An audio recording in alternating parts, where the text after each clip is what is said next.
Paul Jackson on the motorbike again for us, volunteering for the Keirin Racing. Big welcome to all of our viewers on the AusCycling YouTube channel. I hope you've enjoyed the week's coverage so far. Hope you enjoyed last night's coverage on SBS On Demand and KO. Back with AusCycling YouTube for the day's sessions all the way through to Saturday. So we get to see plenty of the racing all the time. The riders that go through. Zoe May, it is on the back of the motorbike. Up onto her wheel is Maddie Pitt, who's had a national championship and medals already this week. Maddie Pitt. Chloe Buckley is the Queenslander. Libby Smith from South Australia. Number 92, Victoria, is Shavi Tanksali. The rider second last on this group at the moment. The rider from Victoria, rider number 90, is Billy Russell. And it's a big happy birthday for Billy today. It's her birthday today as they get 3 to go. Last time it was her birthday, she won the national title. They'll go through now with 3 laps to go. It's turned into a scratch race, hasn't it, already? Zoe May swings up. Maddie Pitt now has gone to the front to control affairs. Birthday girl just getting in a little bit of a spot of bother here as they come up with 2 to go now. Is there room? Not quite. Maddie Pitt even moves up around the outside now, giving Chloe Buckley the perfect position. And they'll come into the home straight this time. Maddie Pitt and Chloe Buckley in the box seat as they start to open up. Maddie Pitt, she's not full on just yet as they go through the 200. Some work to do for the birthday girl, Billy Russell, as they head down the back straight. But she's moving nicely. Just need to get up into the top 2. Maddie Pitt will cruise into the home straight. Billy Russell going with her. Russell looks over the shoulder, comfortable up into second place. Maddie Pitt takes first. They'll go through to round number 2. And the rest of the field will have another chance in the repechage.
Move on to heat number 2 of round number 1 in the under-17 girls keirin.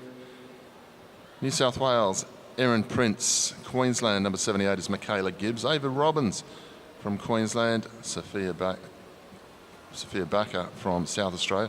Sunny McKeon from Tasmania. Addison Tor from Victoria. Ava Rogers from Western Australia. The motorbike is on its way.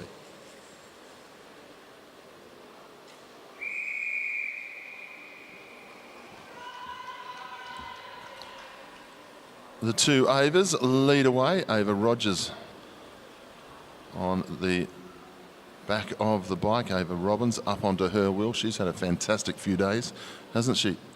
Taken all before her. Victorian rider, Addison Tor. She'll be happy that she's drawn that wheel. Simple tactic, stay on that wheel. Let's see if it works out for her.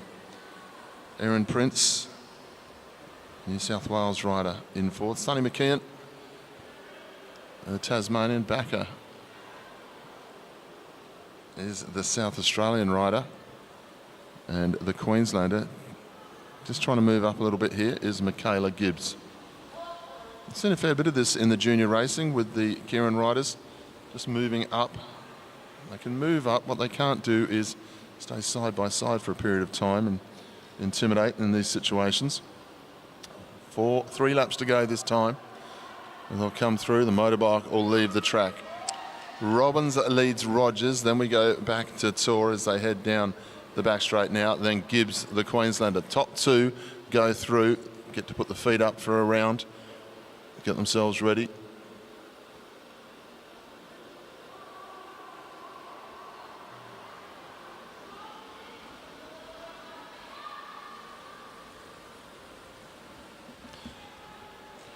A little bit of pace needed down the back straight. They start to have a look over the shoulder. Ava Rogers is all right because everyone is just ganging up on the back wheel of Ava Robbins, waiting for her to move, hoping they can get in her slipstream. Easiest way to qualify it. Robbins now up to the outside of Rogers. Is she going to get round?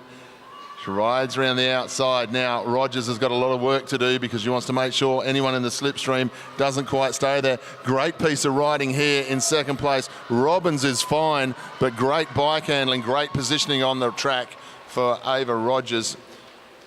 She ran the real risk of getting swamped by everyone as they went through on the back wheel of Ava Robbins, but got herself up into position. So the 2 Avas, they go through to round number 2. Good riding by both. I don't know what they can all do to really unsettle Ava Robbins. She has ridden brilliantly here.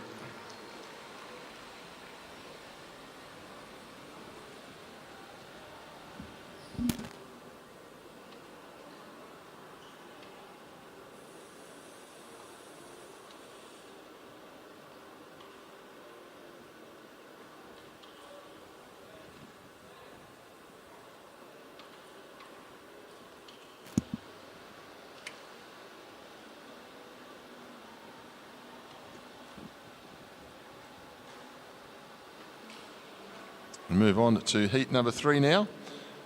Round number 1 of our under-17 girls at Keirin. Welcome rider 71, Lucy Allen, Alexis Phillips from New South Wales as well. Sienna Monteith from Queensland, Isabella Blackwell from South Australia, Nicola Morris from Victoria, and Charlotte Corshid from Western Australia. She's drawn the number 1 spot, and she'll be the first one up behind the motorbike. Final instructions from our UCI Commissaire Keirin O'Callaghan, and the motorbike is on its way from the back straight.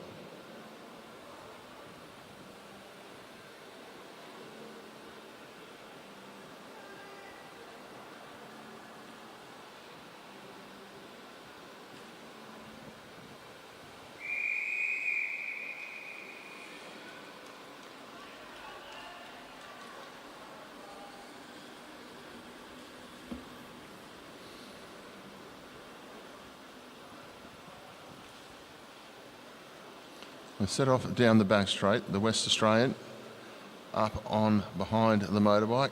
What a first day she had. Pulled wheel in the team's pursuit qualifying, then got the bronze medal in the team's pursuit, then had a crash in the scratch race. 2 mishaps and a bronze medal. She's bounced back nicely though, got herself an individual medal in the points race. So a lot of these young riders showing great perseverance, not throwing the toys out of the cot if something goes wrong, just getting on with the job at hand next time they come up onto the track, which is great to see. Corshid on the back of the bike, then the Queenslander, Sienna Monteith. A little star next to her name, which indicates she's had a warning during this championship. So she'll be keeping it nice and straight and dandy as they come through. The motorbike's going to get out the way this time. Corshid swings up like it's a scratch race. They all go to the top of the track, and now a good move down the back straight here from New South Wales. Looks like Lucy Allen, who rode brilliantly last night, had a good week of racing as well. She leads through. Allen leads the way. It's got Monteith up on the wheel. Blackwell, the South Australian, trying to find position. Corshid, the West Australian, had front spot. Now she's last wheel. They're going to come up with 1 lap to go. The bell will sound. Queensland, New South Wales, South Australia, Monteith looking the goods here through 200, going clear down the back straight. She's going to be safe to qualify into the next round and not have to waste the legs in the repechage. They'll come to the home straight. It's going to be Monteith, and I think it's Lucy Allen who's going to go across in second. They'll go through to round number 2. Everyone else will join us in the repechage.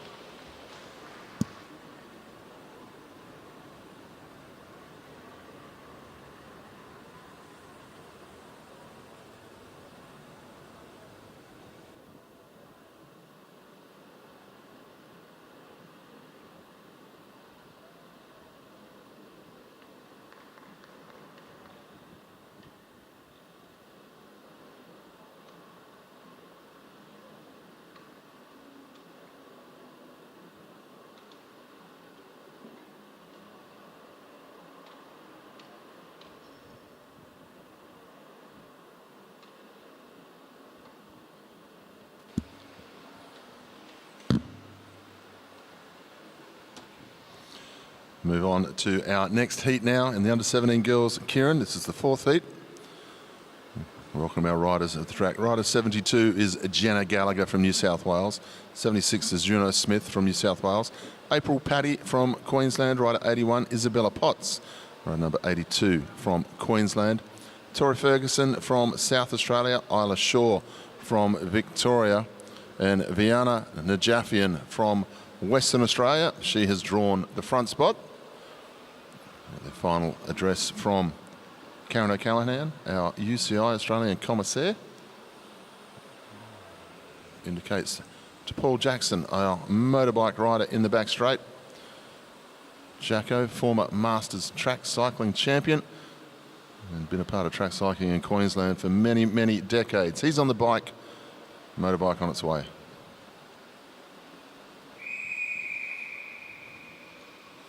Najafian, she'll get up to the motorbike, taking an Australian Championship here, the West Aussie, in the team sprint this week. She was 4th in the individual sprint as well. So she's having a good week. She'll be well suited to the Keirin race. Drawing front spot. She's a good lead-out sprinter, so if she backs herself here, she'll be okay. South Australian Tori Ferguson. Let me look back through the field. Rider number 72, Jenna Gallagher. Been very impressed with how she has ridden this week. Rode beautifully in the scratch race a few days ago. Not afraid to put a front wheel into gaps that might not be there, so she's very capable of riding good position in these races. They'll go through with 4 to go. Bunching up a little bit, this one. Everyone a little bit nervous. There's 2 ways of looking at it. You can put yourself in a position to make sure you're in the top 2, or you can relax a little bit, back the form, and try and come back through the repechage. 7 riders in this one instead of the 6. Motorbike out the way. Najafian stays on the front. They'll come at her down the back straight.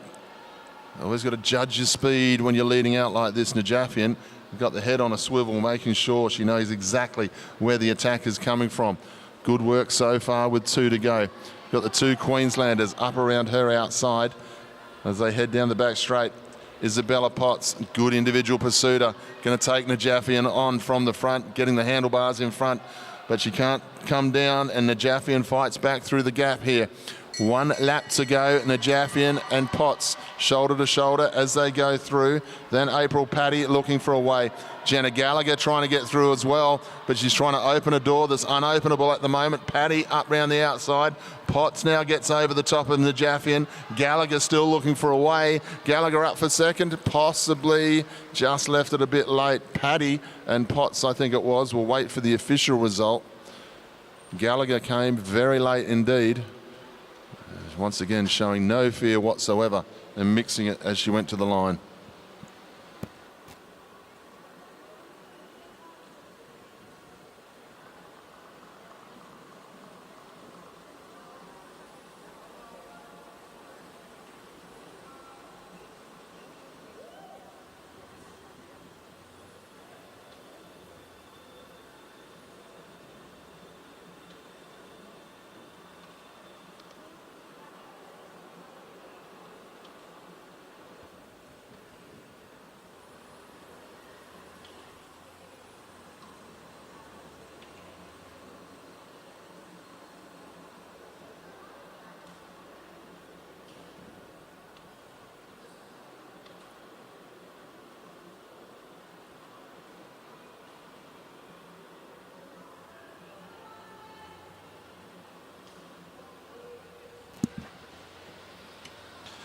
We move on now to the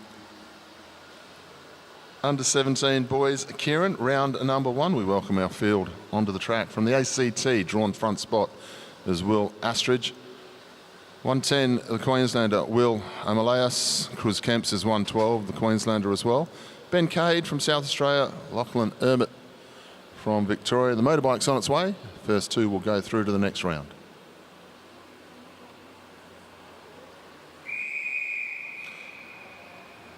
As I say, Astrid's drawn the front spot. He'll go up behind the bike. Will Amadeus been very fast in the few rides I've seen him in this week. His teammate, Cruz Kemps, on the back of the group. Ben Cade, the South Australian, he's gone nicely this week, and Lockie Ermit, the Victorian. Hope you're enjoying our coverage on the AusCycling YouTube channel. If you're in Queensland, in Brisbane area specifically, get yourself down here for the evening sessions. The lights are that little bit brighter, there's a few more people in the stands, and we're seeing some great racing. A little bit of old school keirin racing down the back straight that time from Cruz Kemps. He backs off, 1 or 2 riders moving forward. Don't usually see this at the elite levels. The commissaires jump on it very quickly indeed. Quite a generic system, the keirin racing these days, but I say that from an old school perspective. It's been the same for about 20 years now.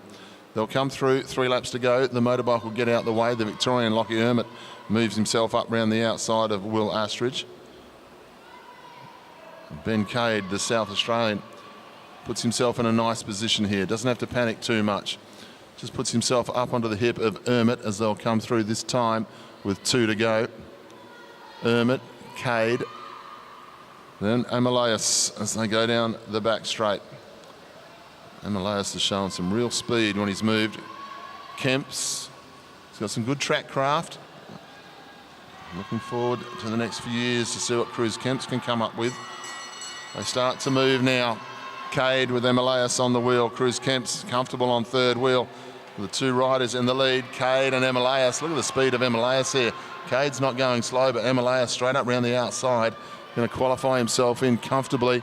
Cade's going to hang on for second. Cruz Kemp had all the class to be able to hang the wheel. Wasn't able to come out of the slipstream. Good racing there from these 5. 3 of them will come back through the repechage.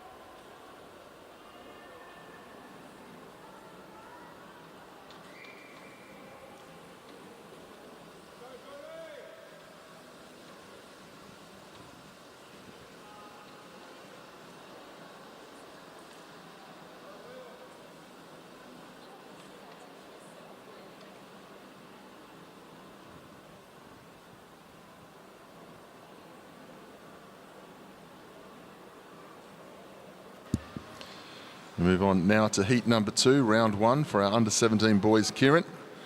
Welcome our riders onto the track. From New South Wales is Harvey Challoner. Queensland is Finn Larkins. South Australia is Jet Petts. The Victorian rider is Flynn Kessel. The West Australian is Cooper Dunlop. And the New Caledonia rider is Chad Chaday.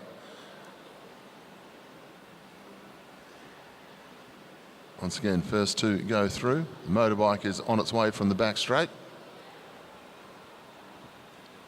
2 go through, 4 go to the repechage.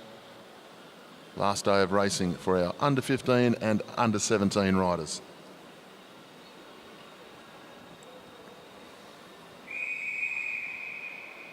South Australian Jet Petts has drawn the front spot. He rolls away up onto the back of the motorbike. The young man in second wheel, Cooper Dunlop, well, he won the individual sprint championship a few nights ago. Also got third in the individual pursuit. He medalled in the elimination as well. He probably medalled in something else, but it's so hard to keep track. One of those guys who does everything. takes full advantage of the AusCycling all-race licence. He rides track, road, gravel, CX, downhill, gravity enduro, paints houses and builds roads in his spare time. Never got a smile off his face. The young West Australian in second wheel. Also got second in the Omnium Championship a month ago on the Dunkgrave Velodrome. They move through. Motorbike will pick up pace as it heads down the back straight. It'll be out of the way when it gets into the home straight the next time. Pet's the South Australian. He's got Cooper Dunlop up on the wheel. Motorbike leaves the track. They will start to move forward. Challoner looking for a better position. Cooper Dunlop sees it coming though, and he moves up. Kessel feels he's got the right wheel at the moment, and why not? They're coming to the home straight with 2 to go this time. And Petts with Dunlop up round the outside. Kessel looking to follow the wheel nicely as they head to the back straight. Flynn Larkin's there as well. Kessel does the right thing, gets himself up and out of trouble here. This is a good attack here by Kessel. They'll come up with 1 lap to go. They've gone clear of the rest. Dunlop, no messing around from him. Steps out at the 200, and he's going to make sure he qualifies here. Kessel will be a bit nervous, but he's still going well. He's done a good attack there, Kessel. Caught them all off guard. Dunlop's fine, and Kessel's looked after himself nicely there to qualify comfortably. So good riding there from Kessel to put himself in a great position. And Dunlop, the rider with the form of this group, he takes that one out.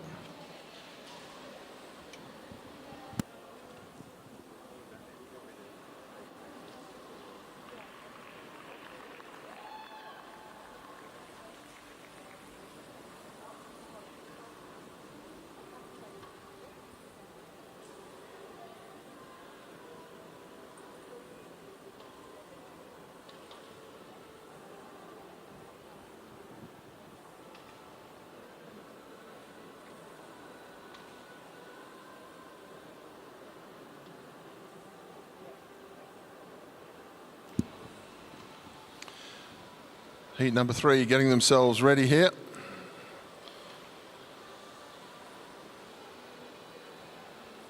In this one we have Gabriel Jacobson from New South Wales, Oscar Schoff from Queensland, Mitchell Stevens from South Australia, Max Woodruff from Tasmania, Lachlan Trenton from Victoria, Lincoln Andrews from WA. And Lockie Trenton is the rider who has drawn front spot and will follow the motorbike.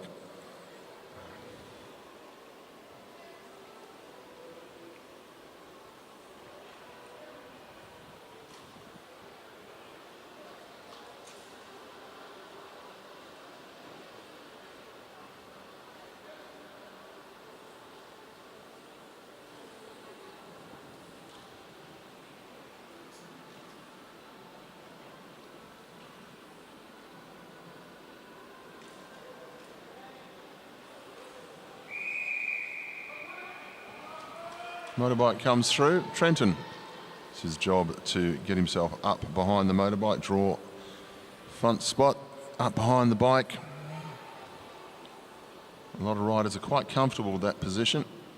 Get to dictate terms a little bit. It's a long way from the line though, 3 laps to go. It used to be only 1 lap, if you can believe it. The tracks were 3:33 predominantly, not 2:50 in those days. Then it went out to 2 laps, they even went to 2.5 for a while. And now the 3 and 3. Elite level, of course, has changed greatly. The size of gears that everyone tends to ride has really turned the keirin racing into a very tightly contested speed racetrack, like just a drag race if nothing else. But it's still exciting once they get underway. 6 of the fastest riders in the world, or Australia for that matter, just elbow to elbow the whole way round. Gone are the days of improving your position and the rough and tumble aspect. The motorbike gets out the way. Victoria lead from South Australia as they head down the back straight this time. Jacobson up into 3rd. The Queenslander is Schoff. Andrews, the West Australian, in the black and gold, took a medal in the individual sprint. Also goes home with the team sprint national championship A bit of messing around at the top of the track then. Stevens, however, the South Australian, he's going home at the moment with a gold, silver and a bronze because that's what he's won so far. He goes to the front comfortably. Oscar Schoff following the wheel here as he goes down the back straight. Stevens and Schoff. Lincoln Andrews trying to get up round the outside. Don't think he's going to get there this time. They'll come to the home straight. The South Australian's fine. So is the Queenslander. The West Australian is going to have to try and come back through the repechage.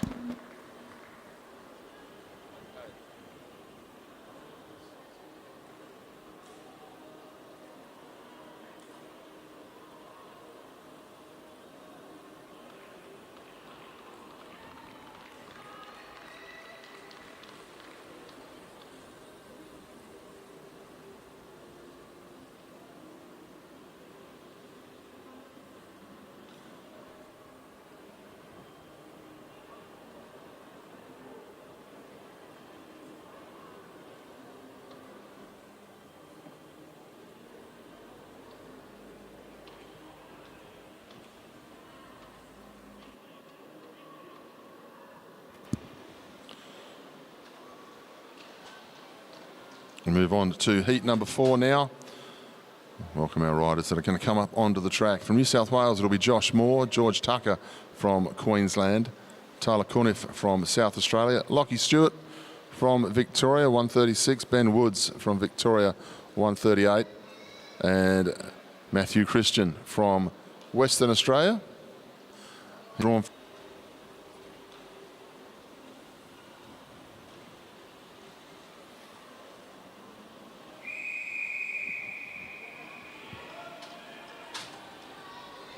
Matt Christian goes up to the back of the motorbike.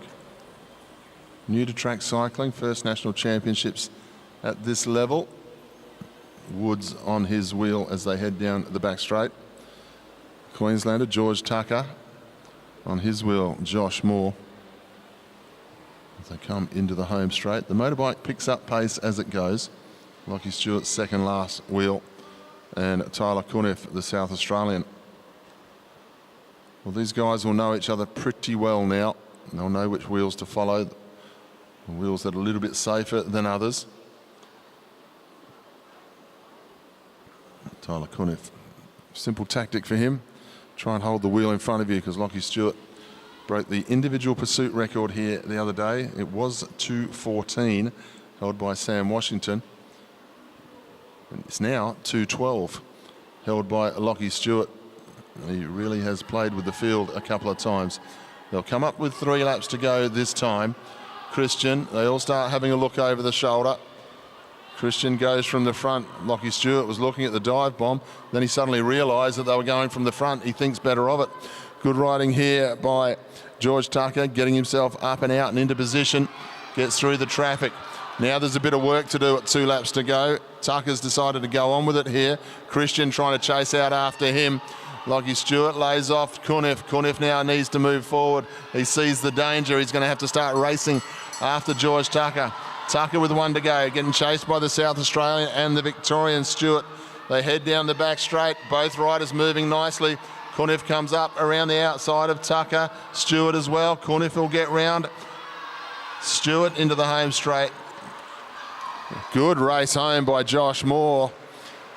It looked like Tucker and Cuniff had almost given it away. I think Josh Moore may have got up around the outside to qualify himself into second place, though. It was a very, very long sprint. New tactic, great tactic. Lockie Stewart was safe, no trouble there. We'll just see if Josh Moore got himself up to second. I think he did. We'll wait for the official result. Don't forget, results.auscycling.org.au. That's the website. You can go back and look at all of the results we've had over this last few days of racing, and as the day goes on, they'll be updated automatically throughout the day, so you'll be able to go and retrack and see who's won what.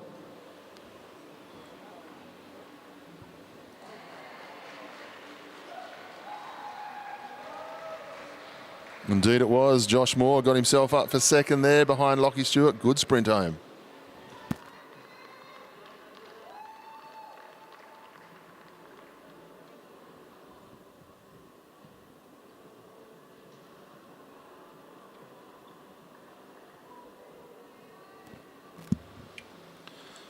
Our fifth and final heat comes out onto the track for our 17s. Keirin, round number 1. We welcome from the ACT, Jackson McDonald, Ruben Shepherd from New South Wales, Kane as a party from South Australia, Mitchell Stretton from Tasmania, rider 144 from WA is Tobias Zoe, and rider 145 from WA also is Matteo Boudier.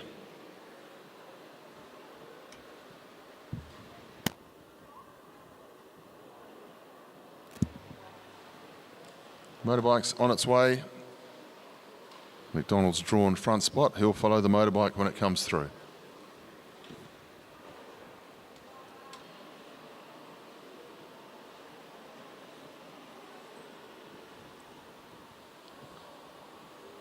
Come through this time with 5 laps to go. McDonald on the back of the bike. The New South Wales rider is Ruben Shepherd. Toby Zoe, first year in the under-17s, was an under-15 champion. Going home an under-17 champion at the moment as well as the West Australian team in both the boys and the girls. 17s won the team sprint here this week. His teammate Matteo Boudier on his wheel in the red helmet. They move down the back straight as a party. Gets himself up into position. No room to drop in there. A little bit of coming together between the South Australian and the West Australian. You can improve your position, but there must be a full bike length gap left. McDonald swings up with 3 to go. He doesn't want front spot. Boudier will take front spot. He's got Zoe, his teammate, up round the outside. Matteo Boudier, he's going to set the tempo as they come through this time with 2 laps to go. Boudier with Zoe on the wheel, then as a party. They head down the back straight, all lined out. Boudier's gone for a long one here. Toby Zoe up onto his wheel. Then you've got Stretton back in 4th wheel, then McDonald and Shepherd. They'll sound the bell this time. McDonald looking for a way. Zoe up round the outside as they head down the back straight as a party. He's going to hang the wheel nicely here. Toby Zoe's going to be strong from the front. McDonald tried to come from a long way back. He's not going to get there into the 2. They go to the line, Zoe and as a party. Good sprint home there from Azzopardi. Very quick over the last 50. McDonald up to 3rd, but he'll have to try and come back through the repechage with the rest.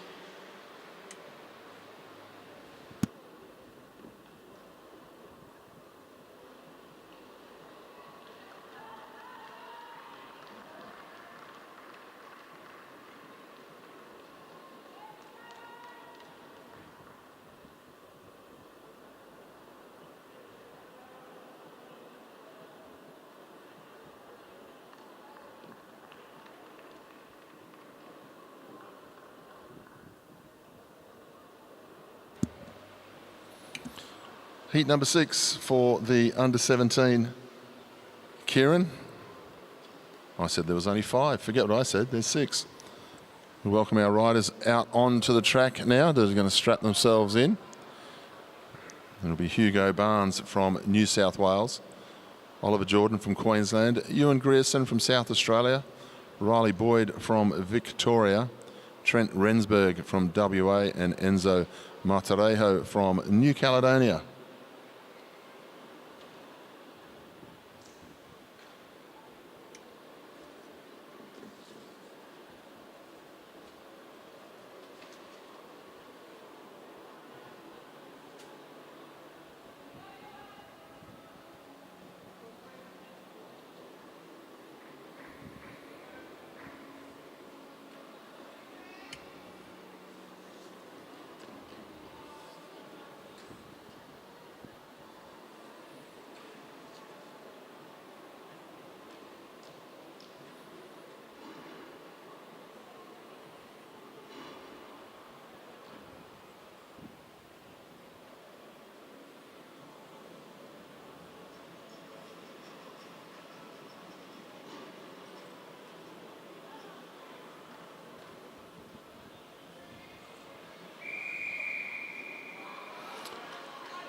It's the South Australian rider Grierson who's drawn front spot.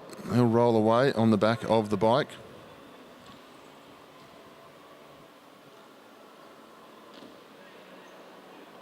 Queenslander up on his wheel is Oliver Jordan.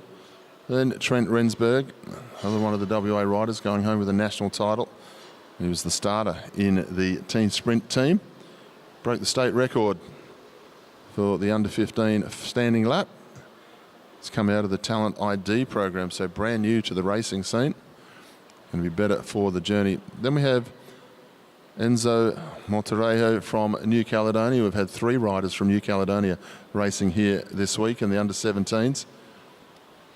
And they've been quite slippery with their times too, going very nicely indeed.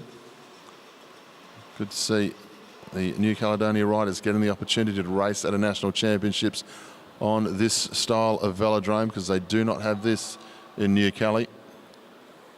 They don't have Anna Meares Velodrome. They're going to get 3 laps to go this time. The motorbike leaves the track. South Australia leads down the back straight. Grierson having a good look over his shoulder, just backing the pace off a little bit. 1 or 2 riders have been caught out doing this. He came out of the metre line, but the Queenslander Jordan didn't take full advantage of it. Crowd really getting behind everything here now. As a New South Wales rider trying to use the dive bomb tactic. Hugo Barnes now gets himself to the front. The whole group was alerted by the crowd as they come up with 1 lap to go. Hugo Barnes, it's worked for him now. He's got to try and hang on for 1 more lap. Grierson down the back straight. Rensburg up onto his wheel. Boyd, the Victorian, and then Monterrejo, the New Caledonia rider. He's trying to hang on here, the New South Welshman, all the way down to the line. He's just going to miss out. The South Australian and the Victorian are going to get up round the outside. So Grierson gets himself the win. I think Boyd got himself up over the top of Hugo Barnes on the line. We'll wait for the official result. But from where I am, it was South Australia and Victoria. Great racing.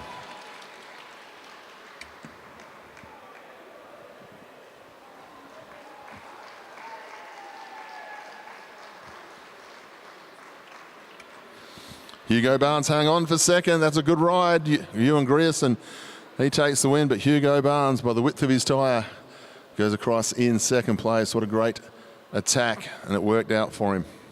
Boyd, Rensburg, Mahareo, and Jordan will try and come back through the repechage.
All of our viewers on our AusCycling YouTube channel, we're about to get underway very shortly with the under 15 boys time trial. Good day of racing ahead. Number of championships Hope you're enjoying the coverage so far.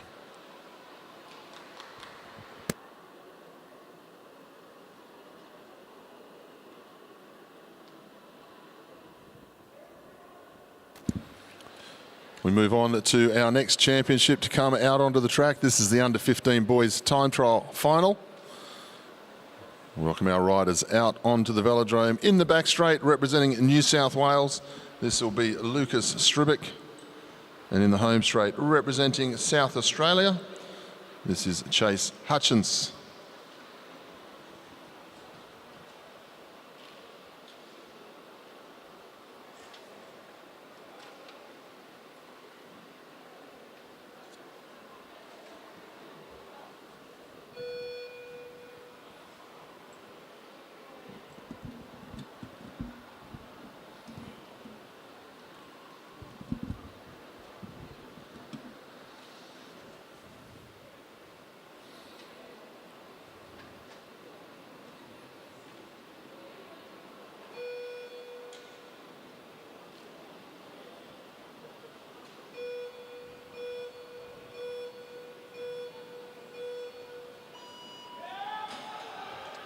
Away now in our first heat of our 15 boys. Individual time trial, 500 metres, the last event on the program for these guys. Chase Hutchins got out to a nice quick start here, the South Aussie. His opponent, Lucas Stribic, he's been on the podium already. Nice first lap there for Hutchins though, moving nicely. Stribic, I think you'll see, move nicely over the second lap though. He's done well in the individual pursuit, but Hutchins still moving nicely. They'll come into the home straight and the back straight to finish off. Stribic will get up in this heat for the win. Hutchins goes across the line.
Looks like we're missing one of our riders here. We've just got the back straight contender. This is Oscar Pither from Tasmania.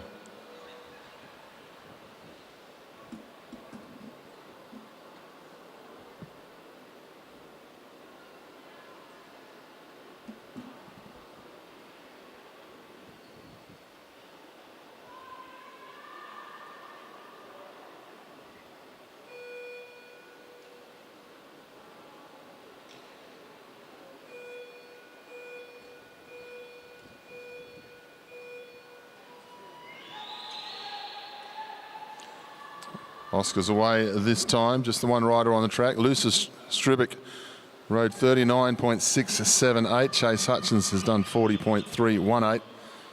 So Stribic sits in the top spot at the moment.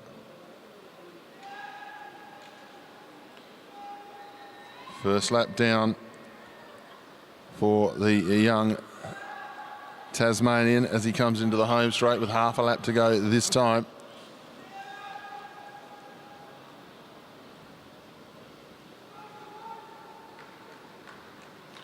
Finishes off his ride. 40.094 for Oscar.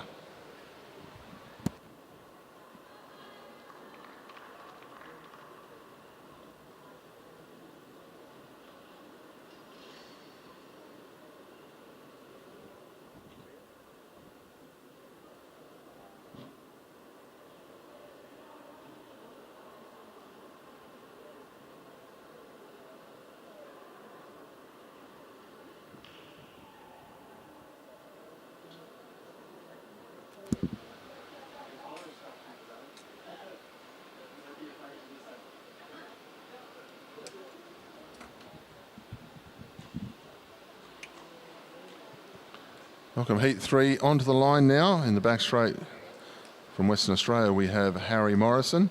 In the home straight from the ACT, we have Sean Bates.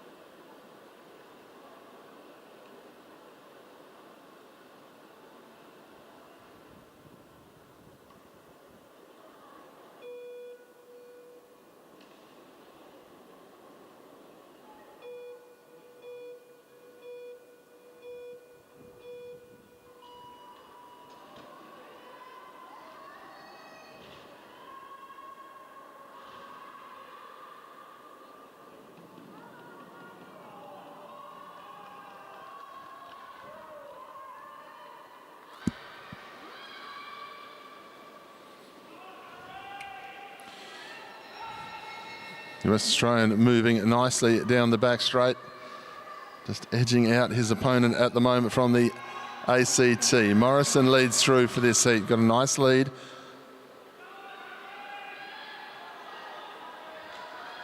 And Morrison will go through, stop the clock. Nice piece of riding. 39.635 for Morrison, 41.361 for Sean Bates.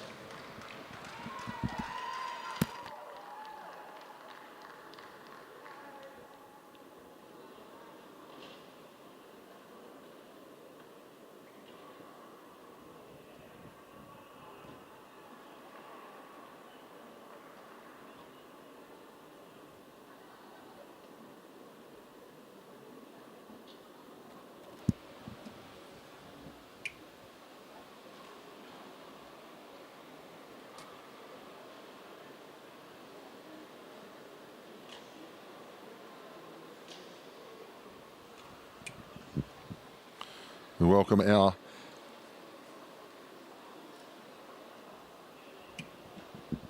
next heat up onto the track in the back straight. We welcome from Western Australia, Lockie Morgan.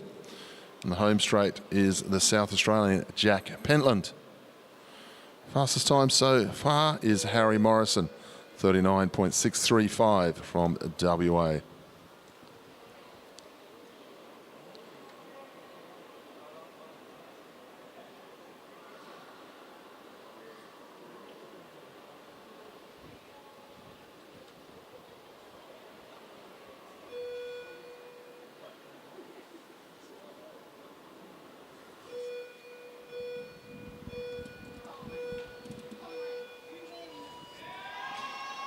Nice start from Pentland here in the home straight. Came away right on schedule. You can't go too early out of these gates. You've got to let it release you on the last beat. Pentland got it perfectly well. Slightly in front of Lockie Morgan through that first half lap. We'll see how they are travelling through the first. Pentland and Morgan. Pentland ever so slightly quicker. Fourth and fifth on the times at the moment as they travel. Half a lap to go. Good contest between these two. Evenly matched. Pentland into the home straight. Morgan into the back straight. They'll come up and finish off. The West Aussie finishing off a bit stronger. Goes across 39.818, then 40.467 for Pentland. Third and sixth respectively between the two. So Morrison will stay top of the leaderboard. Morgan will go to 3. Pentland to number 6.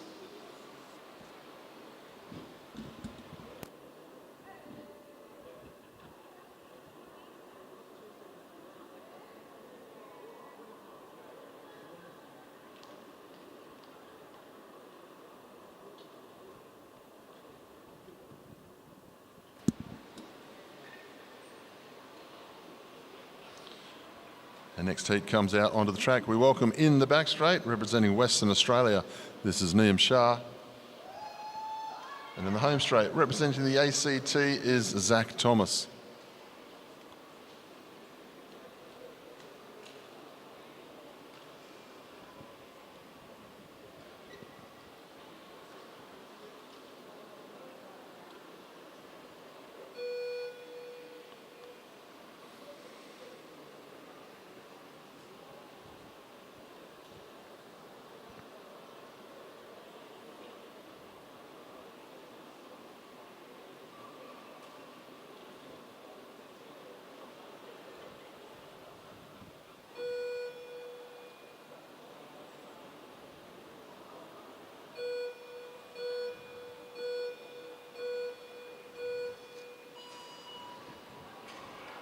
Away now, ACT versus WA.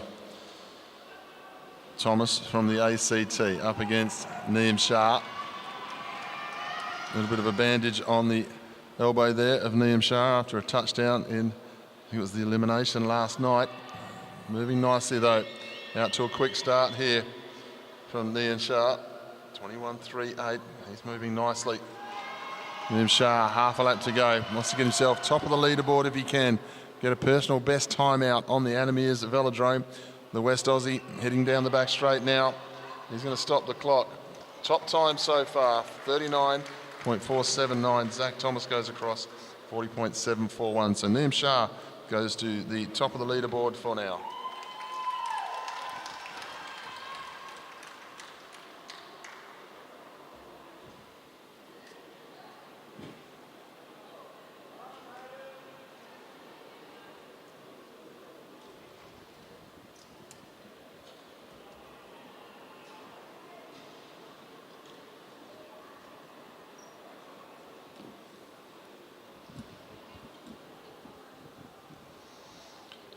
Welcome our next rider into the back straight from Western Australia. This is Thomas Boudier, and in the home straight from Victoria is Keirin Ryan.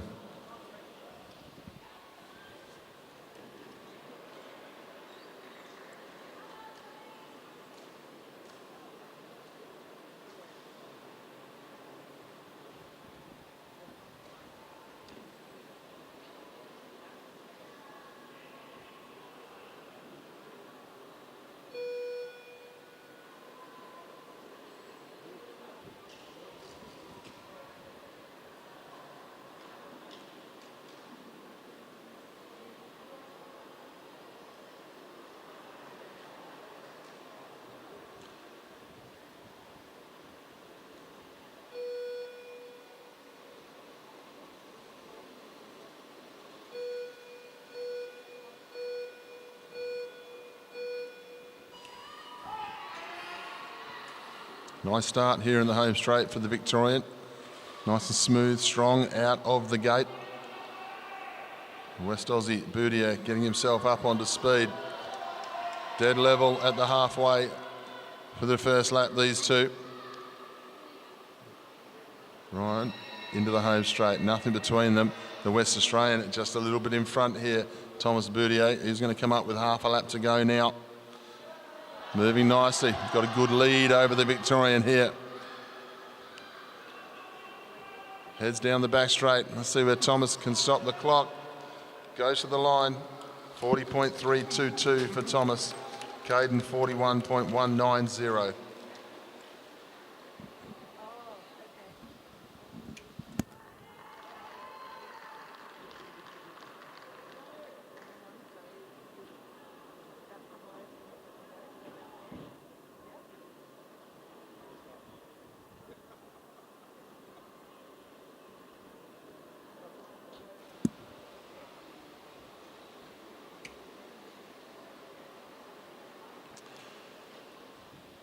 Heat number 7 of 12 heats coming up onto the track now. We welcome in the back straight the rider from South Australia. This is Joel Gooley. In the home straight, the rider from Victoria. This is Jake Lesky.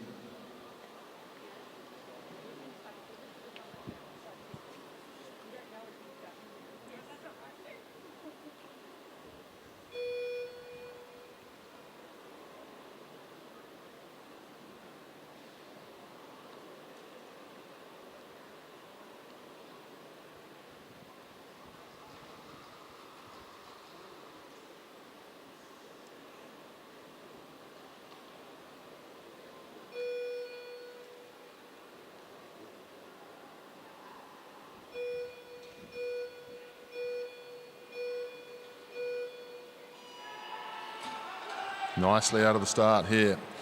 The Victorian in the home straight. Lesky moving very nicely. Joel Gooley getting up onto speed as he joins us in the home straight, the South Australian. Lesky out to a quicker start though. Little pocket rocket coming into the home straight this time, moving very nicely. He's going to get the bell. 1 lap to go. He's got the edge over the top of Gooley at the moment.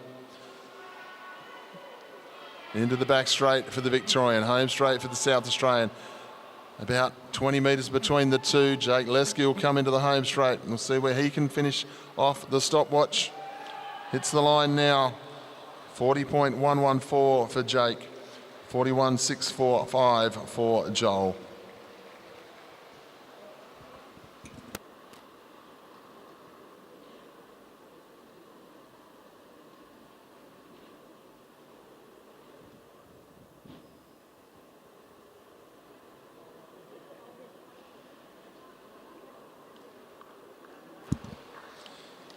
Heat number 8 coming out onto the track. This could be an interesting heat, this one. In the back straight, we welcome from Queensland, Flynn Jensen. And in the home straight, we welcome from New South Wales, Cooper Farr.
Cooper Farr away nicely. Jensen the same in the back straight.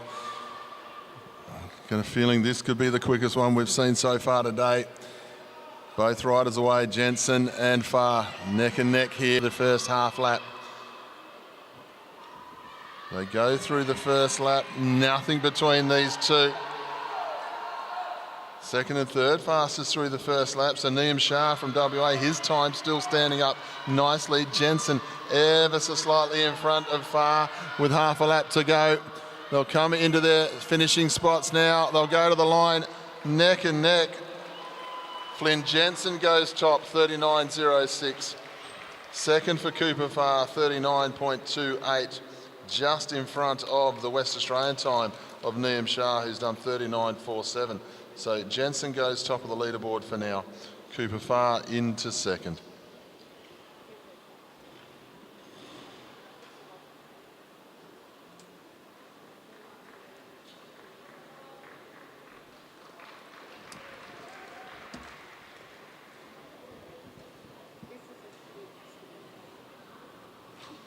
Heat number 9 coming onto the track now. Another good heat, this one. Welcome in the back straight from New South Wales is Peter Samuel. In the home straight, representing Queensland, it will be Cam Franks.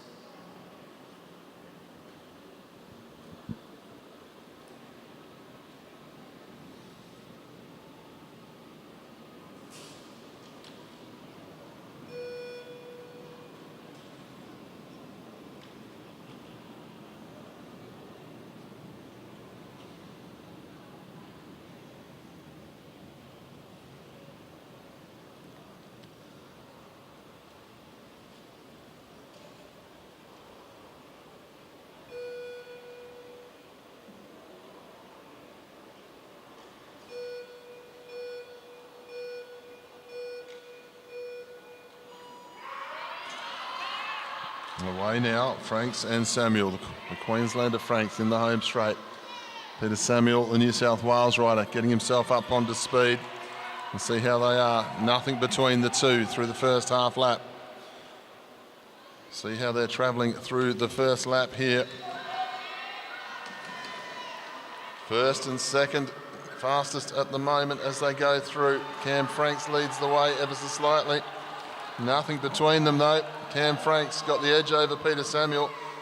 And scoreboard saying they're the quickest over the first lap. They'll come down, finish off. Franks goes top spot.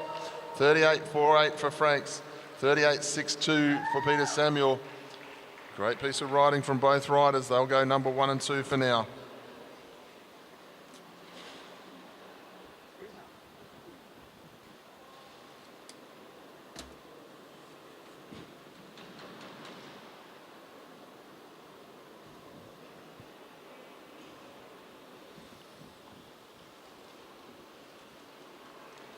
Heat number 10 coming out onto the track now. We welcome in the back straight from New South Wales, Jacob McLaughlin. And from Queensland in the home straight, we welcome Ethan Lee.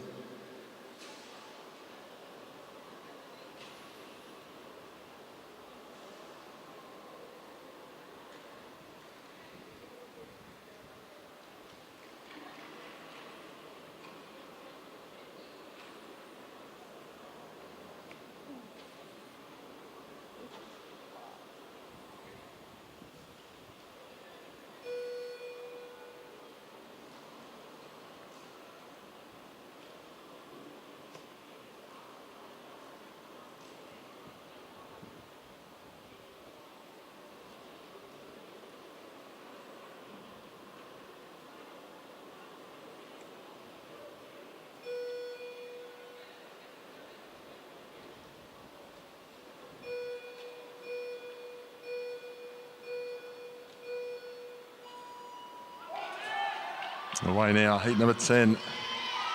Ethan Lee, the Queenslander, up against Jacob McLaughlin from New South Wales. We'll see how they go through. Good start there from McLaughlin. Got himself away a little bit quicker than Lee. We'll see how they stack up at the end of the first lap. Nothing between them. McLaughlin, though, fastest first lap so far. Lee second, about 0.3 between them at the end of that first lap. McLaughlin still shows the way. We'll go to their finishing points now. New South Wales versus Queensland. Nothing between them, but it'll be McLaughlin with the quickest time, 37.304 over the top of Ethan Lee, 37.628. They both go first and second on the leaderboard with just 4 riders to come.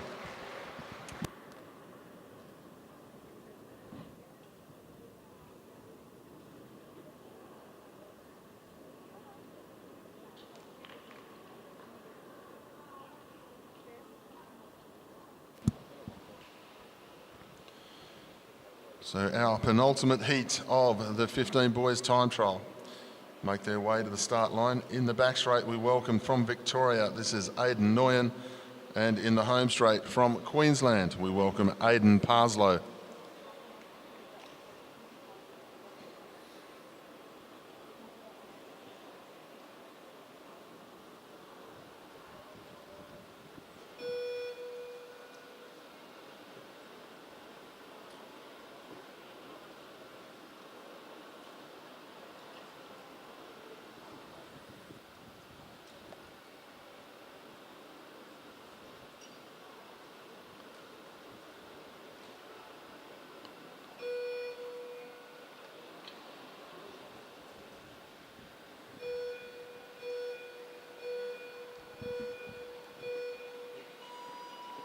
Parslow away in the home straight. He's going riding very nicely this week, as has his opponent, Aidan Nguyen. Qualified very high up the rankings in the 200. He's got away nicely in this first half lap. Nguyen, 37.304 is the time to beat. These two have gone through second and fifth fastest on the first lap so far of what we've seen today. Nguyen, he was second at the end of the first lap. Can he get himself up into the top spot? Can he get himself up into the medals? Nguyen and Parslow hit the line. Second and fourth for now. Nguyen goes across, 37.520.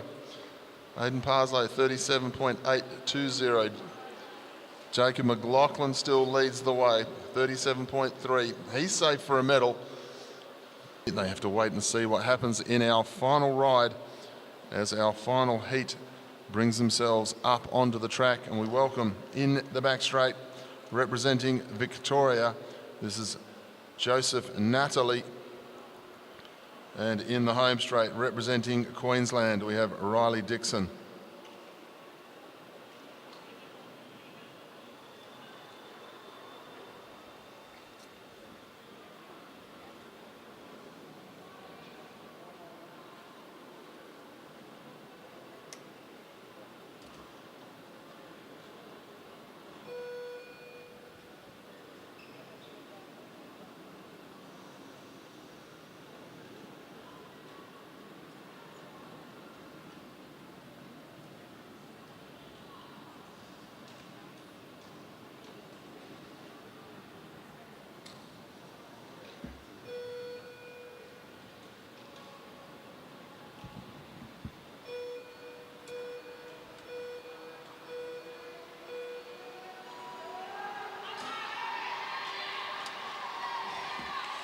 Away now.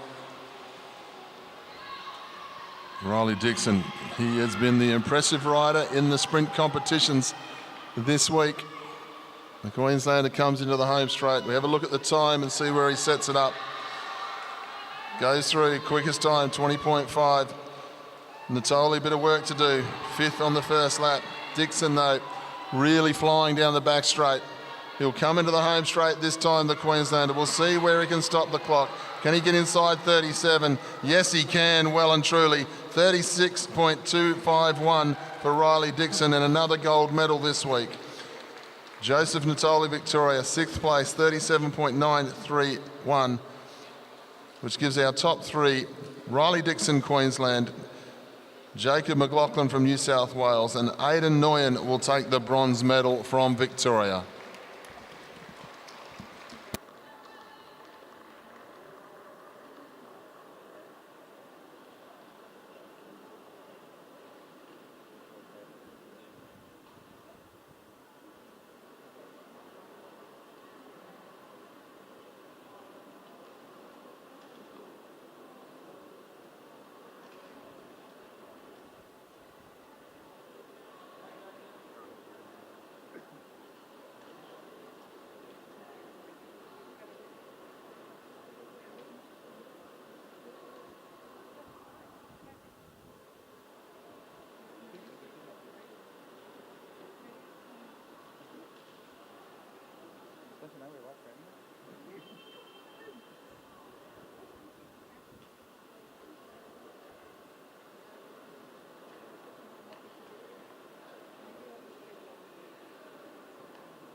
To all of our AusCycling YouTube viewers, just resetting ourselves here for the start of the 17 girls repechages in the keirin.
We move on to our next event on the program. This will be our under-17 girls keirin repechage. 4 riders in the first heat of the repechage. From New South Wales, we have Juno Smith. From Queensland, we have Chloe Buckley, Sunny McKeon from Tasmania, and Charlotte Korshid from Western Australia. Only first place goes into the next round.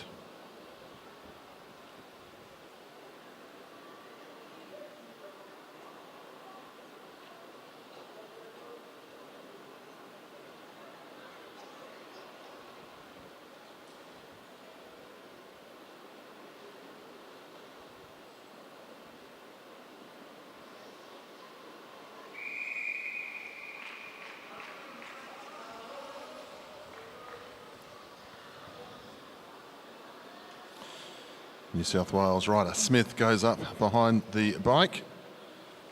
McKeon, the Tasmanian. Then the West Aussie is Korshid and Chloe Buckley. Pretty evenly matched, this one.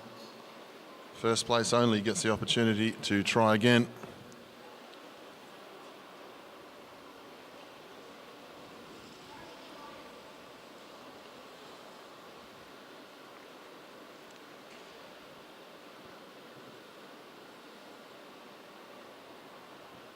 Everyone just concentrating on the job at hand, just following the wheel in front of them. Not really worrying about having a look over the shoulder just yet. They'll know there won't be too much attacking from this point with 4 laps to go. Down the back straight at this time is when they'll start to leave a bit of wheel room and start to have a bit of a look to see if anyone's thinking about moving forward. They'll get 3 to go. The motorbike will leave the track as they come into the home straight this time. New South Wales, Tasmania, WA, Queensland, Smith, McKeon, Korshid and Buckley. They head down the back straight with 2.5 to go. The Queenslander wants to move herself up. Doesn't move herself up too far though.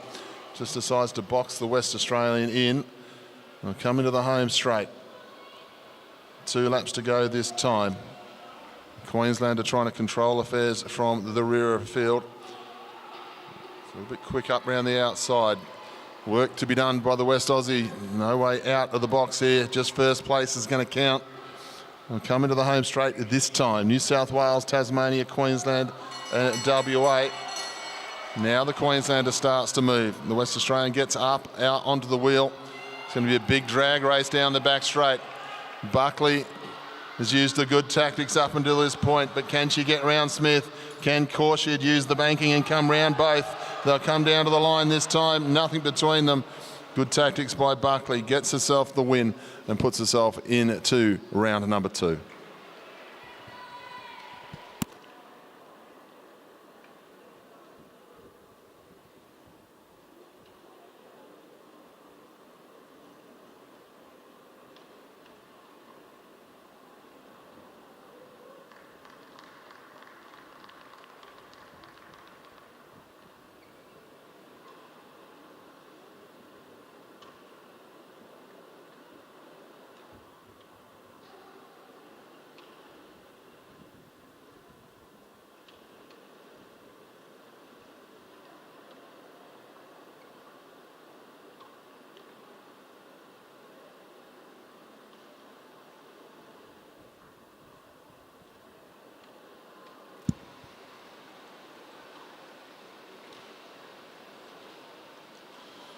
Welcome our next heat up onto the track now. Rider number 74 from New South Wales is Alexis Phillips. Rider 75 from New South Wales is Erin Prince. Queenslander is Michaela Gibbs. Tora Ferguson from South Australia and Shavi Tungsali from Victoria rounds out our field.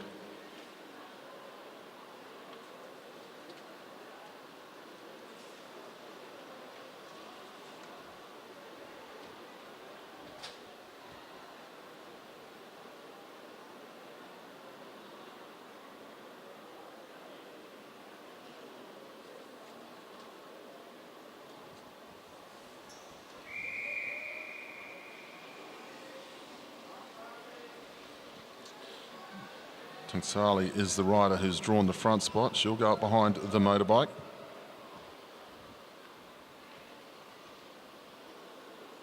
Gibbs onto her wheel. Whistle goes, they'll all come back to the start.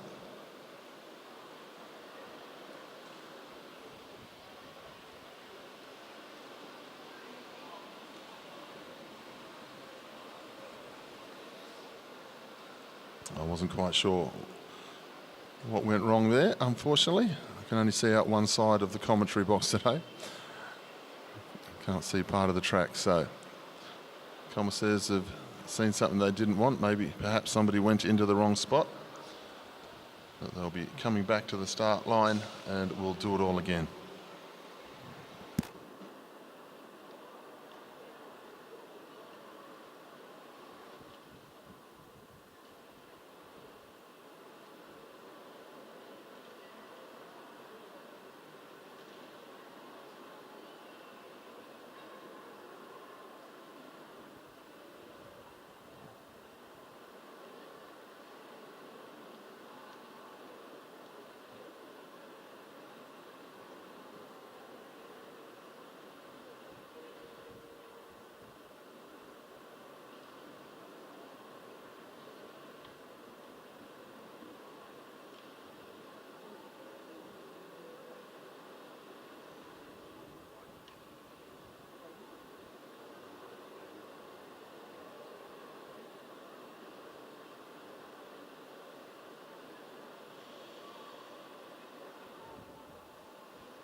So, for those of you joining us on the AusCycling YouTube channel, what I can tell you is in keirin racing, when you draw the front spot, you are obligated to get onto the back of the motorbike before the pursuit line in the back straight.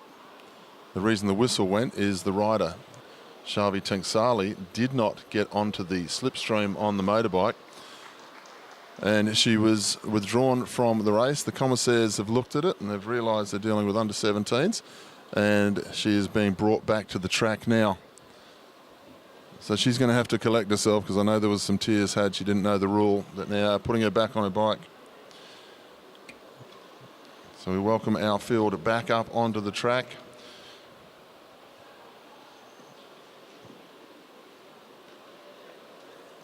As we wait for Xavi Tenksali to come back onto the track. Big round of applause for our riders here. A little bit of confusion in that first one for our junior field. Xavi Tenksali brings herself back up onto the track. Michaela Gibbs from Queensland, rider number 75 is next. That's Erin Prince, Alexis Phillips and Tora Ferguson.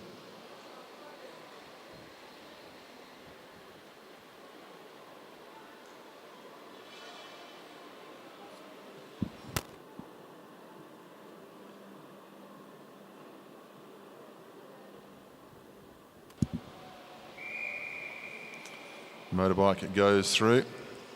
Tenksali straight up onto the back of the bike. No messing around in this one. The adrenaline will be pumping.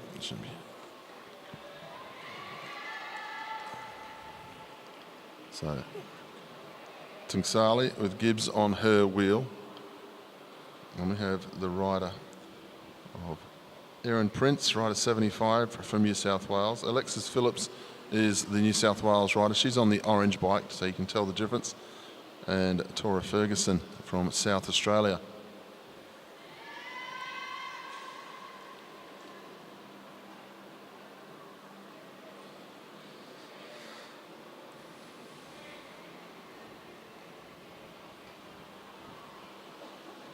Four to go this time. Pace picking up nicely for the motorbike here.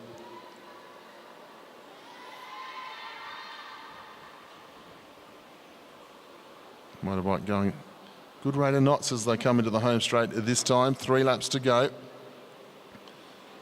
We'll leave the track.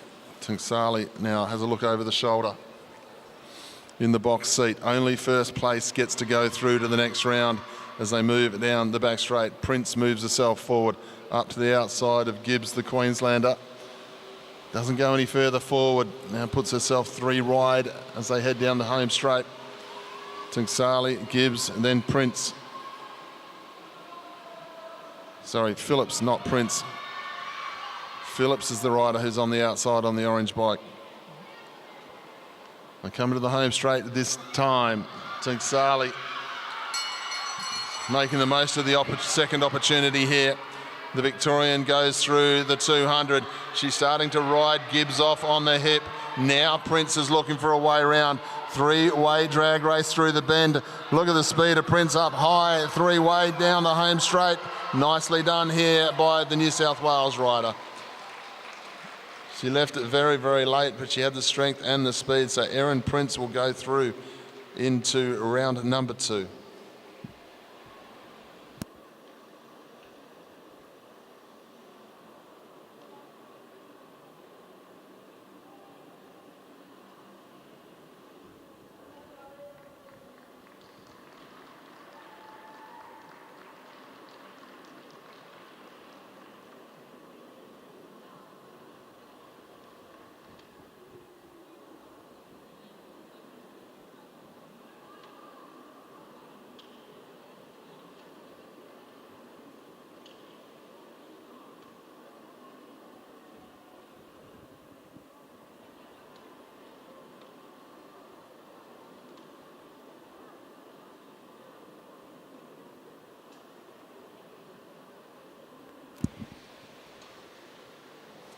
Repechage number 3 coming out onto the track now. We welcome the riders Zoe May from New South Wales, Isabella Blackwell from South Australia, Isla Shaw from Victoria is rider number 91, and Addison Tor from Victoria is rider number 93.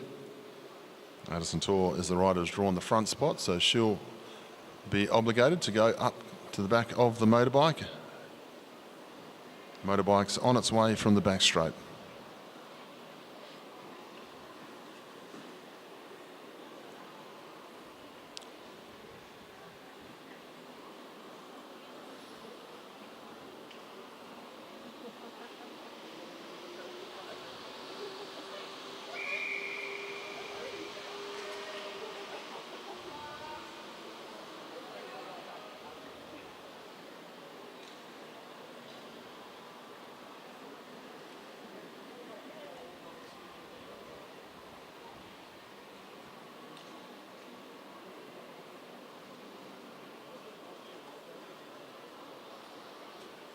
And Addison Tor gets herself up to the back of the motorbike. They'll go through with 5 laps to go.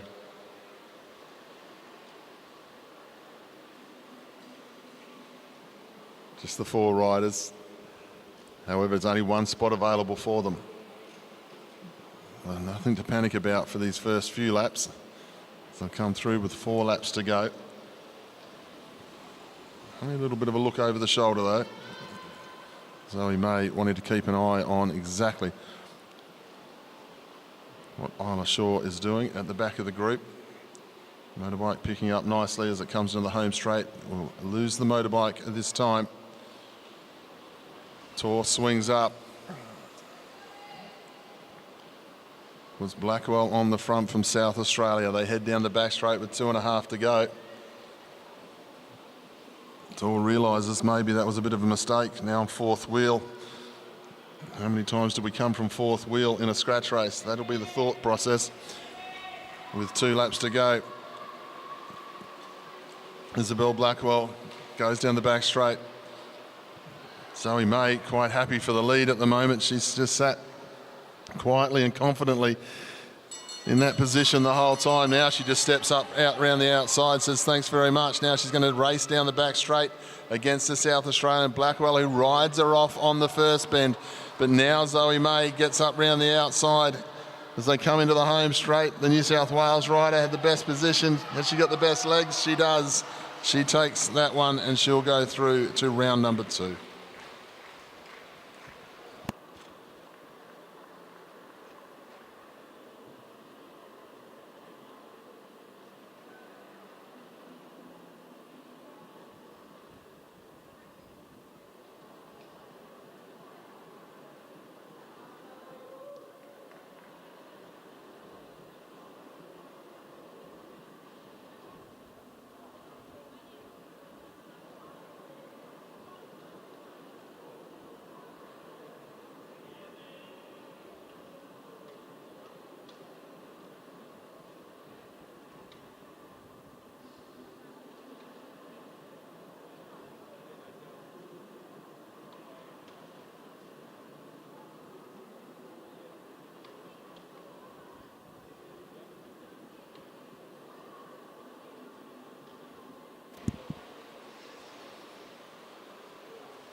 We move on to repechage number 4 of our Junior 17 girls, Keirin. Welcome our riders onto the track. Number 72 from New South Wales is Jenna Gallagher. 84 from South Australia is Sophia Backer. Libby Smith is the other South Australian, number 87. Nicola Morris from Victoria and Viana Jaffian, the West Australian.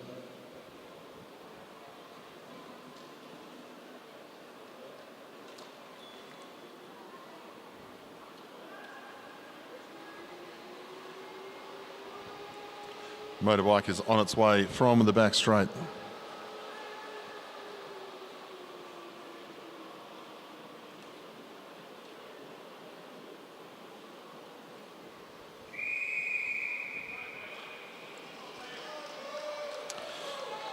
Sophia Backer, the South Australian, she's drawn the front spot, so she'll follow the motorbike to start with. Her teammate Libby Smith up onto her wheel. then Morris, Gallagher and Najafian.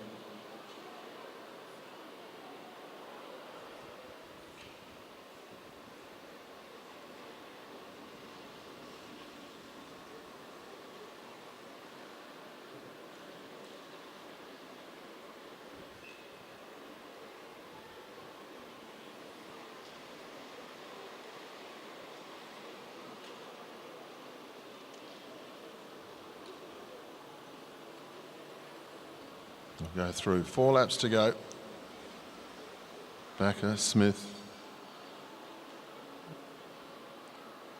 Morris, then Gallagher. Najafian and Gallagher.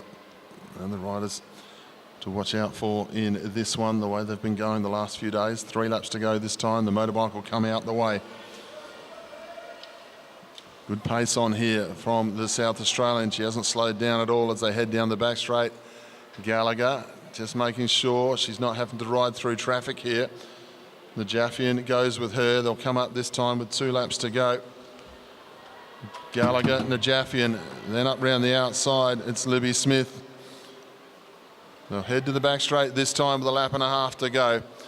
Nobody full on just yet, but opportunity here for Gallagher in a good position on the inside. It means Najafian's going to have to go around the outside. She's got the strength and the speed. She was 4th in the sprint championship and she won the team sprint championship as well. So Najafian clear down the back straight against this group. She's going to take herself into round number 2 of the keirin.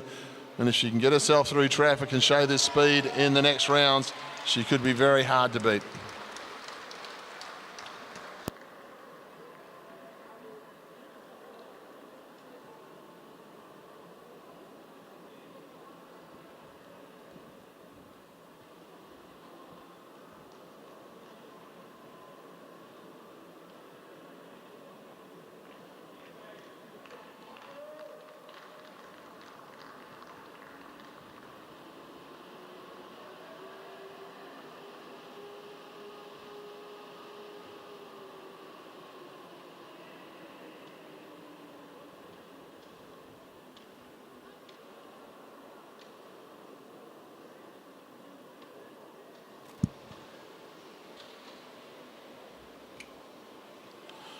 Move on to the repechage rounds now of the under-17 boys keirin.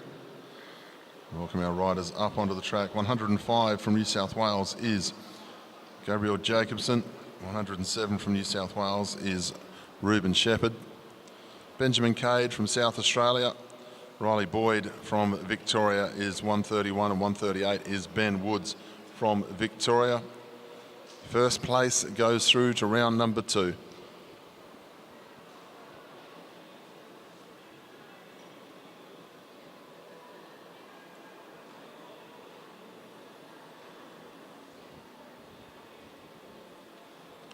Motorbike is on its way from the back straight.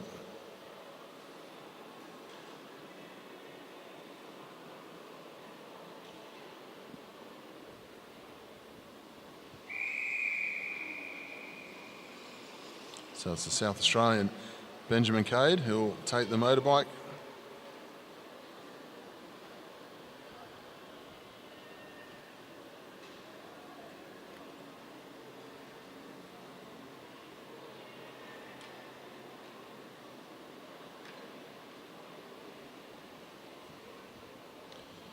Keeping a better eye on each other, these guys. A couple of heads just turn to the right there. Riley Boyd is the meat and the sandwich, third wheel in this group of 5.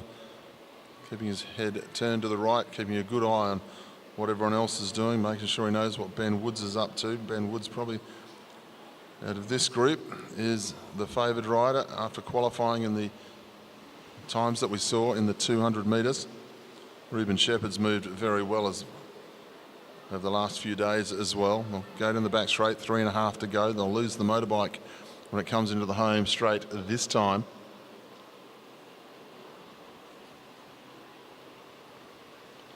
Cade ludes through. Shepherd on his wheel. Then Boyd, Woods as they head down the back straight.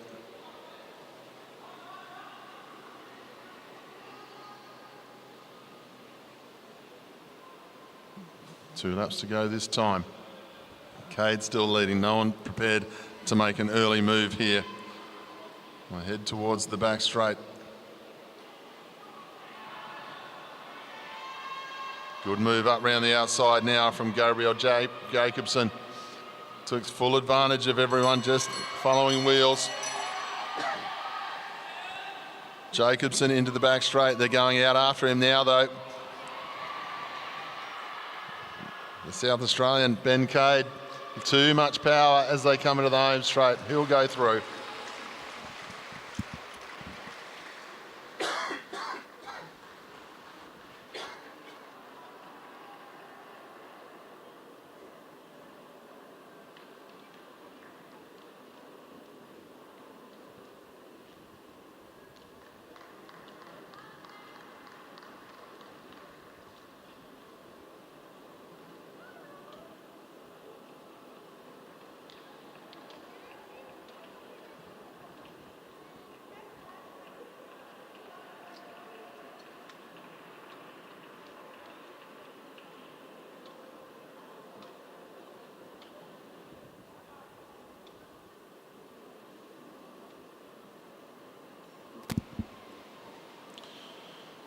On to repechage number 2. The riders we're going to welcome up onto the track. Cruz Kemps from Queensland. The Tasmanian will be Mitchell Stretton. Flynn Kessel, Victoria. Matthew Christian, 140 from Western Australia. And Trent Rensburg, also from Western Australia, rider 143.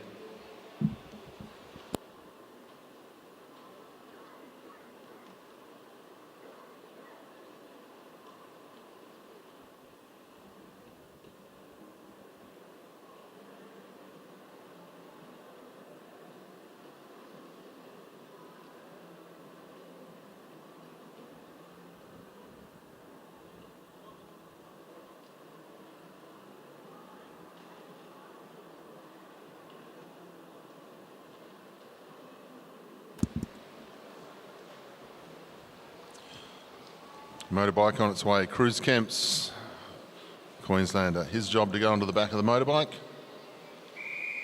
As he's drawn number 1 spot here. Matt Christian will go up into second wheel. Then we've got Trent Rensburg as we head down the back straight. The Victorian Flynn Kessel moved nicely in the earlier round. Tried something different. And try it again now, and then we've got Mitchell Stretton, the Tasmanian rider, on the tail end of the field. They go through with 5 laps to go this time.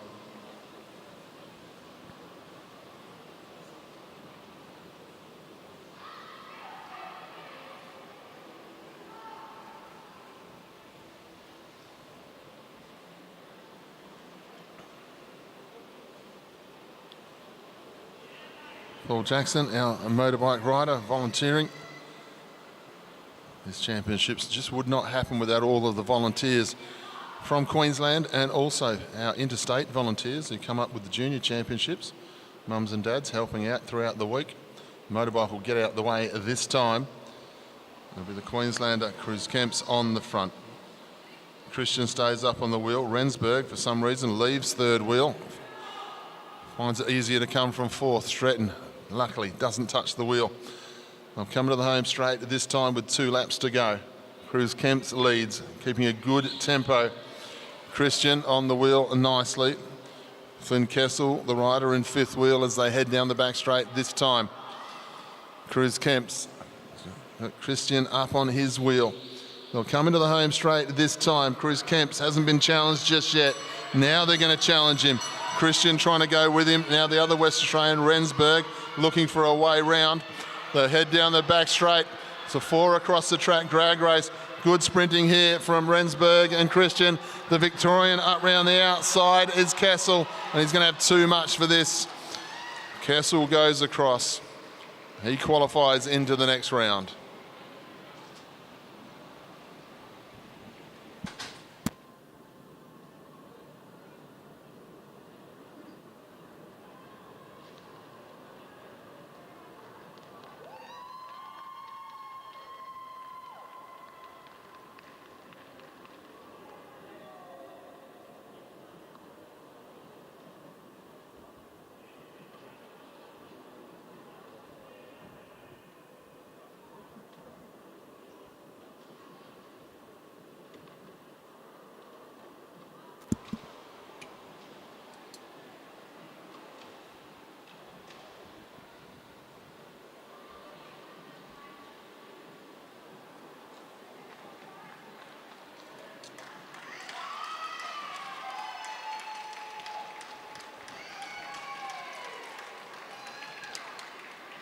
We move on to repechage number 3 now.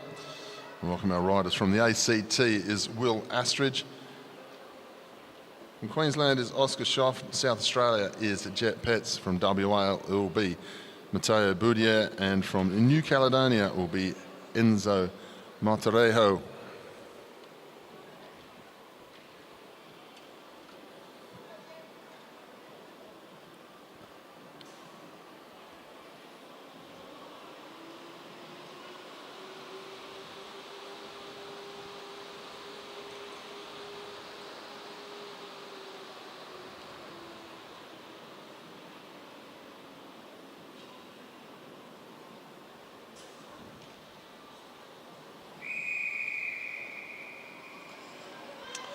Boudier draws the front spot. He'll go up behind the motorbike.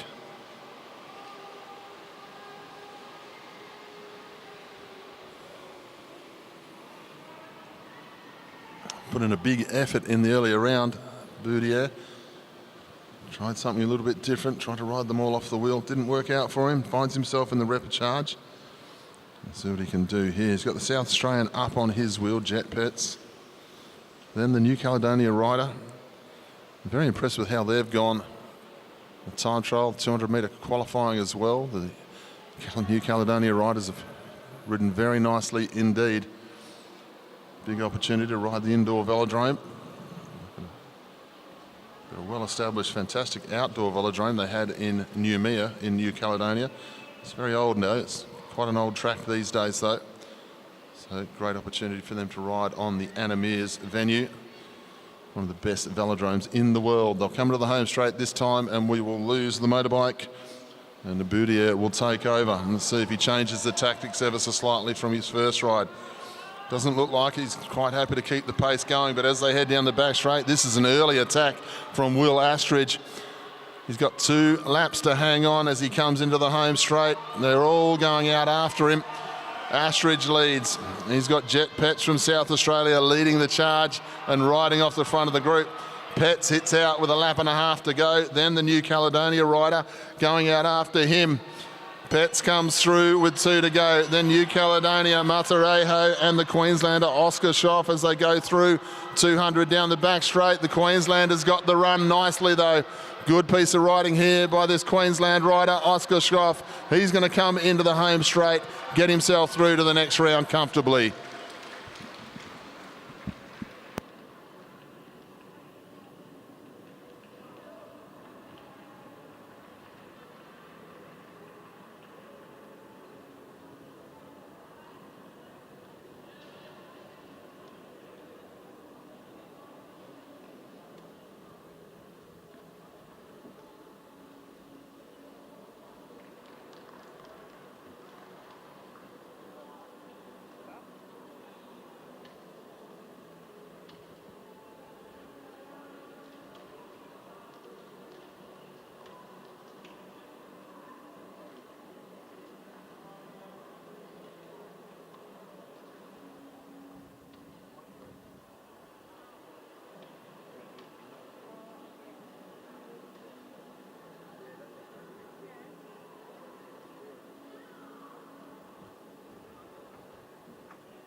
Move on to the next of our repechages.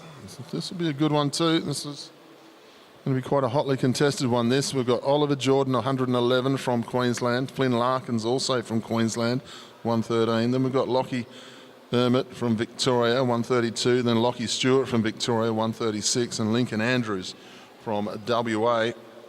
Motorbike's on its way. First place only goes through.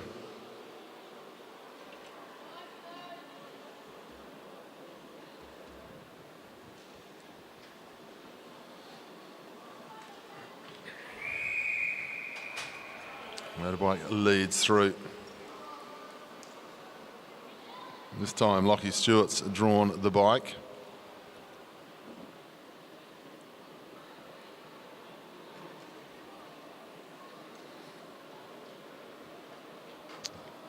teammate Emmett on his wheel. Then Lincoln Andrews.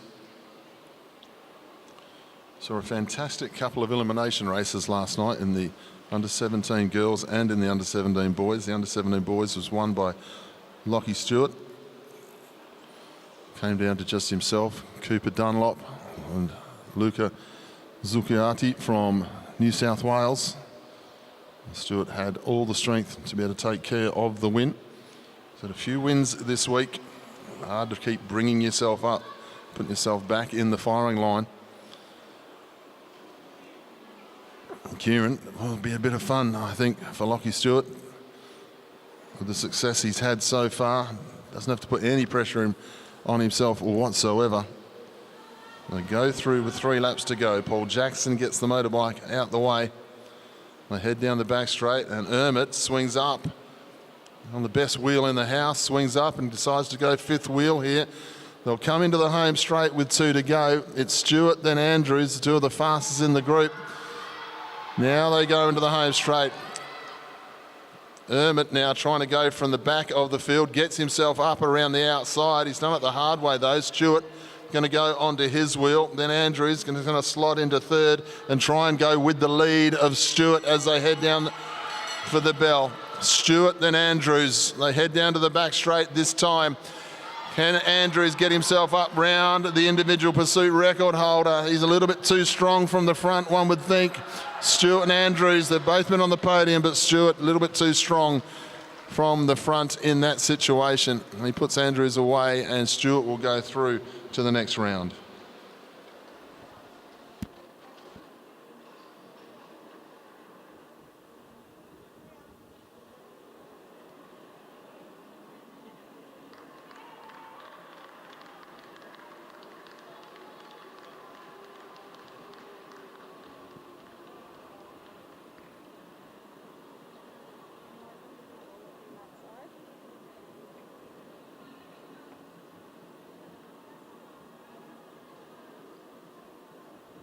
He'll have to close the window.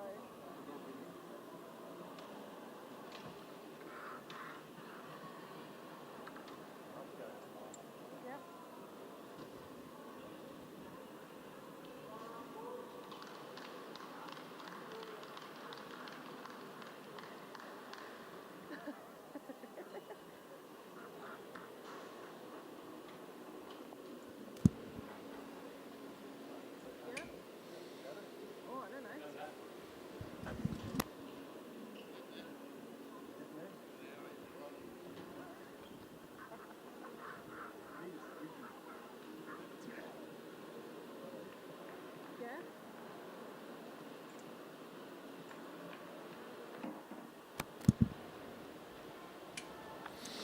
We move on to the next round of our repechage.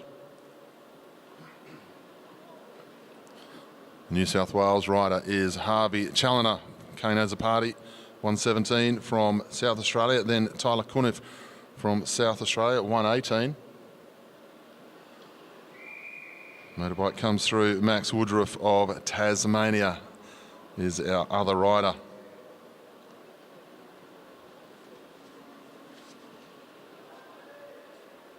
It's our second to last repechage. First place only into the final.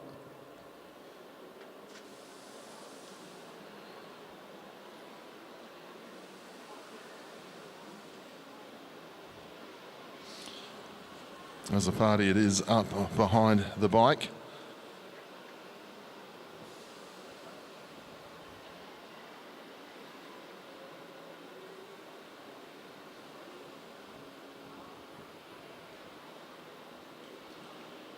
They'll come through this time with 4 laps to go. As a party leads Challoner. Then we've got Max Woodruff and Tyler Cuniff. Max Woodruff, who's the fastest qualifier in our Junior Sprint Championship. So he's got a lot of power, a lot of speed. And trying to get himself a win here in the Keirin event. As a party has a look over the shoulder, sees that Woodruff's moving forward, and be fully aware that he's got to try and get up on the wheel if he's going to let him past. Come through this time. 2 laps to go. Woodruff now controlling affairs at the front. He's got Konev up above him. As a party, just trying to hang on to that wheel. He's going to base everything on the fact that Woodruff's going to go so strong that no one can ride 2 abreast. Heading to the home straight. That's what's happening for As a Party at the moment from second wheel. Good fight by Konev though as he goes through the 200, taking on the Tasmanian down the back straight. Good sprinting from the South Aussie. The Tasmanian though strong from the front. Doesn't let his handlebars get overtaken. He'll come through to the home straight. Max Woodruff will take that one and go through to the next round. As a Party, fast finisher up into third wheel but couldn't quite get out of the box to use it. Great sprint from Konev as well. But the Tasmanian will go through to round number 2.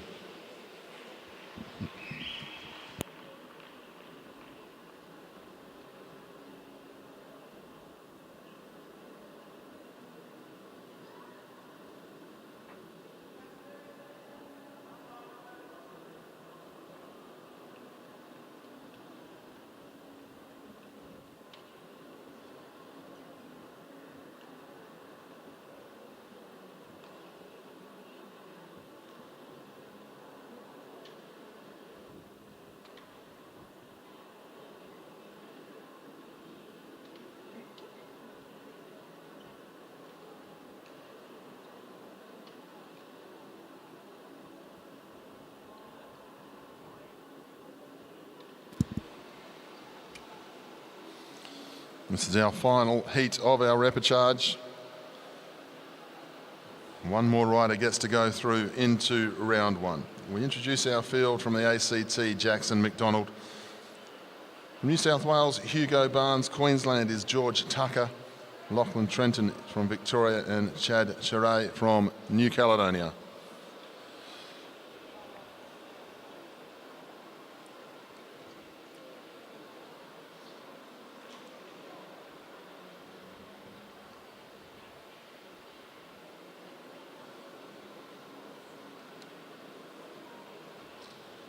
Motorbike is on its way.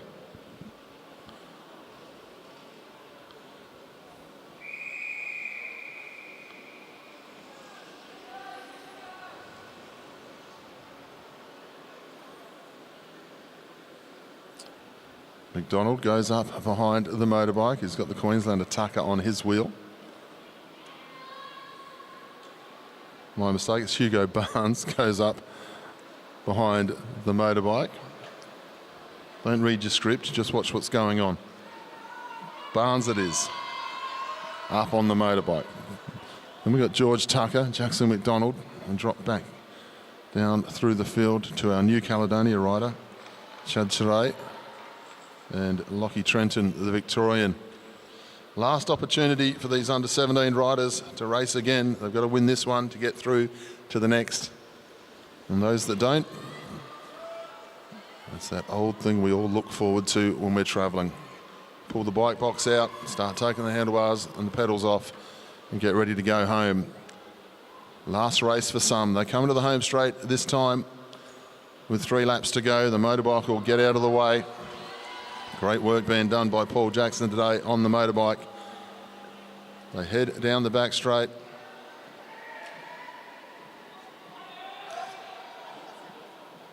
The Queenslander comes into the home straight this time. George Tucker, big powerful lad, goes to the front. They're going to have a lap and a half to go down the back straight.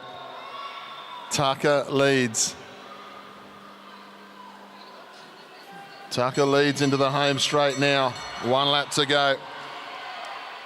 Then Hugo Barnes trying to get to him. The ACT rider, Jackson McDonald, trying to get out after Tucker. It's going to be hard work to get to Tucker from here. McDonald's going to try his best. Can he get up around the outside of the Queenslander? He just misses out by half a wheel. That was a good try, but a great ride from Tucker from the front.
We move on to our next championship event now. This is the under 15 girls time trial.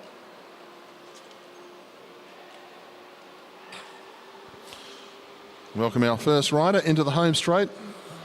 To get us underway, this is Paravi Tanksali from Victoria.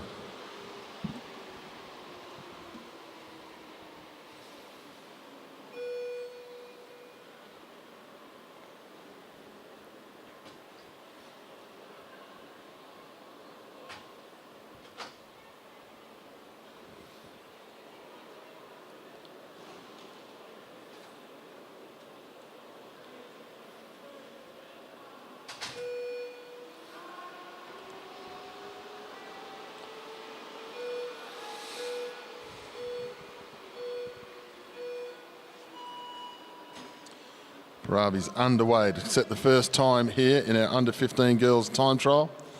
Last race on the track for our under 15s.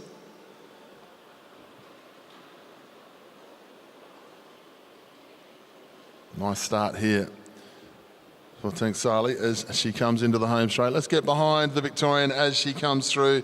This will be her last race on the track for the championships before we get to see them all again 12 months' time. Part of the NJTS program and also the next national championships. Hope to see them race on a few more tracks around Australia. She'll come to the home straight this time. Stop the clock at 44.568 to get us underway.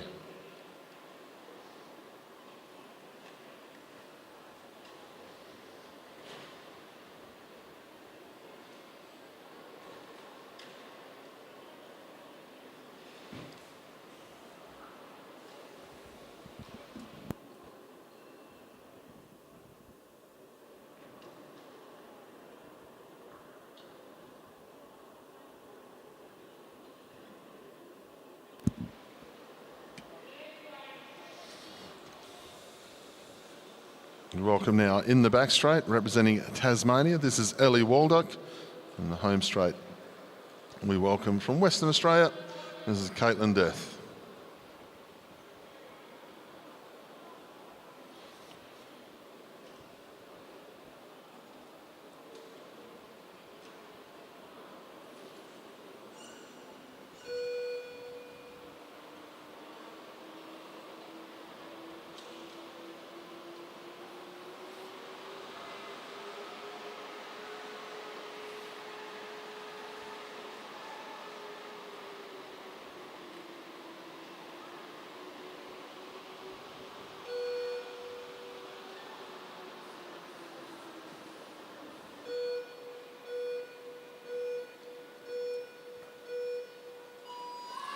Away now, heat number 2, lots of support. Lots of interstate support this week during the junior championships. Tasmania versus WA here. Nothing between these two through the first lap. Caitlin Death into the home straight for Western Australia. Ellie Waldock into the back straight. Nothing between them, slightly the West Australian as they go through, looking to set the fastest time they possibly can here as they go round. Half a lap to go and still virtually nothing between them, but maybe the edge to WA. Caitlin Death comes into the home straight. Ellie Waldock in the back straight. They'll go across the line. Caitlin Death will win the heat, 42.784. Ellie Waldock 42.849, so nothing between the two of them, 0.06 of a second. But Caitlin will go top of the leaderboard for now.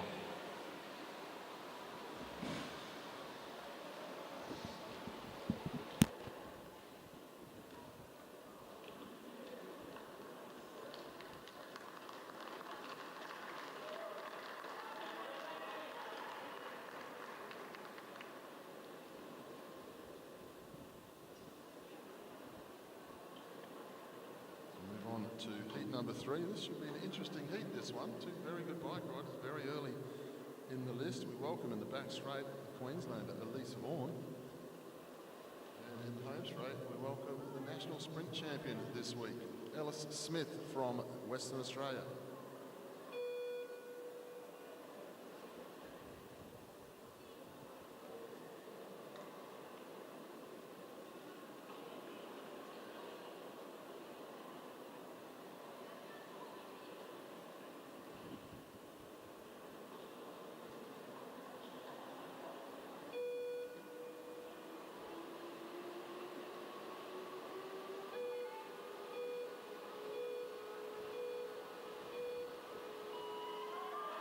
Ellis Smith, national sprint champion this week in the under-15 girls time trial. She's got the Ascent 86 deep dish wheels in that a lot of the West Australian riders have been using this week to full effect. Good start here from the West Aussie. Up against the Queensland rider in Elise Vaughan. Smith will come through this time. Fastest time so far. Nice first lap there, 21.88. Is this going to be the time that everyone has to look at for a while and see if they can beat it? Because the West Australian is coming into the home straight now. National sprint champion. Going to stop the clock. Comes down. Nice ride. 39.69 for Ella Smith. Leaves Vaughan 42.899. Some 3 seconds clear of the rest at the moment for Ella Smith. She's gone very early in the program. So that is the standard for everyone to look at. Now she sits top of the leaderboard.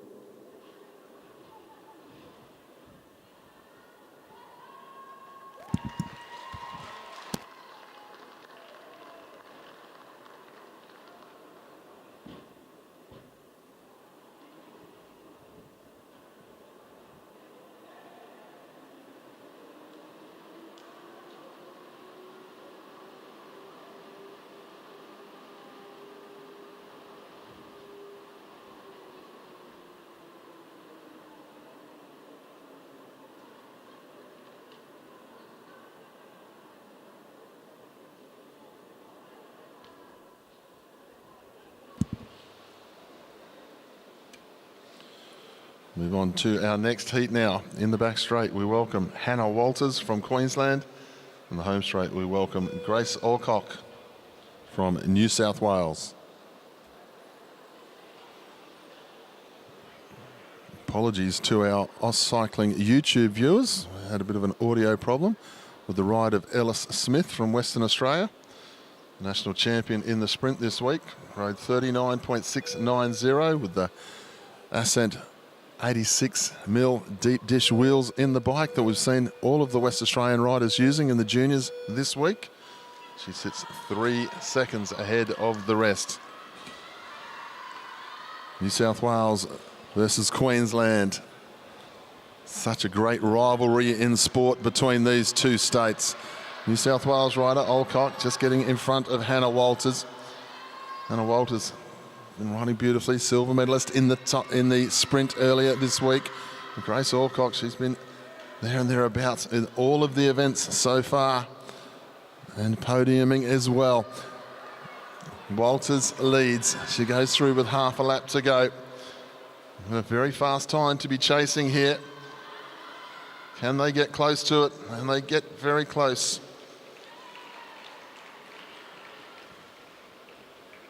Hannah Walters goes through 42.105. And Grace Alcock 42.714.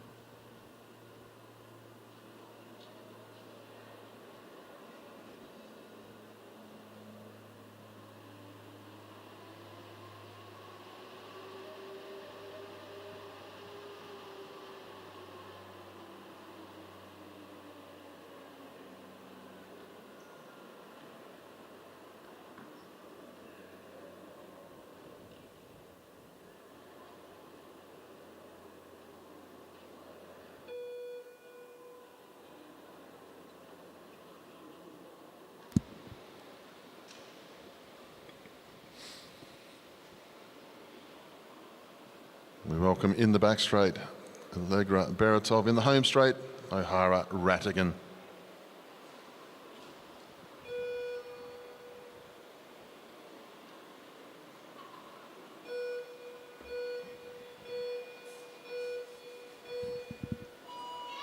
South Australia versus New South Wales at this time. 39.690 is the time to beat of Ellis Smith from Western Australia. These two getting away very nicely. Beretov and Rattigan, they've been riding beautifully over the last few days, these two.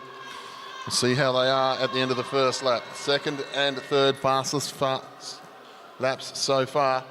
Not quite on the pace of what we've seen from Smith in that first standing lap.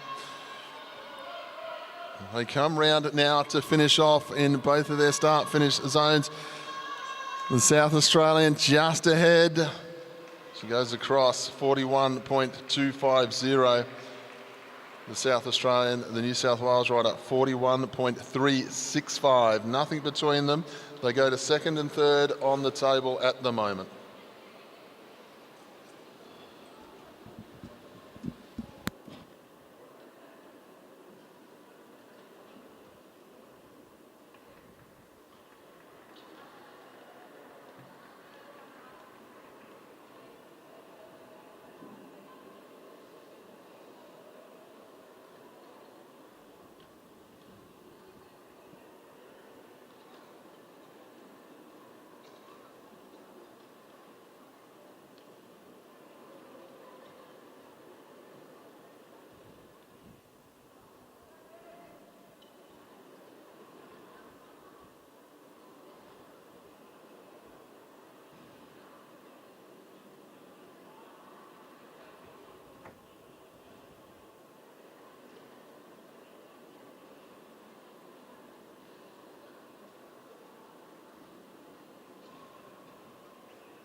Away now, we've got Power in the back straight from the ACT. Williams from New South Wales in the home straight. The time to beat 39.690. That's the one at the top of the leaderboard for now.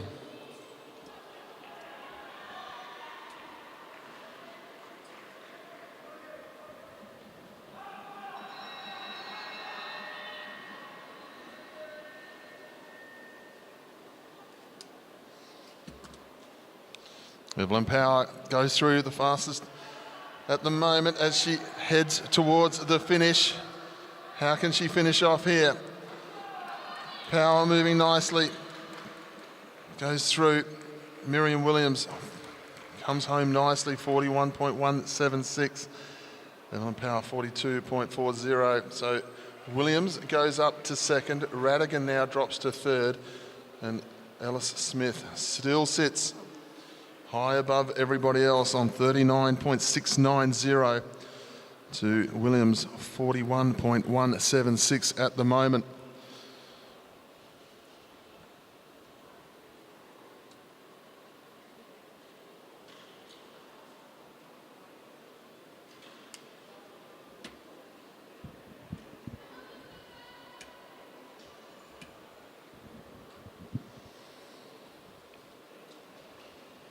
Heat number 7 now.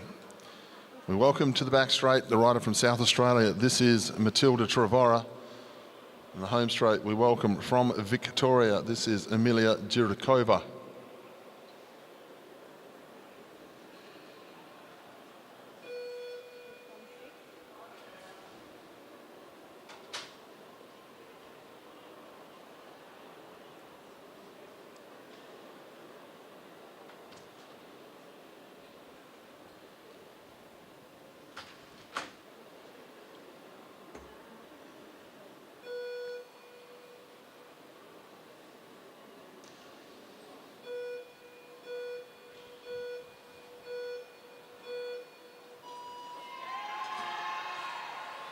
Judkova getting underway nicely. Matilda Trevorrow. This will be one of the first heats. We really see if they can challenge the time of Alice Smith here. She was so quick out of the blocks, the West Australian, Judkova. She comes into the home straight. Opperman as well, Trevorrow. 3rd and 6th is what we see on our scoreboards at the moment through that first half lap. Half a lap to go for these riders now.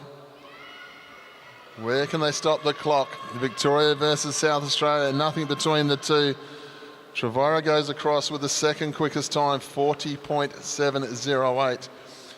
Jurkova from Victoria goes across 41.486. She sits down in 6th place for now. So Trevorrow's got herself up into the medals for the moment. She's still got 4 riders still to come, 2 heats. Still Alice Smith, the West Australian, sits atop the leaderboard.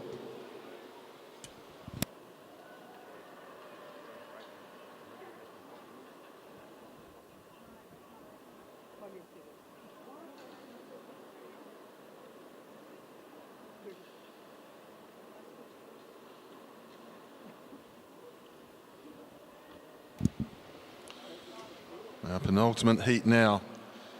In our 15 girls time trial, we welcome to the back straight Molly Opperman from South Australia, and also from South Australia in the home straight, Monica Siebert.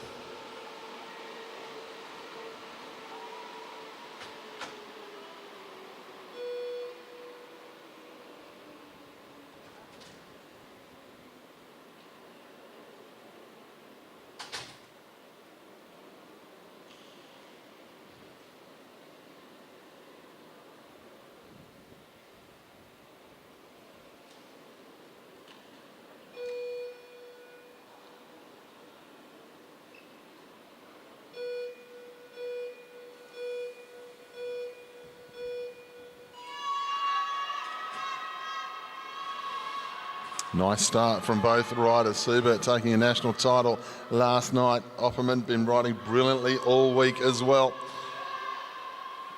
Good start here from Opperman. That's one of the most impressive starts over the first half lap we've seen so far. Let's see where she can position herself through this first lap. Opperman, second fastest for the moment. Can she lift? Can she bring herself back up to the time of Ella Smith here? Opperman through the home straight. This is the first real big challenge we've seen. Can Opperman get herself to the top of the leaderboard? She heads down the back straight. She stops the clock. Second fastest, 40.620. Gets herself in front of her teammate Trevorrow. Monica Siebert goes through 41.284, but Ella Smith, with one ride to come, still sits top of the leaderboard, just about a second quicker than Molly Opperman.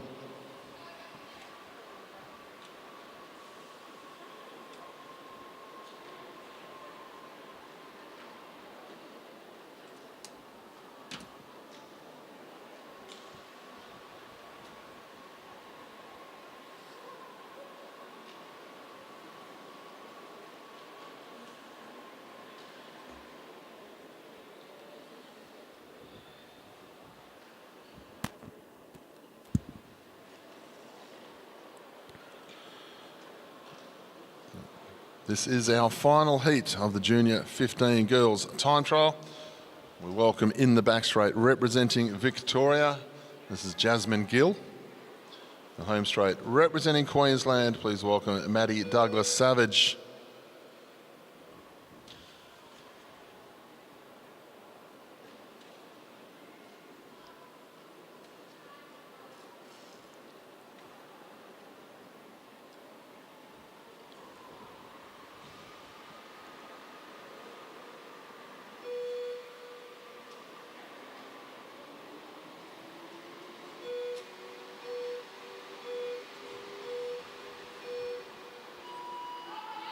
Away now. Gold, silver and bronze on the line. At the moment it hangs with Western Australia, South Australia and South Australia. Can either of these riders get themselves into the top 3 here? We'll see how they're travelling through the first lap as they come back to their starting points. Douglas Savage leads the way. They're trailing off the pace though. They're not challenging the time of Ellis Smith, Opperman or Trevora at the moment. Big last laps required from both. Maddie Douglas-Savage will come into the home straight. She's going to stop the clock. Gets herself up to second beautifully there. 40.246. Great final lap from Maddie Douglas-Savage. Gets herself the silver medal. Molly Opperman will take the third, but the national title will go to the West Australian Ellis Smith.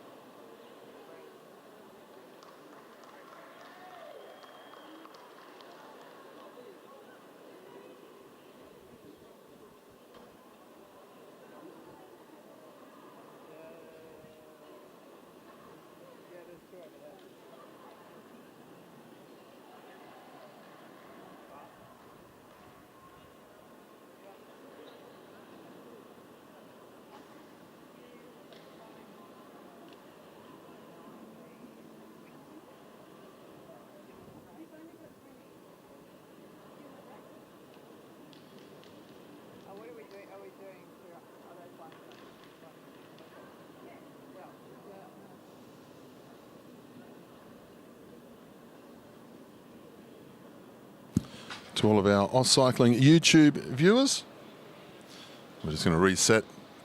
Commissaires will get in place. We're going to have the qualifying rides now for the elite men sprint qualifying over 200 metres.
Well, ladies and gentlemen, we move on to our next event, and this will be our elite men's 200 metre qualifying for the Sprint Championship.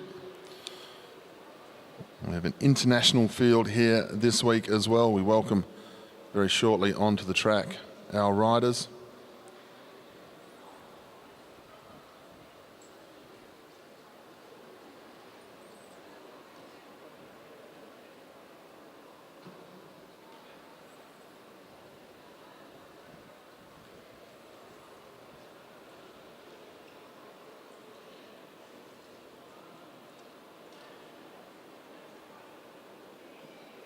We welcome our first rider up onto the track now.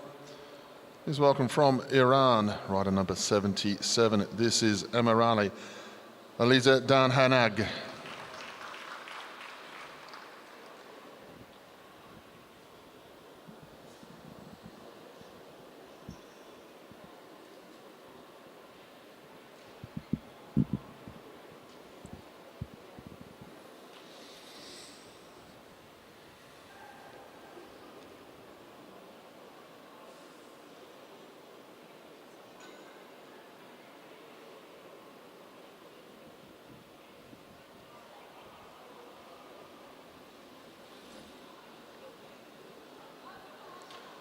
Meares from Iran, building up pace nicely. This is the big difference. For those of you who are joining us on the AusCycling YouTube channel this week, this is what I've been talking about. Have a look at the gear difference that we see when we go to our elite field. And Meares goes through the 200 nicely now, heading down the back straight. Quick through the first 100, 5.314. We'll see how he hangs on to it. Goes across the line. 10.877 for Meares. 19 riders in all. The first 16 will go through to the next round. The next rider on the track is rider number 33, Alexander Schaefer from the ACT.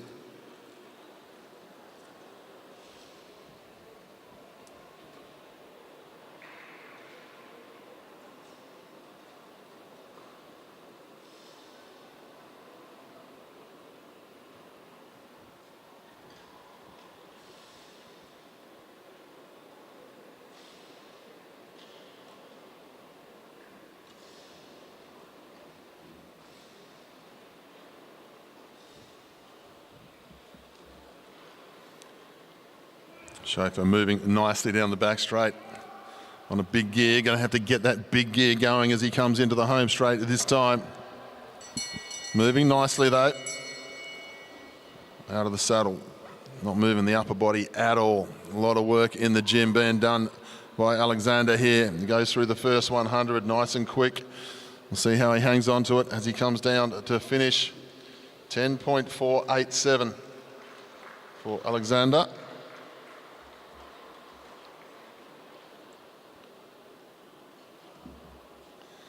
Now, new rider on the track in the new threads.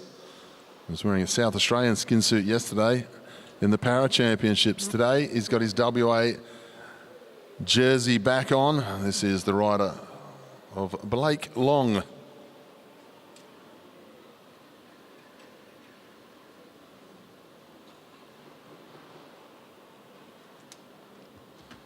Top 16 out of our 19 competitors will go through to our first round here in the elite men's sprint.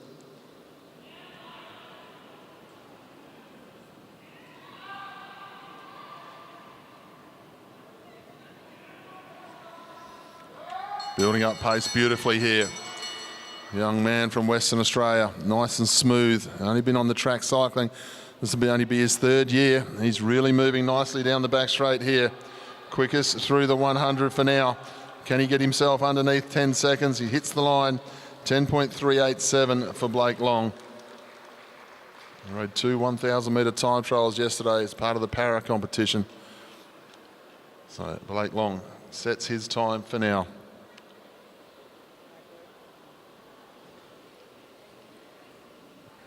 Our new rider onto the track now. From Victoria, this is Ruben Smith.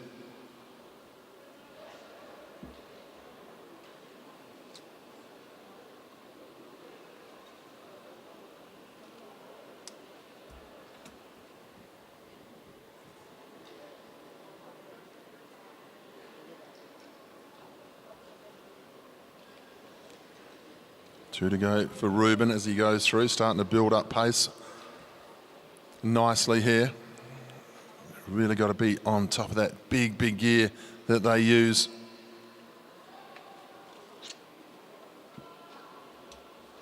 Doing it nicely as he comes up to get the bell this time. Out of the saddle, good line as he goes through the 200 here for Ruben. Heading down the back straight, we'll have a look and see what his 100 time can be. Third at the quickest at the moment. See where he's going to finish off. 10.636 for Ruben. Puts himself in third place for now. Welcome the next of our West Australian riders up onto the track now. Rider number 70. This is Kai Bonza. Nice to see Kai Bonza back at the elite level, a former junior champion of Australia multiple times as well. Tried his trade with the road and had a little bit of injury over the years, but he's stuck with it. Big advantage of having the likes of Shane Perkins as the coach in Western Australia. Has kept Kai in the sport, and now here we see him again at the national level. Kai Bonza building up pace nicely. Very smooth, very fast bike rider. Excellent in the 1,000-metre time trial as well. Getting underway now. Let's see what Bonza can get himself to do here as he goes through the 200. We'll see how he sets up for the first 100 metres here. 5:11, second quickest at the moment. Kai Bonza stops the clock. Fastest time so far, 10.327, just inside that of his teammate Blake Long.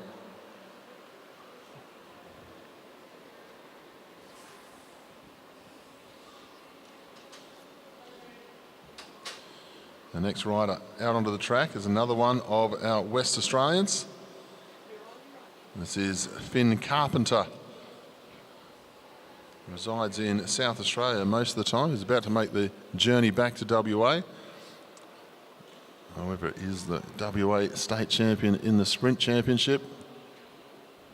Taking full advantage of the opportunity to train with the South Australian Institute of Sport.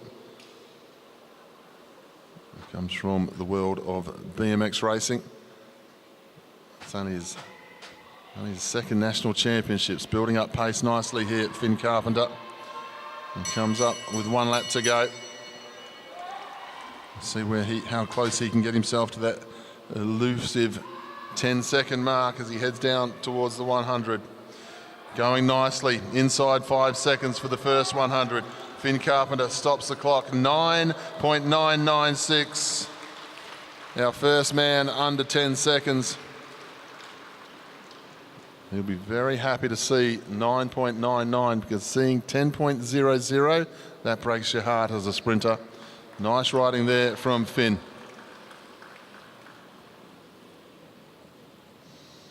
The next rider heading down the back straight from New South Wales. This is John Trovis. John Trovis, former world's medalist in the team sprint with the Australian team. A number of sprinters in our Australian stable of sprinters still sticking with it. The big changes at the top of the Australian sprint program. A number of retirements and a number of riders no longer with us at this level. Trovis building up pace nicely. Been under the tutelage of Sean Eadie for many, many years now. Johnny Trovis comes through the 100, nice and smooth. We'll see how he goes through the first 100. Second quickest at the time. Nice ride here from John Trovis. He'll stop the clock, 10.366. Drops into third position for now.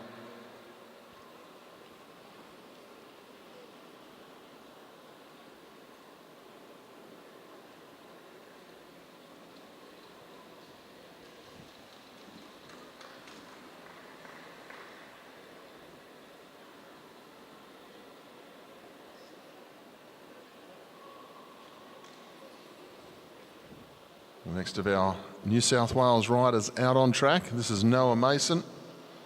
Another one of our young guys, just got up into the elite ranks.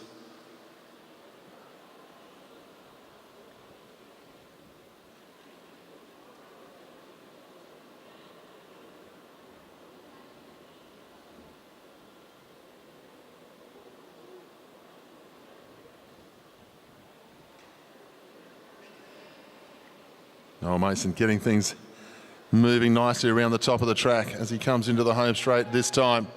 Really moving sharply.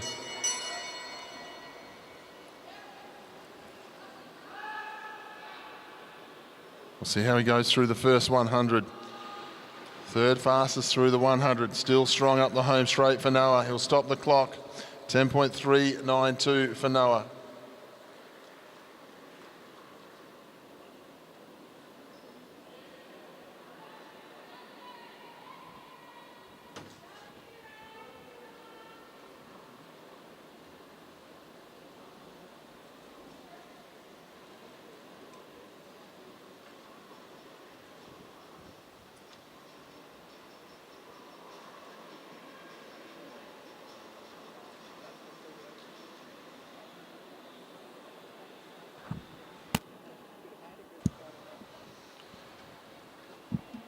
Another one of our international riders on the track now.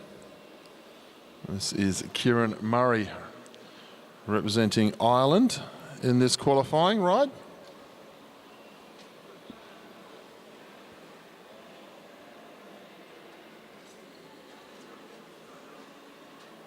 Keirin Murray trains in Western Australia under the tutelage of Shane Perkins, getting himself going here. We'll see what he can do. He's fairly new to track sprinting. On top time at the moment is Finney Carpenter with 9.996. See what he can do here as he comes through. 11.05 for Keirin Murray.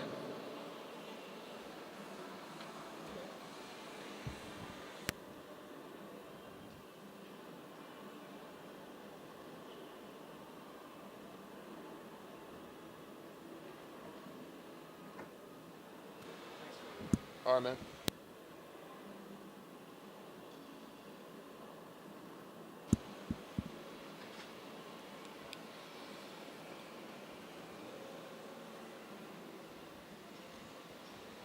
Our new rider out on track. The New South Wales rider, this is Xavier Bland.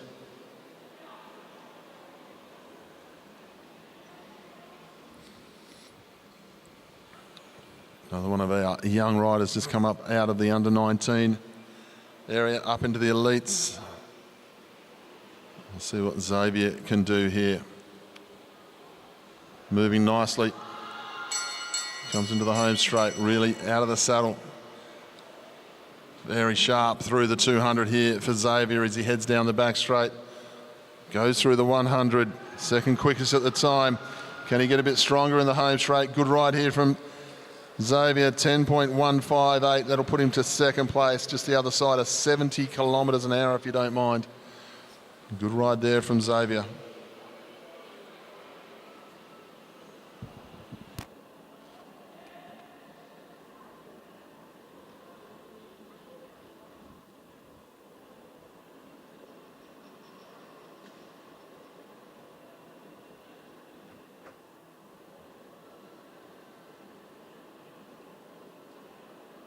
Next of our riders out onto the track now is the Victorian rider number 63. This is Jade Madden. One of our up-and-coming sprinters out of Victoria. Jade, very handy in the sprint competition and the keirins. Team sprint as well. So much to look forward to with our elite men's sprint over the next couple of days. With the sprint, the keirins, the time trials, team sprint. Really looking forward. Some great competition as we roll into the weekend. Madden up onto pace nicely here, really moving nicely. See the big gear that he's got going. He heads through the 200, down the back straight now. We'll see how he is through the 100. Third quickest at the time, but he's still on that big gear, trying to hold the bike down, goes across the line. Third fastest for now, 10.191.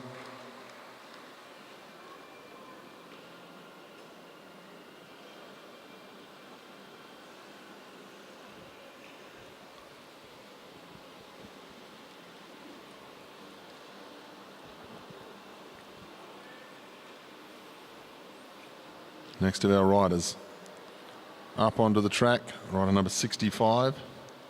This is Nicholas Papadakis. I had the pleasure of watching a lot of these riders come up through the junior ranks over the last several years. Watching them here at the National Championships on Anna Meares Velodrome. Great to see them up into the elite ranks, plying their trade. Papadakis just defying gravity at the moment at the top of the banking. Nerves of steel with all of our sprinters. Quite a high setup at the front end of that bike, Papadakis, as he heads down the back straight this time. We'll start to get up on top of the bike, speed. These guys riding monster gear ratios to try and get as much as they possibly can out of all of these bikes. Papadakis, he's got a flat back, still high in the handlebar area though. As he heads down the back straight, he's looking very smooth though, isn't he? Going nicely, fourth quickest through the first 100. He's moving nicely though, he's going to stop the clock. 10.281 for Nicholas Papadakis, just the other side of 70 kilometres an hour. So well and truly there and thereabouts with what we've seen so far today. Next rider into the home straight. One of the most exciting sprinters you'll see in Australian track cycling, in the keirin racing and in the match races. This is Sam Gallagher from Victoria.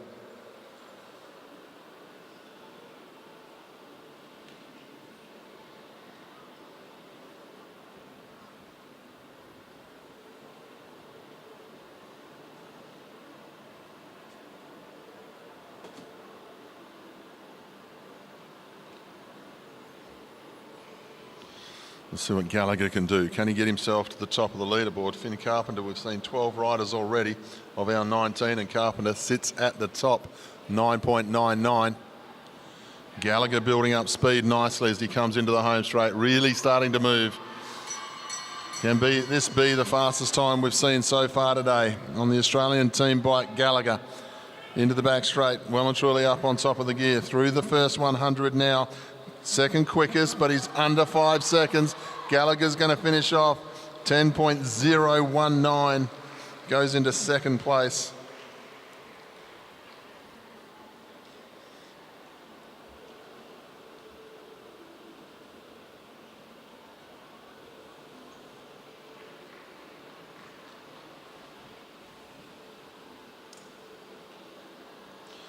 Next of our riders, heading down the back straight in the South Australian colours, is Max Liebschnicht.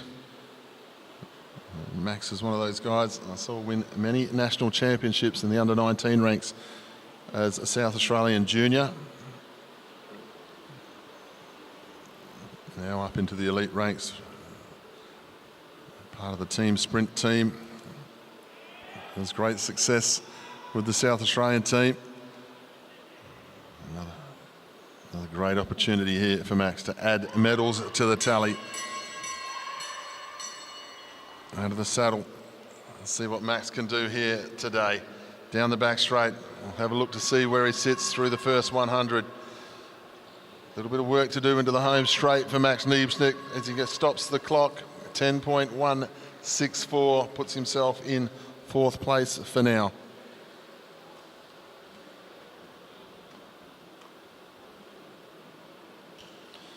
Next of our riders to come out onto the track.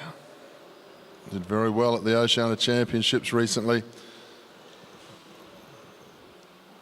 Also part of what the new look Australian team sprint team looks like. This is Tate Ryan from South Australia, ladies and gentlemen. Junior world record holder in the 1,000-metre time trial. Many junior world titles in the last couple of years from Tate Ryan. Being promoted as the next big thing of Australian track sprinting. There's a few gaps to fill with a number of retirements in our sport in the team sprint, and we've got the talent to fill those gaps. There's no worries about that when we have the likes of Tate Ryan flying around the track. He goes down the back straight. Expect to see the quickest time through 100. It is indeed 4.89 seconds, inside 10 seconds coming from Tate. 9.864 for Tate Ryan, goes to the top of the leaderboard.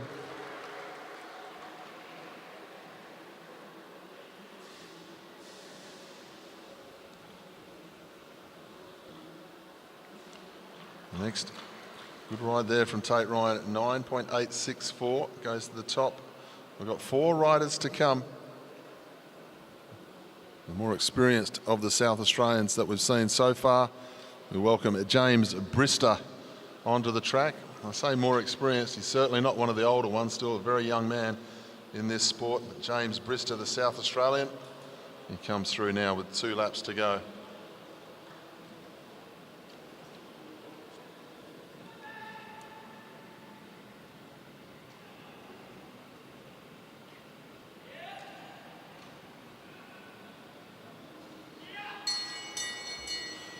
Brister, can he get himself to the top of the leaderboard? Can he get himself inside 9.86 seconds as he heads down the back straight?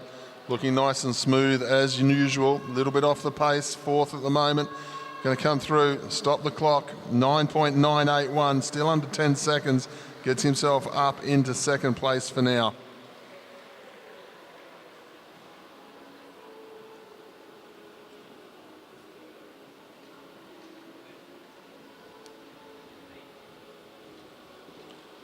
Talk about junior world bests. Riders coming up into the elite ranks. This young man got his first opportunity with the Australian team after the Paris Olympics and took a medal in the team sprint. Ladies and gentlemen, from Queensland, this is Ryan Elliott.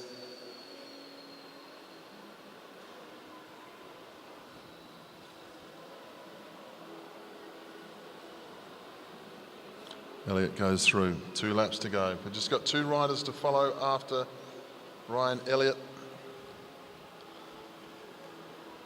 That's what I talk about when I say we've got some gaps, but we've got the talent to fill those gaps at the top of the Australian sprinting chain.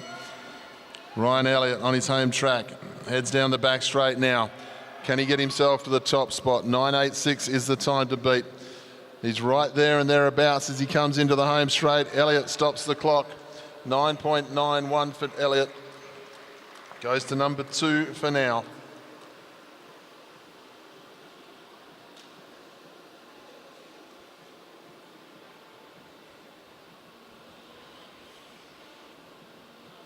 So Elliott goes to number 2 behind Tate Ryan. James Brister is in 3 for the moment, then Finn Carpenter from WA. We welcome our second last rider to come out onto the track as he rolls down the back straight now. A great story. Daniel Barber, he's persevered with the track sprinting for several years. He was the he's still the under-17 national record holder in the junior 17s, ranked with a 10.7. He's continued to train, continued to race at a time when the Australian sprinting stocks were very, very packed. But Daniel Barber it is from New South Wales, coming into the home straight, up into the national team now, and he rode brilliantly at the recent Nations Cup in Turkey. Daniel Barber goes through the 100, quickest time at the moment. He comes into the home straight, he's going to stop the clock. 9.794, goes top of the leaderboard for now.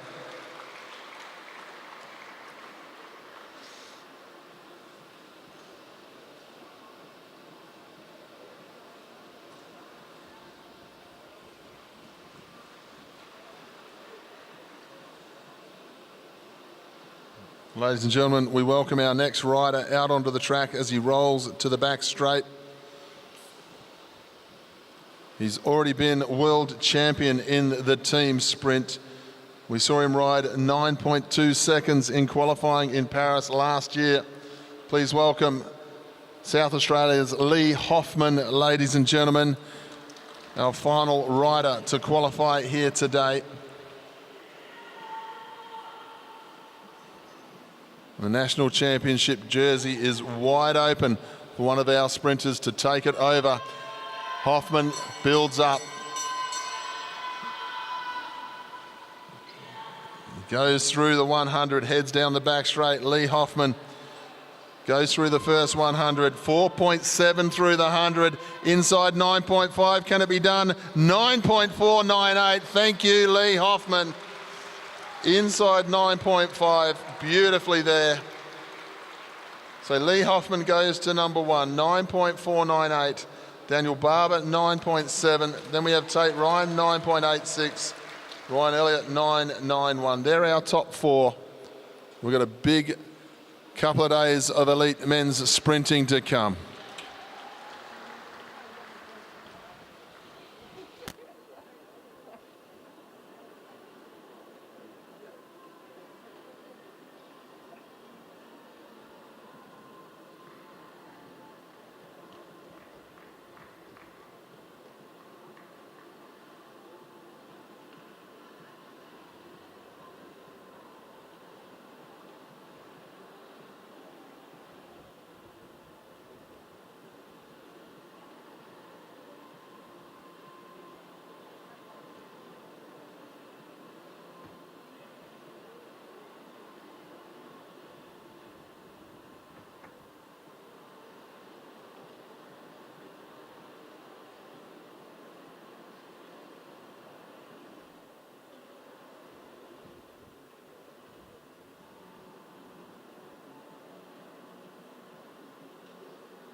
Ladies and gentlemen, I turn your attention now to the medal ceremony of the Under-15 Girls Time Trial Championship.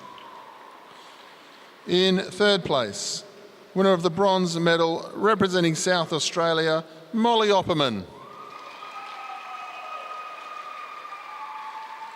In second place, winner of the silver medal representing Queensland, Maddie Douglas-Savage. In first place, winner of the gold medal and national champion representing Western Australia, Ella Smith.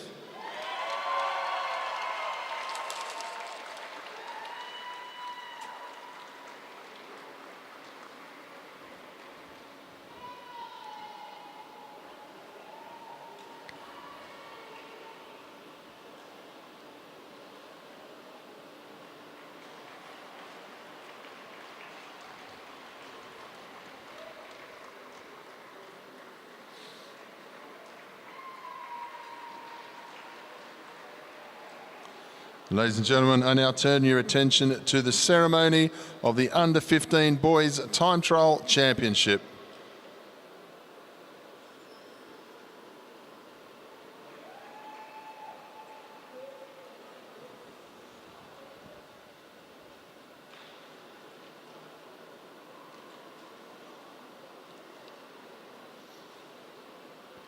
In third place, winner of the bronze medal representing Victoria, Aidan Nguyen.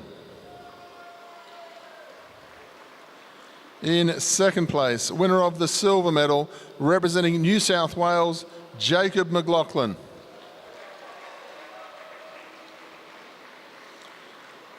In first place, winner of the gold medal and national champion representing Queensland, Riley Dixon.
didn't I? You got weight. Oh.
Well, we're getting set to go for the elite men's sprint, round number 1.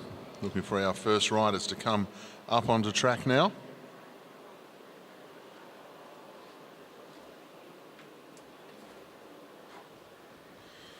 And we welcome Alexander Schaefer from the ACT and Lee Hoffman from South Australia.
So not a lot of turnaround from 200 metre qualifying into the first round here. For our elite men sprinters. One or two just getting caught off guard with changing the gears and getting themselves back up onto the track. I just saw Lee Hoffman just climbing the stairs, coming back up onto the track, still putting his helmet on. But they're up there now. Hoffman up against Schaefer. Walking pace for the first half lap for these riders as they go. And that would have been the bare minimum to walking pace. Chief commissaires and commissaires doing great work here during these championships, long days. To be concentrating on the official side of the racing to keep everything fair and equitable as they go through. Hoffman leads. 2 laps to go now. We're trying to get him through quickly here. He's going to show utmost respect for the speed of Schaefer as they head down the back straight this time. Hoffman keeping Schaefer high up on the track. Just going to control proceedings here. Schaefer, though, gets himself down the track. Hoffman just drops in front. They head down the back straight. Hoffman with Schaefer. There's a good move by Schaefer. And Hoffman's got himself in front now as they come into the home straight. There was a canter in the end for Lee Hoffman. They go across the line in 10.97.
We welcome heat number 2 up on to the track now.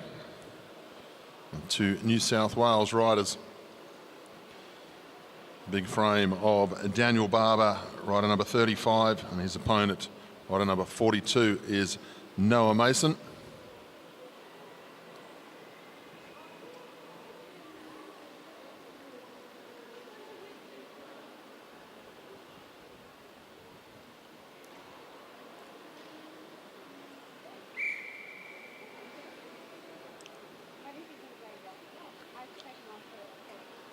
So Daniel Barber leads away.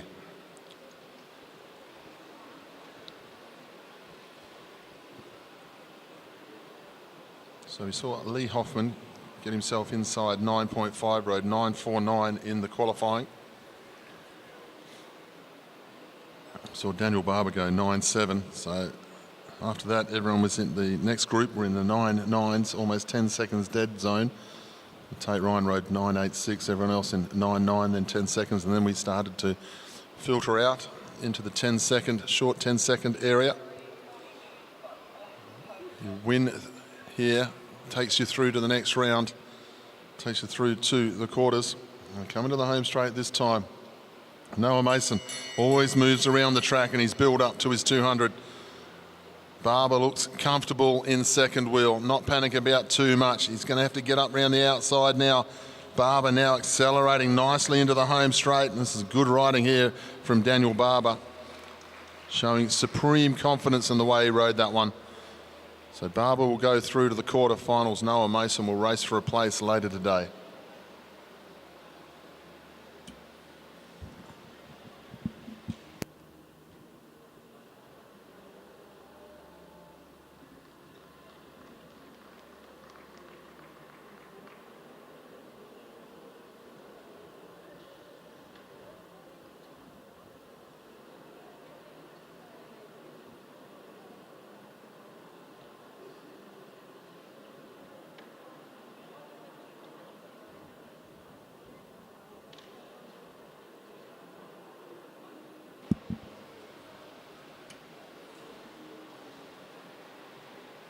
Welcome heat 3 up onto the track now. Welcome the rider from Western Australia. This is Blake Long. And his opponent from South Australia, still clipping in, will be Tate Ryan from South Australia.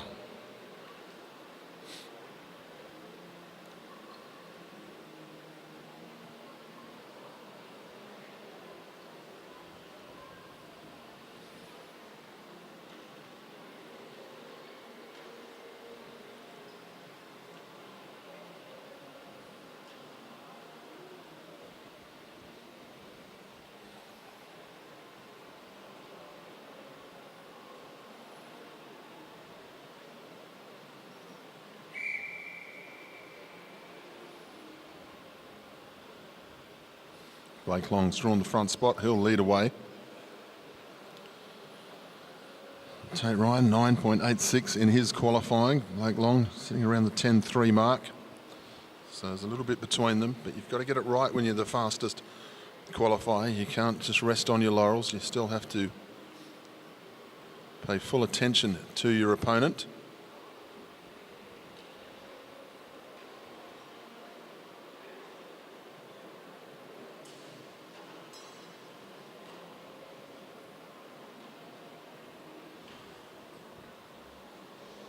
Blake Long just holding things up in the back straight, trying to see if you can get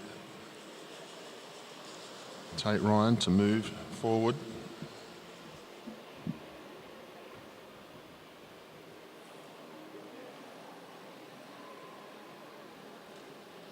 They come in the home straight with 2 laps to go.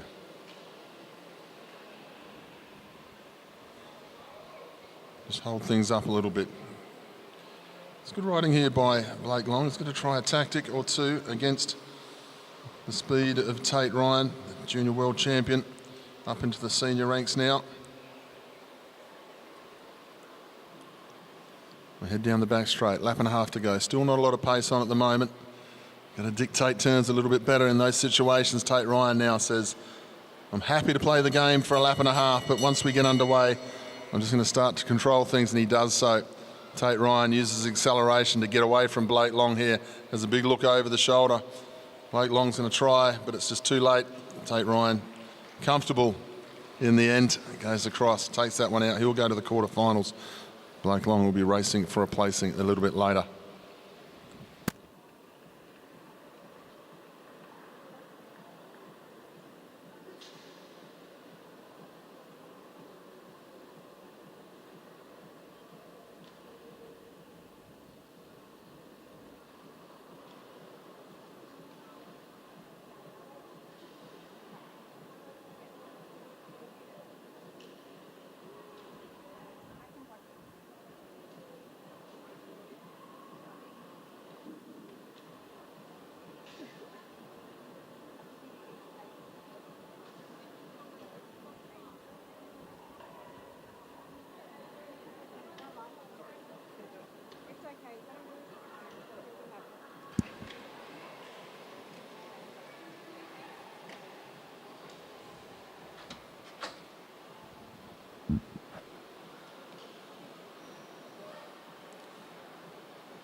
Move on to heat number 4 now. We welcome rider number 47. Representing Queensland, this is Ryan Elliott, and his opponent, rider number 44, Johnny Travis from New South Wales. These guys will know each other pretty well. They came up through the junior ranks together.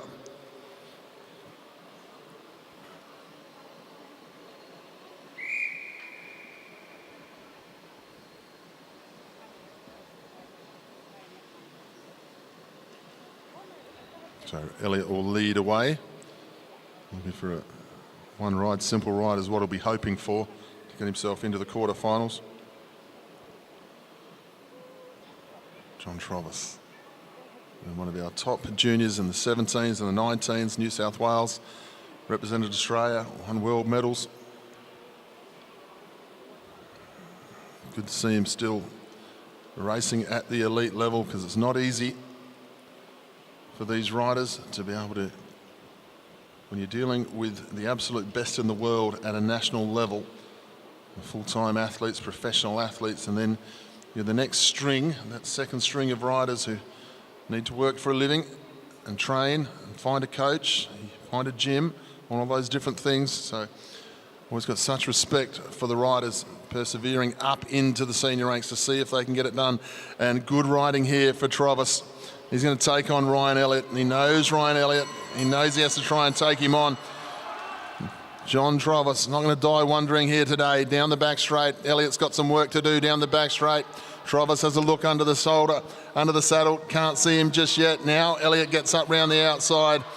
Elliott will take it out. There was a good try by John Travis. Nice to see the effort being made. But Ryan Elliott will go through to the quarterfinals.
We welcome heat number 5 up onto the track now.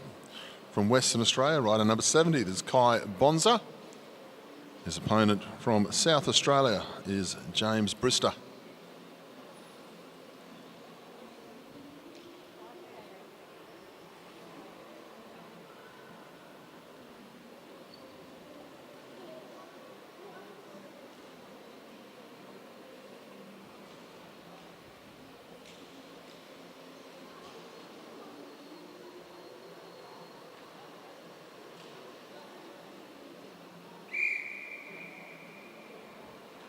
Bonza will lead away.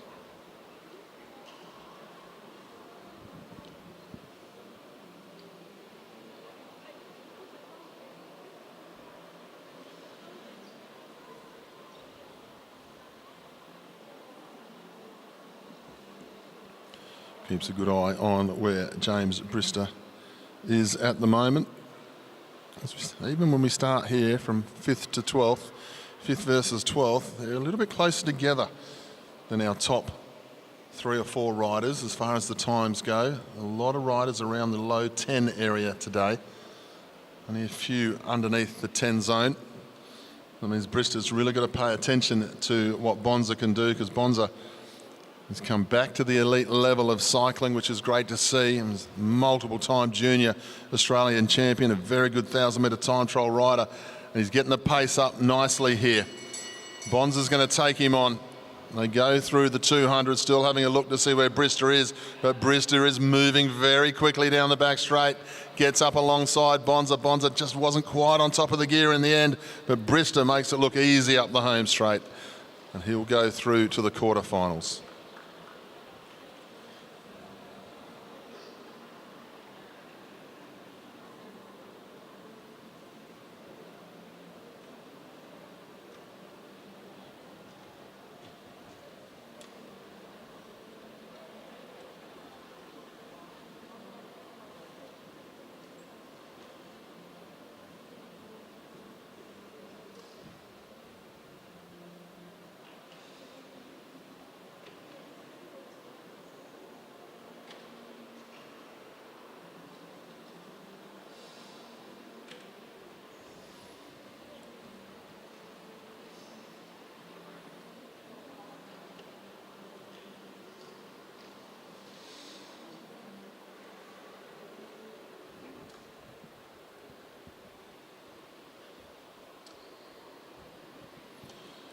Move on to heat number 6 now. Our 6th fastest qualifier was from Western Australia, and that's Finn Carpenter as he comes up onto the track now. Great improvement over the last couple of years.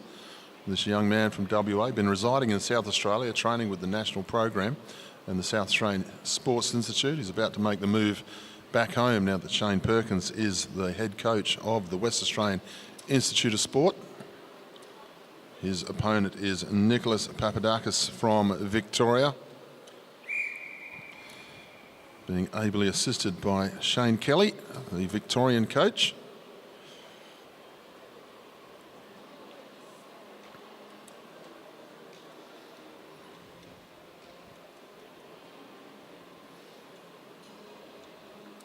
So Finn Carpenter leads down the back straight. My recollection is this is only the 2nd national championships for Finn. He took full advantage of an opportunity to go and move himself to South Australia so he could get more racing, more training in a tougher environment. He comes from a BMX background. Another one of these riders who took full advantage of the all-race licence when AusCycling came to fruition in 2020. Carpenter looks like he's got a cape with the cord running out of his back of his skin suit as he heads down the back straight here. He's up onto speed very, very quickly. He's not taking any risks whatsoever against the Victorian. The West Australian heads down the back straight. Papadakis didn't even get into the slipstream. He wasn't given the opportunity. Finn Carpenter's here and he's not messing around. He wants to make that quarter final, and he does so very easily indeed.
move on now to our 7th heat, 7 versus 10.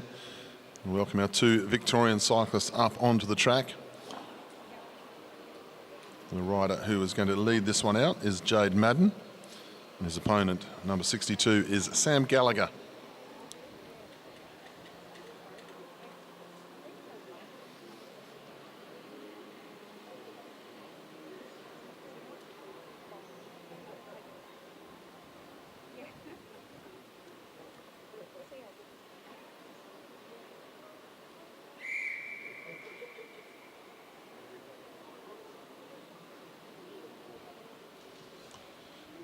Madden's drawn front spot. He'll lead away the first time. Well, the only time. It's the only time they're going to meet at this stage. The winner will go through to the quarterfinals. The loser will race for their place. Madden and Gallagher, they'll know each other extremely well. Gallagher, saw him come up through the junior ranks. Excellent rider in the Keirin racing and so forth. He's gotten better and better in the match sprinting as he's gotten stronger and quicker over the 200-metre qualifying. The 200-metre qualifying really does change the game as far as sprinting goes, but the Keirin and so forth, just able to bring it back that little bit more finesse in the Keirin. And they head down the back straight. Madden high at the track, just keeping an eye on where Gallagher is. Figuring that Gallagher's not going to try from a lap and a half out, but they're going to build pace this time inside a lap and a half. And Gallagher's quite happy to take control of the situation. He knows he's got a good jump over the top of Madden this time, and he's not even going to look over the shoulder. He's just going to get on with it. Has a bit of a dip underneath the saddle, gets on top of the gear again, knows that he's well clear.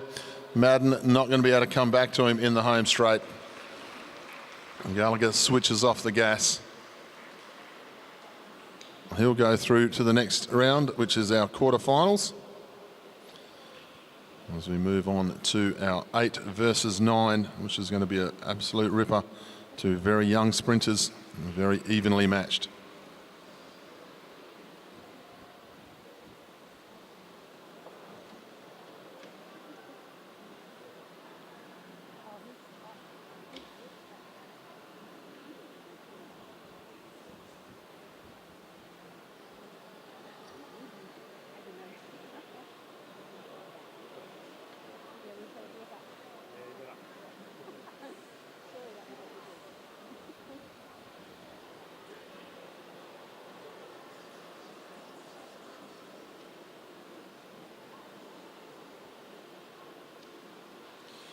Welcome our first rider up onto the track now. This is our New South Wales competitor, Xavier Bland.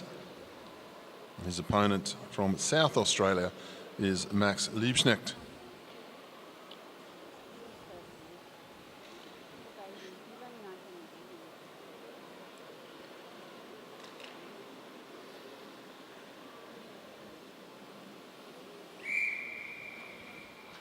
Xavier, the faster qualifier of these two. Max has drawn the front spot and he'll roll away, keeping a good eye on Xavier. This is a very important sprint for these two. Straight into the quarterfinals if you can win. 2 young sprinters, so important for them in their progression to get up into that quarterfinal contest.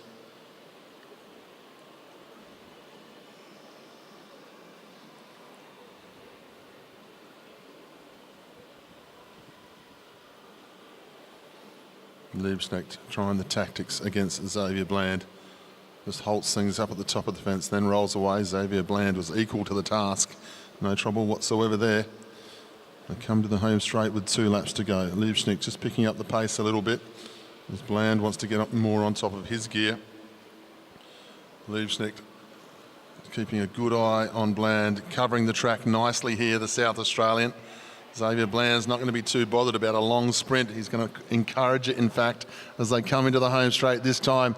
Liebknecht's got to get on with it now because Bland is building the gear. Liebknecht does get on with it as they head towards the 200. Down the back straight, Xavier Bland's got the run of the banking up round the outside. Good sprinting here from the New South Welshman. Liebknecht's not going to be able to come back. Bland is going to go through. to the quarterfinals. Good piece of sprinting there. Holds on to his seeding as well. That was 8 versus 9. And Xavier Bland will be racing in the quarterfinals here at the National Championships.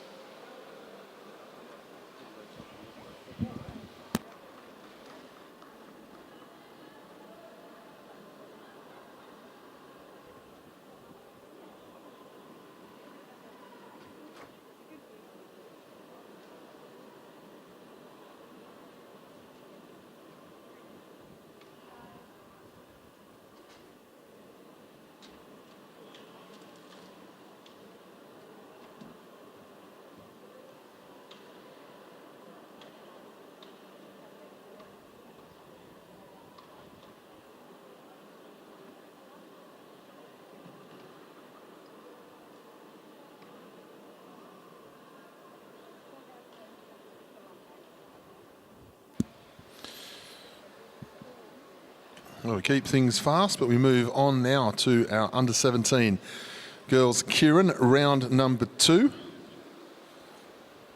6 riders in each of our round 2 heats. The first 3 will go to the final. The remainder will go to the 7 to 12 final. We welcome our riders up onto the track. New South Wales is Lucy Allen. Number 77 from Queensland is Chloe Buckley. Number 81 from Queensland is April Paddy. 3 West Australians in this one. 96 is Viana Najafian. 97 is Maddie Pitt. 98 is Ava Rogers. First 3 will get to race for gold, silver, bronze.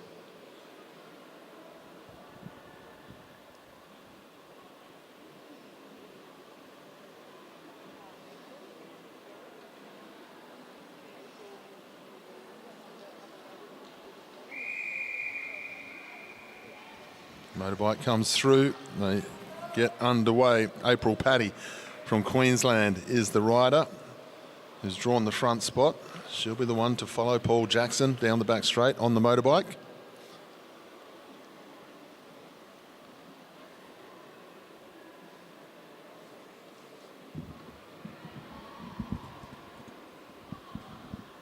They come through.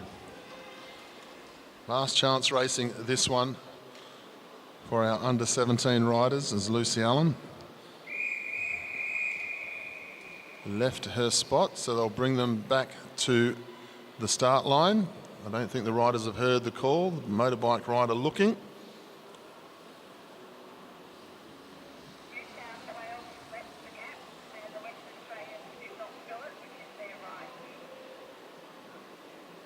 And this will be pulled up now. So we'll need another whistle. The riders are a little bit confused here, as the riders are still going on with the race at the moment. Now they see the red flag. So the race is stopped, riders. Riders, the race is stopped. Riders weren't able to hear the whistle as they went through. So, as the commissaire's explanation, the New South Wales rider swung up out of position.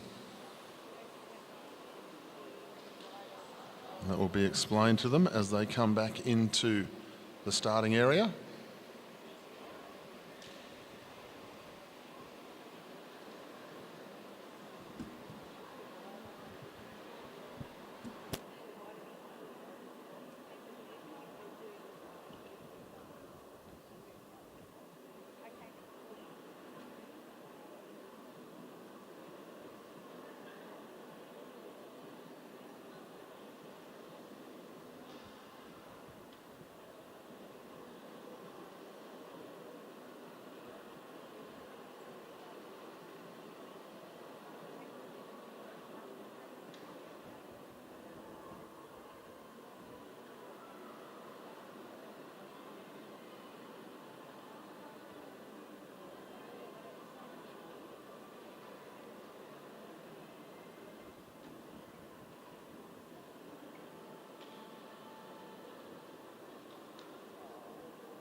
So to all of our AusCycling YouTube listeners, a number of different rules in keirin racing.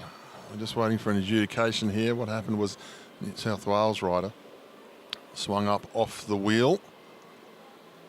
You are allowed to improve your position in keirin racing as long as there is a bike length gap between the back wheel and the front wheel of the gap that you're trying to drop into.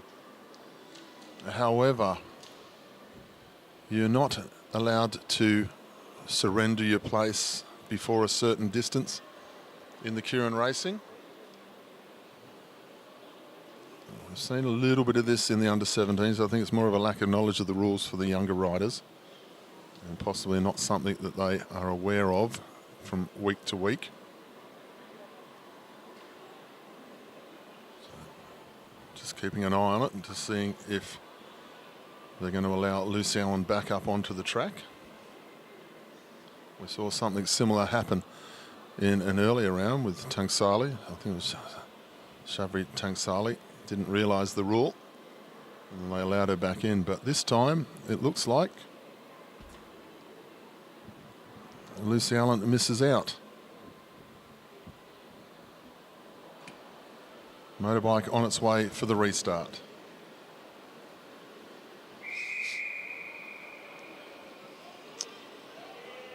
Chloe April Patty goes up behind the motorbike for the restart there. Unfortunately, we go without the New South Wales rider Lucy Allen this time.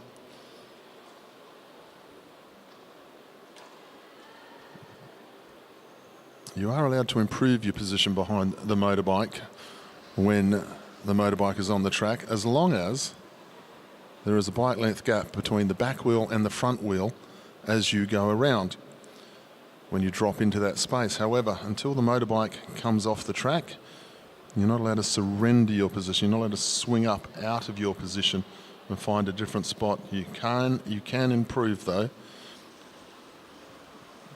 One of the two of those rules the riders need to be aware of when they're racing. Unfortunate to go without Lucy this time as they head down the back straight. They'll come to the home straight this time with 3 laps to go.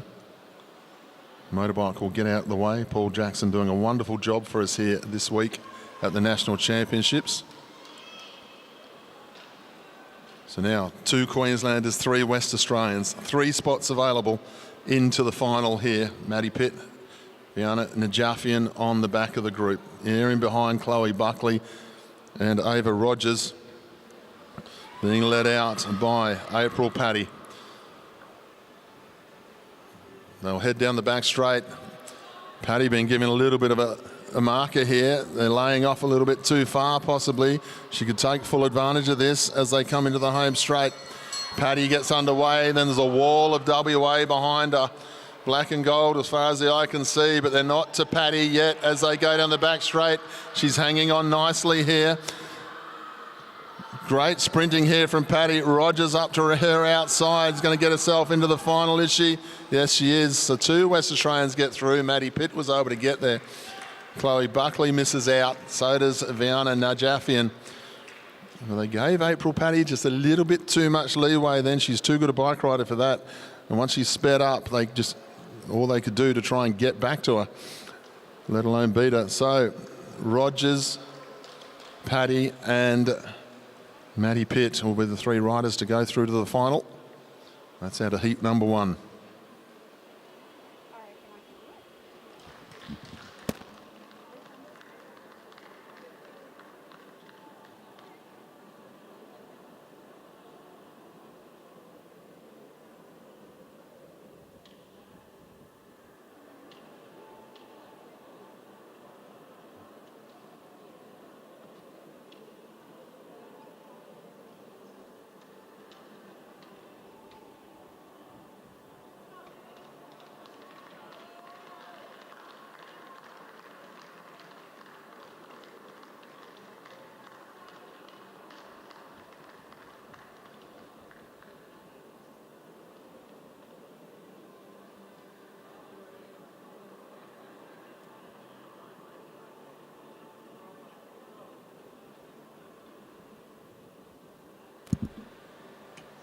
We move on to heat number 2, round number 2.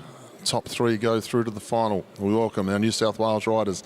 Number 73 is Zoe May, 75 is Erin Prince from Queensland, number 80 is Sienna Monteith, Isabella Potts, rider 82, Ava Robbins 83, and the birthday girl, Billy Russell from Victoria.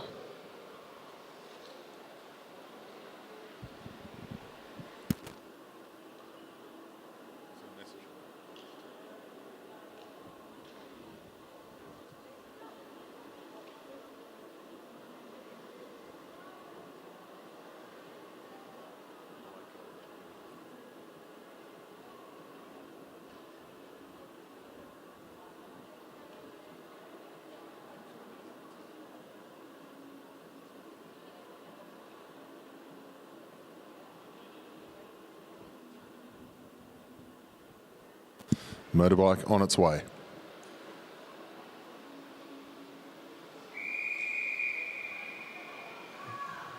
So rider 75, Erin Prince goes up behind the bike. Ava Robbins to follow her, and then Billy Russell.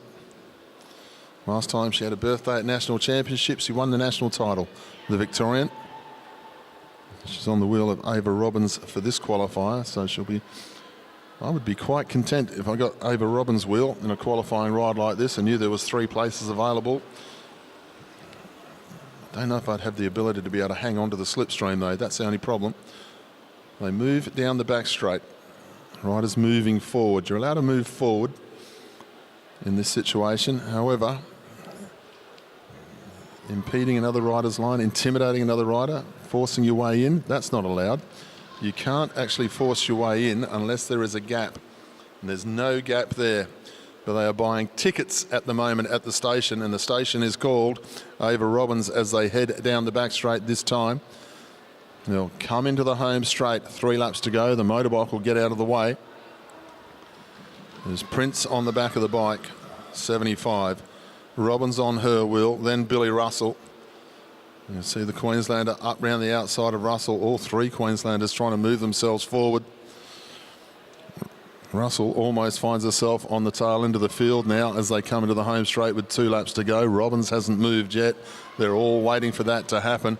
It's a wall of maroon as they go through the 200 down the back straight now. The other riders will be looking for a different tactic, because Robbins won't be too bothered about this. She knows the 2 riders on her outside. And if they're going to sit there, it means everyone has to come 4 wide around the top. Robbins is setting a tempo the others can handle just for the moment. They head down the back straight. New South Wales and Victoria in a lot of trouble. Smart riding here from the Queenslanders. They come into the home straight. Robbins leads. Queensland in 2 and 3. Can Russell get up for a placing? They'll go to the line. Queensland 1, 2, 3 as they go across the line. They'll all make the final. Smart bike racing.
We move on to the under-17 boys. Keirin, round number 2, heat number 1. First 3 will go through to the final. Both very stacked heats, these 2. We welcome the first one onto the line. The New South Wales rider is Josh Moore. Three Queenslanders. 110 is Will Amalaios. 114 is Oscar Schoff. 116 is George Tucker. The Victorian rider is Flynn Kessels. The West Australian is Tobias Zoe.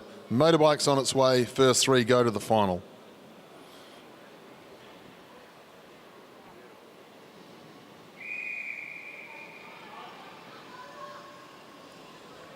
Toby Zoe, the West Australian, draws front spot. Not a bad spot to be in when you've got three Queenslanders in there. Not as much traffic to ride through. I'd be happy to allow one go past once the motorbike gets out the way, but you don't want to ride through too many more. Very fast from the front, Toby Zoe, the West Australian. They'll lead through now with 5 laps to go. Up onto his wheel is the big figure of George Tucker. Once he gets moving, he's a very strong, fast bike rider. Amalaios, Schoff, Kessel and Josh Moore are the other riders as they come through. 4 laps to go. Motorbike will come out at 3. It'll come out in 1. It'll come out now in half a lap. They head down the back straight. Toby Zoe leads through.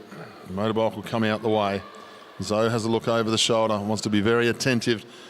Well, make sure they don't get dived from behind. Tucker, Amalaios, Schoff, the 3 Queenslanders, not adopting the same tactic as the race before. That's because they've got the West Australian on the front this time. 2 to go. Zoe gains a little bit of height there. Clever piece of bike handling here. Keeping a good eye on where everyone else is. Tucker goes high, gets himself a little bit out of position here, thinking about using the banking, but it's just dropped him back to 3rd because Zoe is starting to accelerate as they come into the home straight. He's got Amalaios up on the wheel as they go through with 1 lap to go.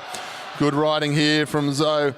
Amalaios doesn't have to move. He can wait as long as he has to if he needs to.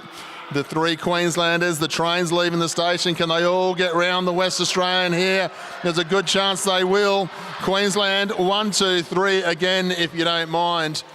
Very good cycling here from our Queensland juniors. 1, 2, 3 into the final.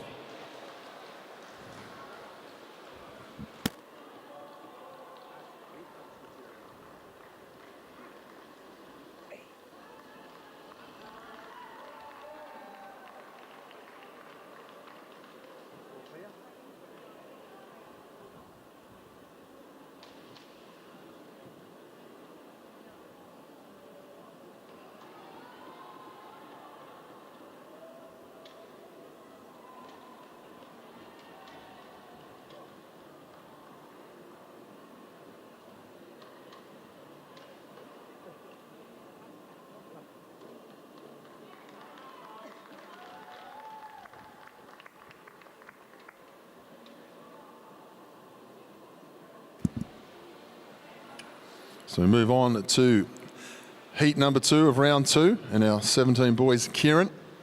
Welcome our riders up onto the track. This time 3 South Australians on the grid. 119 is Ewan Grierson. 120 is Ben Cade. 124 is Mitch Stevens. The Tasmanian is Max Woodruff. From Victoria we have Lachlan Stewart. From WA, Cooper Dunlop.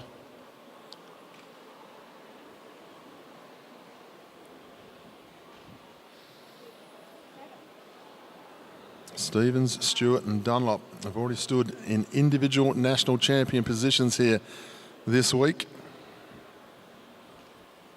Woodruff, the Tasmanian, the fastest qualifier in the 200-metre sprint. This is a very, very stacked field here in heat number 2 of the 17 boys keirin. We'll get their final address from Karen O'Callaghan, our Australian UCI commissaire.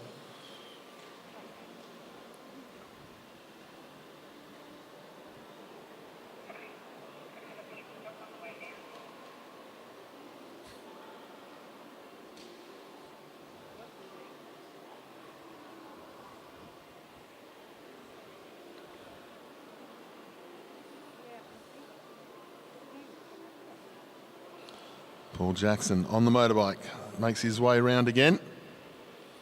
Big thank you once again to all of our volunteers who are helping make this championship run this week. Day 5 of 9.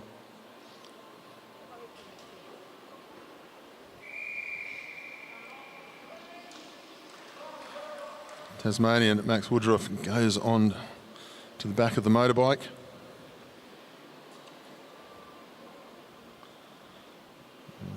Two of the South Australians. Then it's Cooper Dunlop.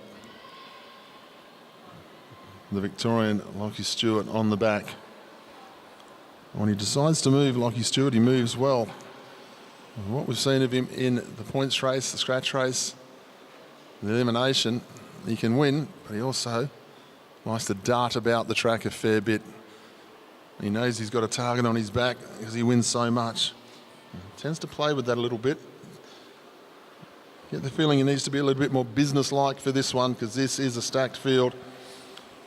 And the man up into second wheel, Mitchell Stevens, he won the time trial.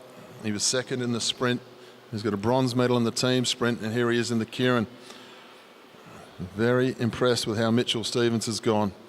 The West Australian here, as they get 3 to go, is Cooper Dunlop in the yellow, and of course he is the Australian sprint champion now in this division.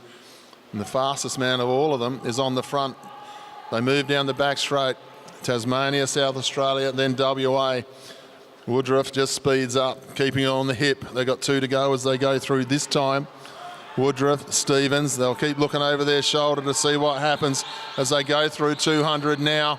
Stewart up round the outside, gets moving, gets himself around the front of Stevens, only just though in the end. He gets clear. Stevens and then Dunlop. The fast 3 have gone to the front. There wasn't a lot of room given. Now they move down the back straight. Stevens and Dunlop trying to make sure they're into the final here. Stewart hanging on. Stevens and Dunlop. That'll be the top 3. So Stewart, Stevens and Dunlop cross the line in first place.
Ladies and gentlemen, we move on to our qualifying now of our elite women individual pursuit.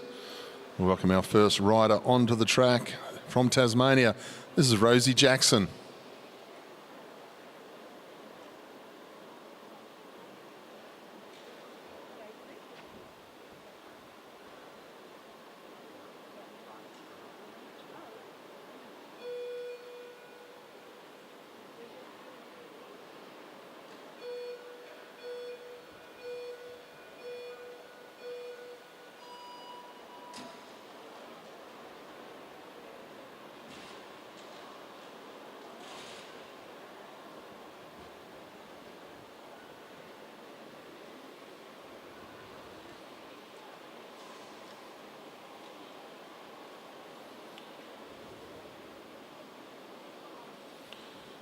Rosie Jackson, toughest job in pursuing. Time trial by yourself, first rider out. And to set the fastest time she possibly can here. Looking for an absolute personal best. And then see where it stacks her up. The first 2 times will go into the gold medal ride-off later today, this evening's session. 3rd and 4th will ride for bronze. We'll see what Rosie can do here. Of course, the women's individual pursuit, the first time that we race over 4,000 metres at a national championship. So the inaugural running of, we saw it over 4,000 metres for the Oceania Championships just a month ago. That was an interesting time. And of course, the 1,000 metre time trial also for the elite women's field.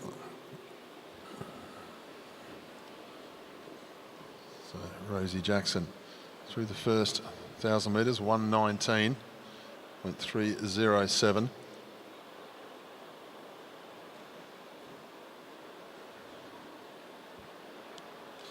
Very much changes the dynamic, adding 1,000 metres just overnight, the way it's happened with the regulations for the UCI have brought forward in women's track cycling. Certainly going to suit 1 or 2 of the top cyclists. It's really going to hurt a number who found that around the 3,000 was pretty much a limit. Once you've committed to the individual pursuit as a career choice, you've got to persevere, going to try and get yourself up into that 4,000 metre zone. Give yourselves a couple of different seasons trying at it as Rosie goes through the Tasmanian.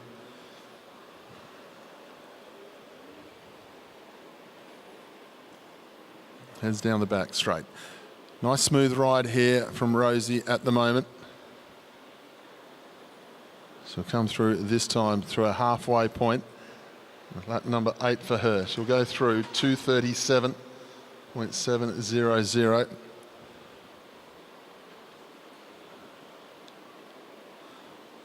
BT bike, the double Campagnolo disc. The bike looks absolutely magnificent. Looks nice and smooth in her position as she goes through.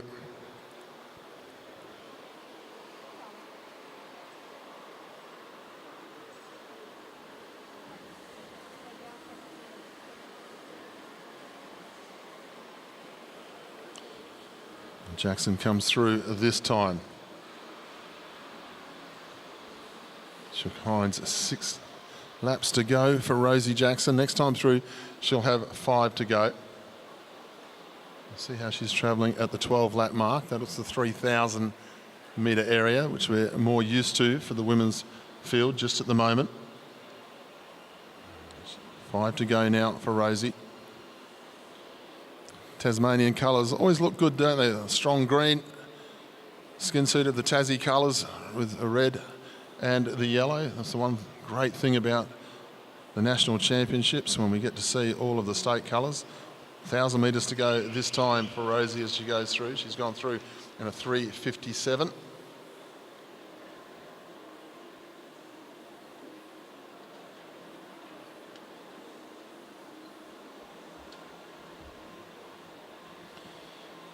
Three to go as she comes through. Rosie Jackson, the Tasmanian, trying to set the fastest time she can here.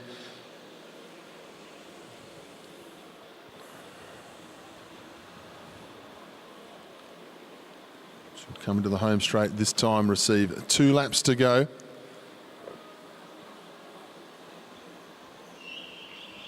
Just been asked for a little bit more from the coach, just down off the schedule for the moment.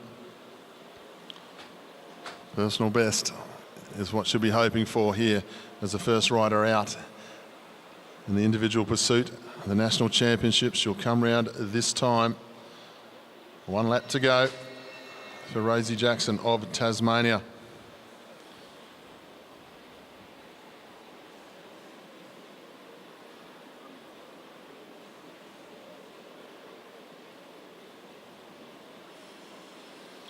Jackson comes into the home straight at this time. She'll come round, she'll stop the clock. 5:18.22 for Rosie Jackson. She put herself into the hot seat for a while.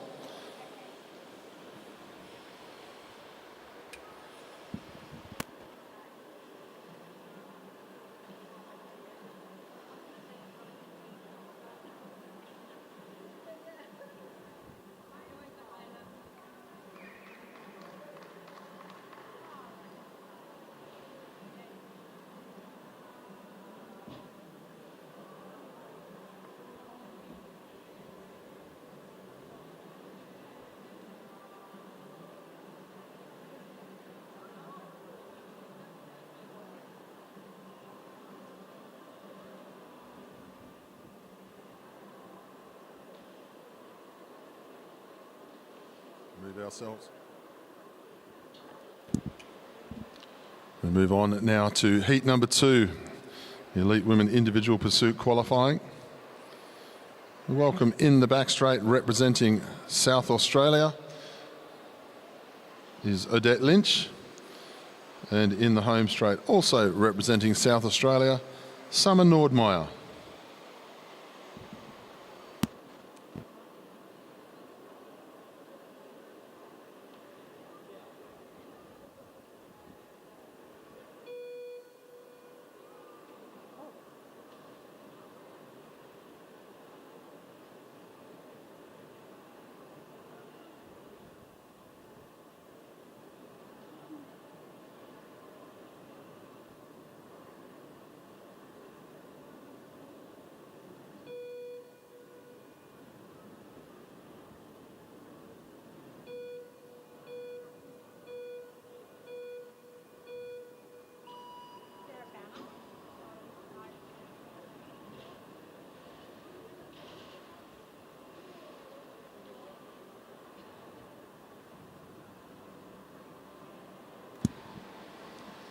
Away now in heat number 2. Summer Nordmeyer, the rider, starting in the home straight. Odette Lynch in the back straight. South Australian team always turns out a very good teams pursuit squad. Good depth in numbers, great coaching staff. And just have a look what we've got here in the home straight. Multiple former world champion Ashane Kudinoff in the home straight, and in the back straight, Olympic champion and world champion Brett Aitken. So 2 of the best in the business. Now head of the coaching staff for the South Australian Institute of Sport and South Australian teams.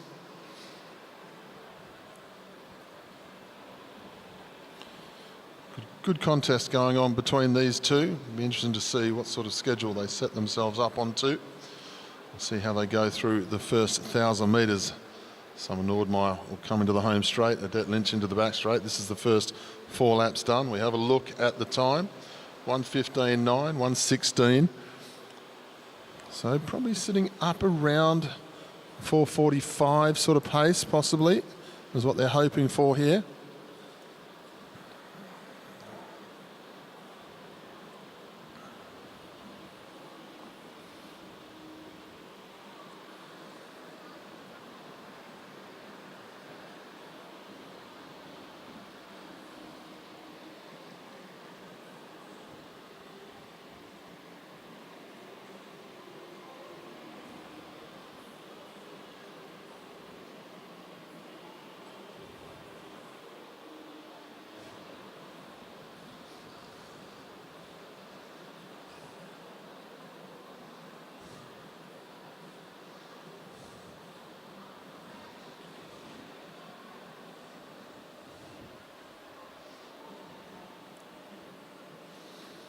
Still nothing between these two. They'll come round to the halfway point of their ride and they get back to their start-finish areas at this time. Summer Nordmeyer, Adette Lynch. They go through 2:26, 2:27 between the two of them.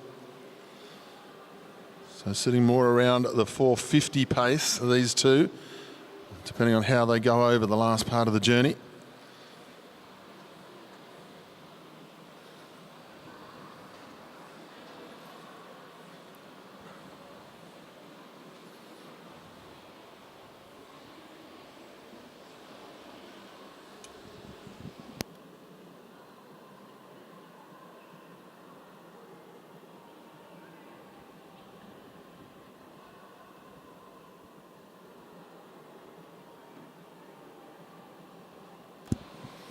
Good contest between the two South Australians now.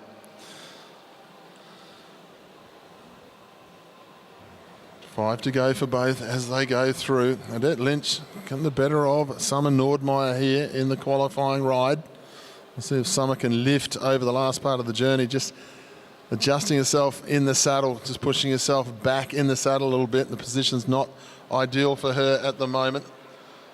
3:36, 3:38. So pulling herself back into that sort of 45, 46 pace here, Adette Lynch. This is what we called when we first started.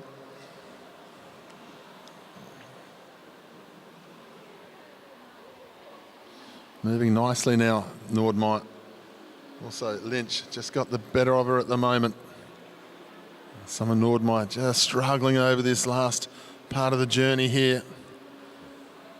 So used to riding the 3,000 metres, but Adette Lynch, maybe the 4,000 is exactly what she needs. She doesn't seem to be slowing down at all. In fact, she looks like she's lifting nicely. She goes down the back straight and receives. 1 lap to go. Going to get herself around the 46, 47 pace here. Adette Lynch chasing out after her teammate here. And she's on top of her game here as she finishes off. Adette Lynch is going to stop the clock. 4:46.299 for Adette Lynch. Summer Nordmeyer into the home straight. She finishes off 4:56 for Summer.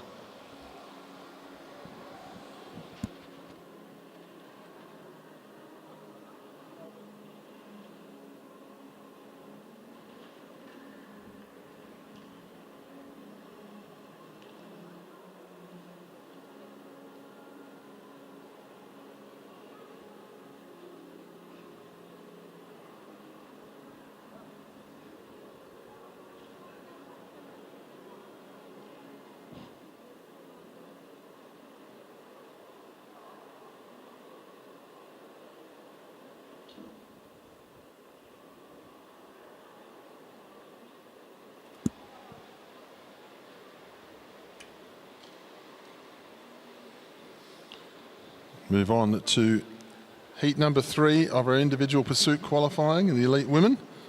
In the back straight, we welcome Caitlin Nicholson from South Australia. In the home straight, we welcome Sally Carter from Western Australia.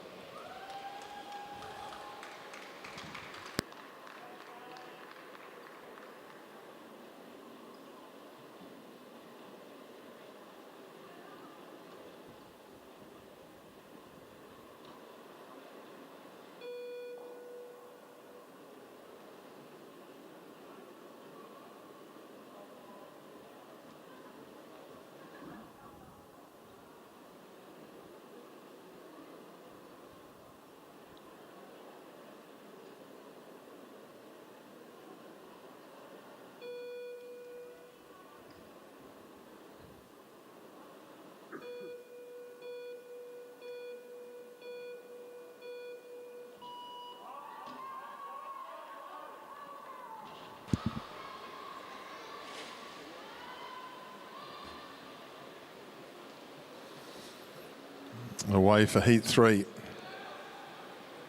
Nicholson and Sally Carter.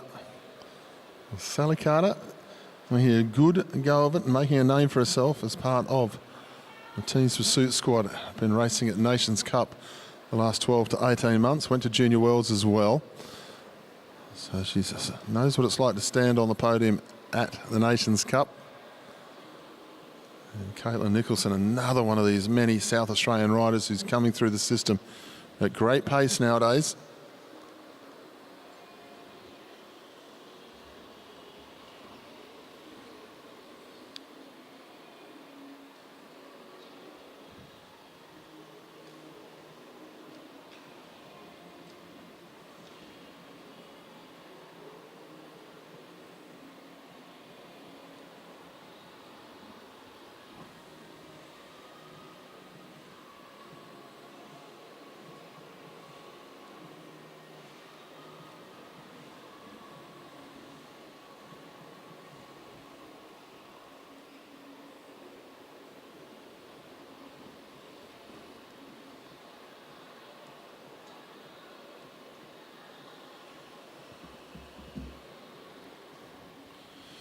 Nicholson just got the better of Sally Carter just for this first part of the journey.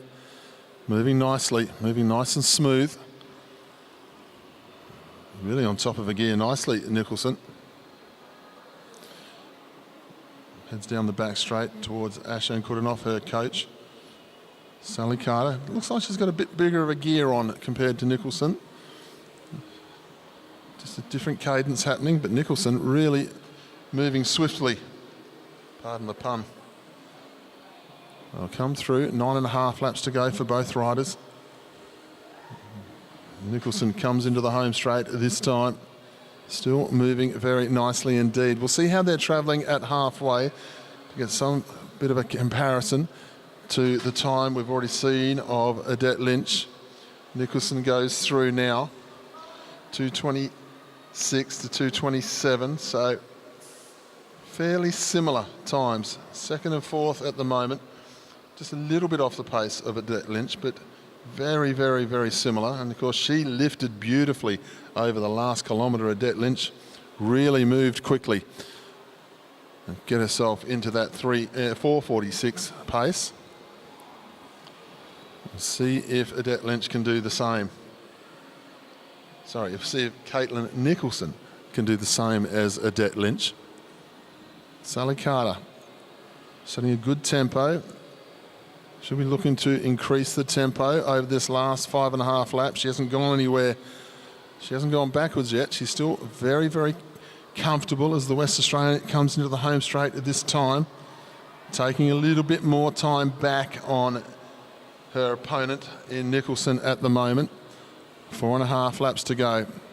Sally Carter, known for a very explosive sprint in scratch race racing and also in criterium racing.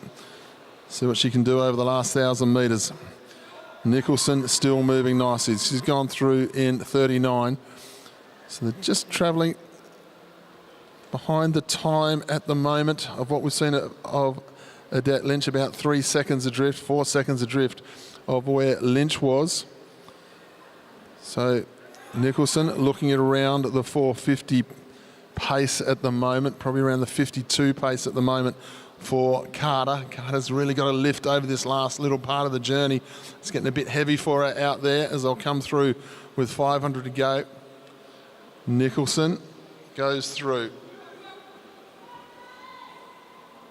Definitely looking for a short 50, 51 for Nicholson if she can get the lift on over this last lap and a half. Carter really finding it tough this last 750 metres here, the West Aussie. She comes into the home straight, she'll receive the bell, she's going to be grateful for the finish. Nicholson is lifting nicely though, coming home the way you really want to do so in an individual pursuit. Carter goes through with half a lap to go. Nicholson is going to come up and stop the clock in the back straight, 4:51.672. Sally Carter gets herself inside with 4:57.454.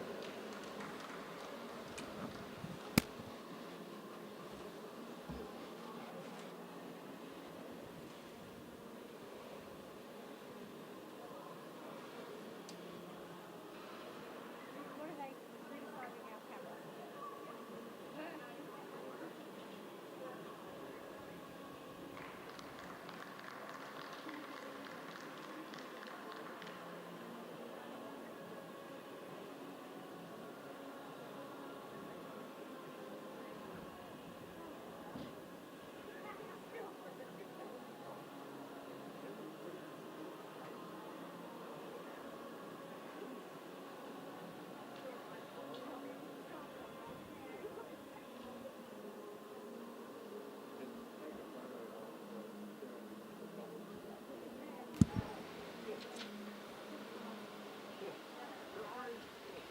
We move on to our next heat. In our individual pursuit qualifying, we welcome in the back straight from Victoria, this is Sophie Ma. In the home straight from Western Australia, we welcome Isla Carr.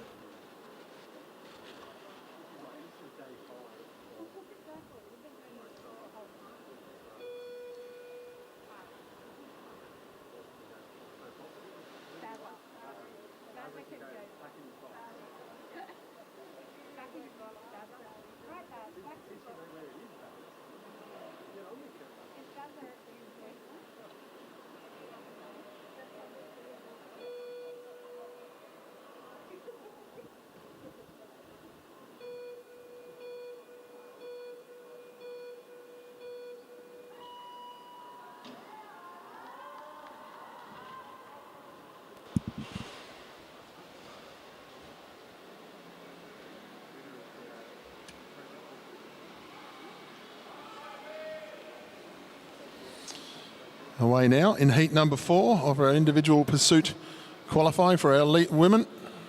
And two very, very good bike riders out on track. Isla Carr, the West Australian, very good track cyclist. And Sophie Ma, well, what a summer Sophie Ma is having, hey? Pro Velo Cycling League has taken all before her on the road. Still winning at the weekend in the Q Tour. And now, like most of our enduros these days, finishes a road race on Sunday, comes Monday, has a bit of a rest, then clicks on the track legs, gets back on the fixed wheel, and turns up.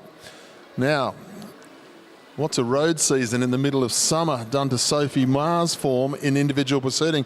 I reckon it's going to do it the world of good. Such a fast road cyclist. Isla Carr, such a good track cyclist in the scratch races and also in the wheel races.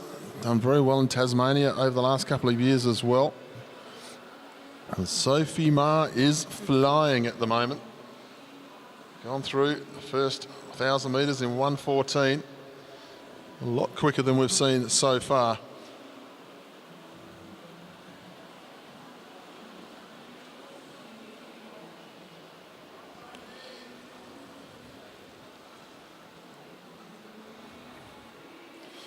Sophie Ma heads down the back straight. She's going to start to see the tail end of Isla Carr straight away here.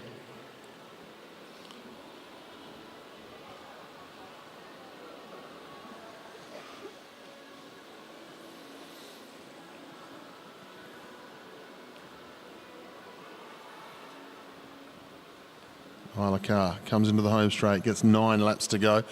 You get a better understanding of how they're travelling against everybody else when they come through the 8-lap marker.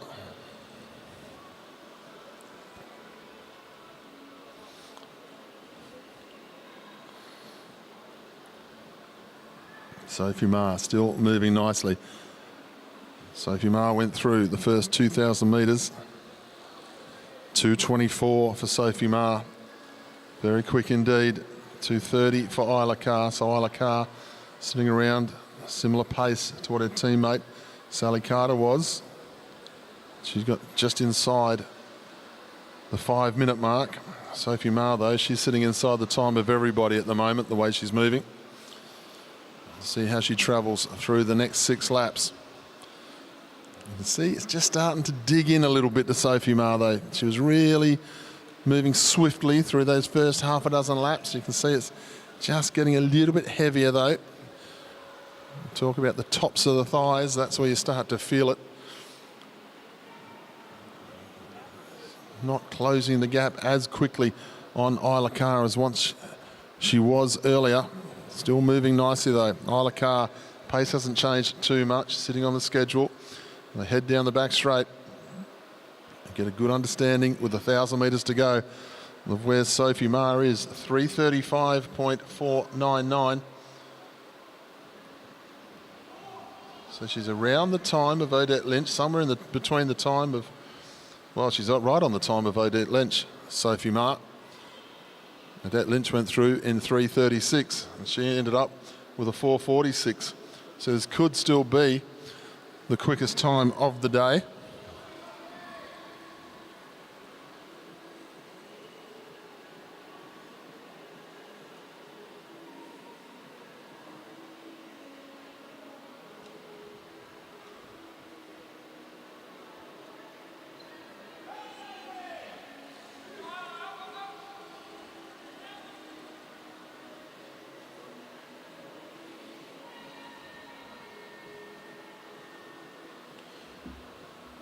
Meares goes through 4:28. Half a lap to go for her now. Trying to get herself inside the time of Odette Lynch was just 4:46. Sophie Meares comes up. She'll stop the clock. 4:46.971, just outside the time of Odette Lynch. Isla Carr comes into the home straight. She was going to finish off her time now. Goes across 4:58.775, just outside the time of her teammate, Sally Carter.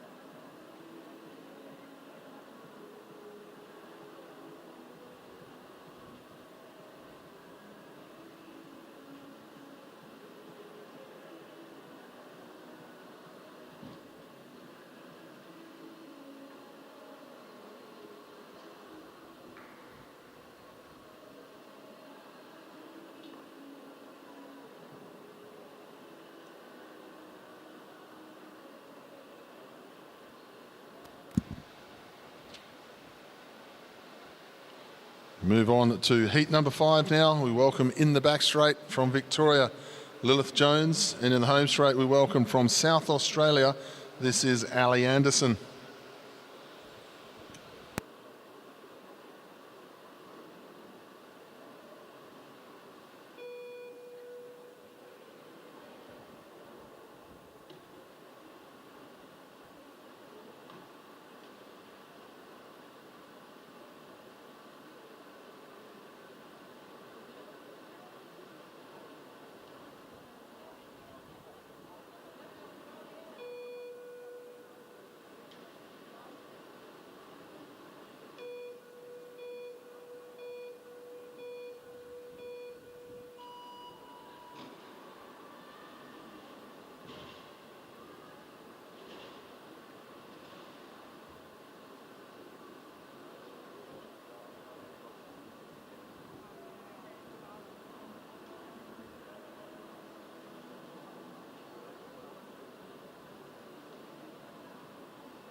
Once again, a very good pairing here. Ali Anderson, under 23 time trial champion of Australia, won the title in Perth in January. She's had a lovely summer on the road as well. Lilith Jones, seen her progress nicely over the last few years for in the Victorian colours on the track. Just coming up into the elite ranks as well. So two of the best young riders we've got in the country on track at the moment.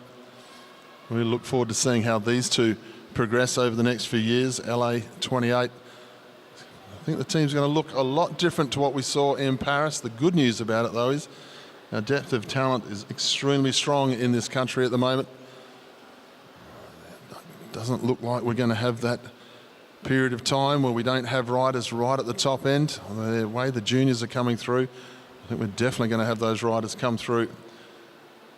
Come straight in at the top. Ali Anderson leads through, moving nicely.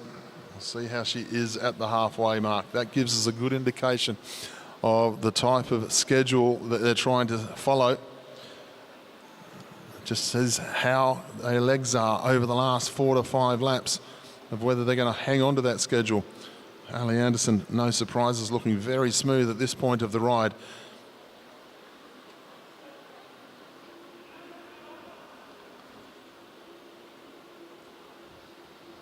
Ali Anderson coming up to complete 8 laps.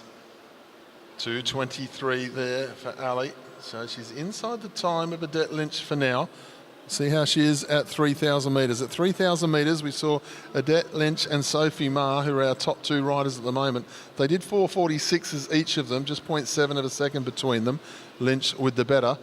But they went through in 3:36, sort of 3:35 pace at the 3,000 metre point. So that's give us an indication of how they're going, because then if you start seeing the riders slow right down, yeah, they're going to fall off the pace somewhat. But if they start to increase, which is what we saw with Adette Lynch, the time is just going to go that little bit nicer.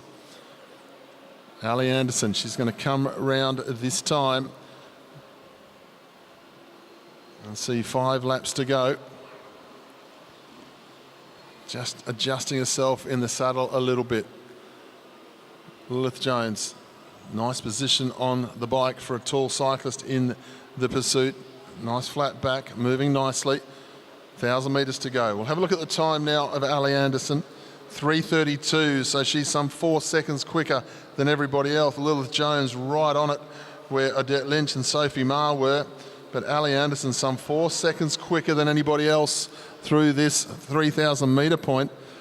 Let's see if Ali can really get herself moving over this last part of the journey.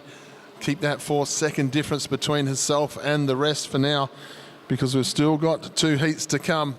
There's still some great talent to try and get themselves up into the medal rounds here today. Ali Anderson into the home straight. 2 laps to go for her. 2 laps to go now for Lilith Jones. Ali Anderson, 1.5 laps from home, looking to set the fastest time so far here today. She'll come up and receive 1 lap to go now. 4:25 to that point. Going to try and get herself in the low 42s here.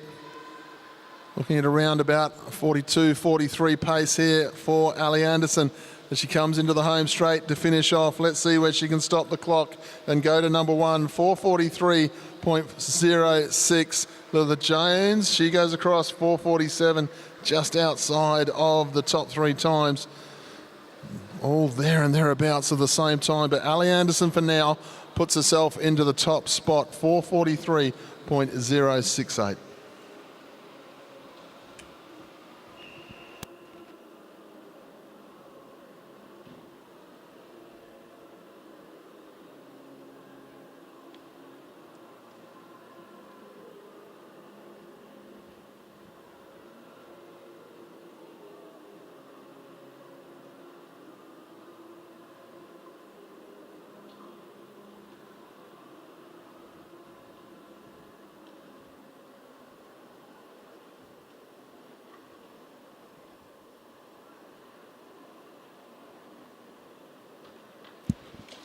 We move on now to our penultimate heat of our Elite Women's Individual Pursuit Qualifying, and we welcome in the back straight from New South Wales. This is Kira Will, and in the home straight representing Victoria is Elisa Polides.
So both riders up onto speed here.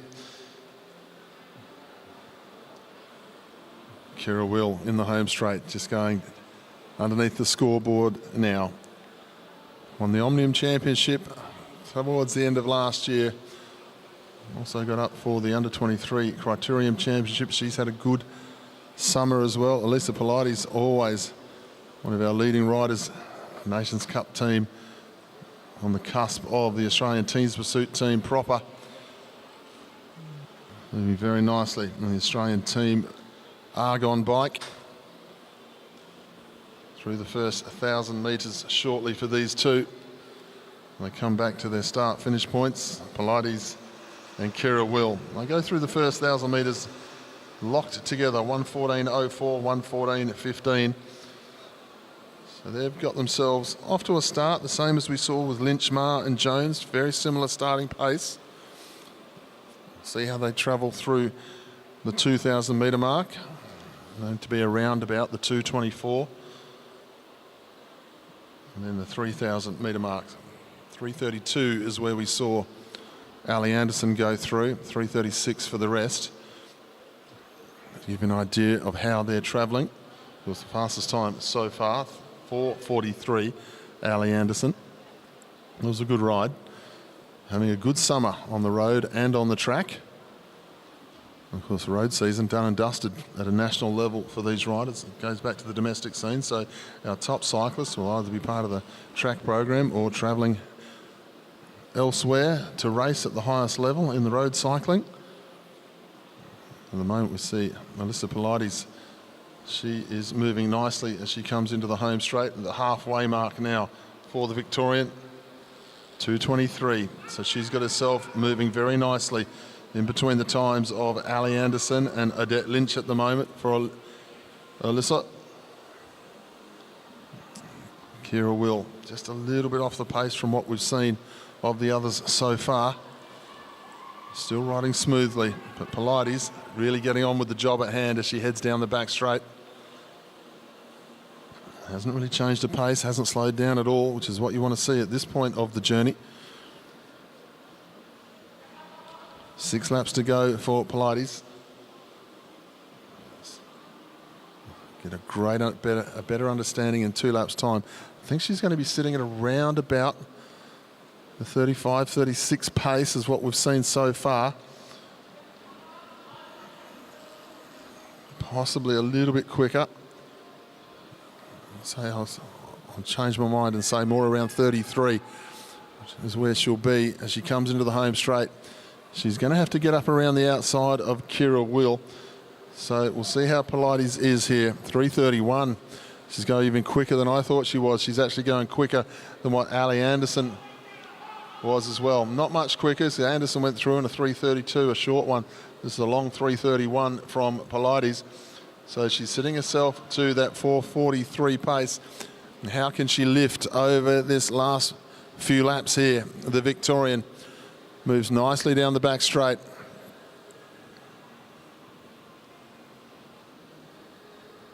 Two laps to go now for Alyssa as she goes through. Sitting at definitely around 41, 42 pace here if she can hang on to what she's doing at the moment. Get behind Alyssa Pilates. Can she get herself to the top of the leaderboard with 1 lap to go? Being asked for a little bit more by coach as she goes through.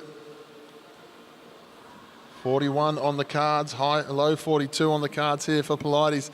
Not slowing down at all here, Alyssa, as she goes through. She'll come into the home straight this time. Pilates will stop the clock. 4:42.02 for Pilates. Kira Will, half a lap to go as she heads round. Pilates finds herself top of the leaderboard for now. Good time to do it in the penultimate round. And Kira Will goes across. 4:56.703 for Kira.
We move on to our final heats now in our elite qualifying.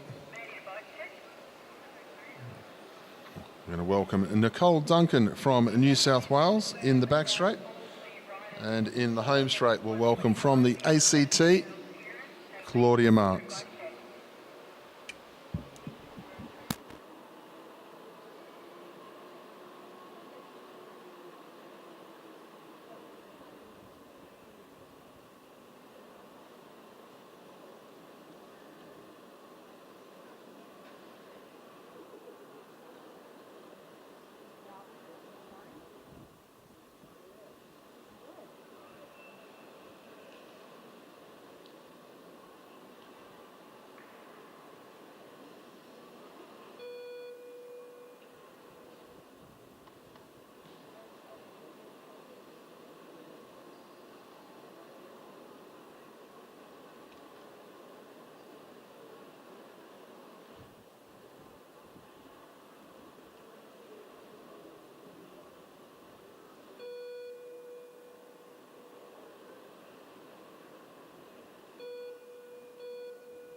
Our final two riders now, Claudia Marks, the ACT, Nicole Duncan from New South Wales, are going to try and get themselves up into the top two spots at the moment. It's Alyssa Polides and Ali Anderson with a 4:42, 4:43. And then we've got Adette Lynch and Sophie Marr, both locked together on a 4:46, 2:09 to 9:7. There's room to get into the final four there for these riders. Let's see how they progress over the next few minutes.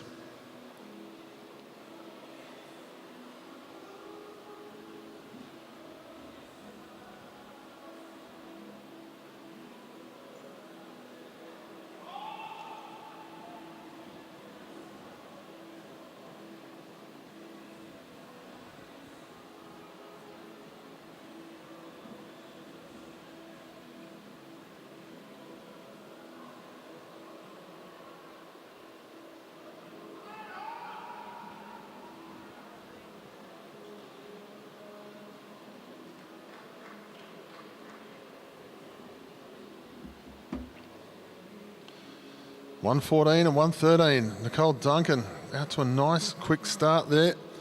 And Claudia Marks going with her, and no surprise at all. Nicole Duncan into the home straight, moving nicely. Claudia Marks. See how she goes here. Saw the Oceania Championships. A number of our riders racing over this distance, but not necessarily on their absolute best form. They were holding back, not coming off their heavy training programs or so forth, getting themselves ready for the Nationals. Now they've had a chance to back off and get themselves into the right place. Once again, these riders backing up into the Pro Velo Series throughout the summer, engaging in the track as well. They'll go back to their start-finish points this time at the halfway. We'll get an idea of how they're travelling. Nicole Duncan goes through 2:22. Both riders through for 2:22. So both riders travelling at the right pace to get themselves up into the top two placings at the moment. It's the next 8 laps that are going to make the difference. Both very accomplished through the 3,000 metre distance.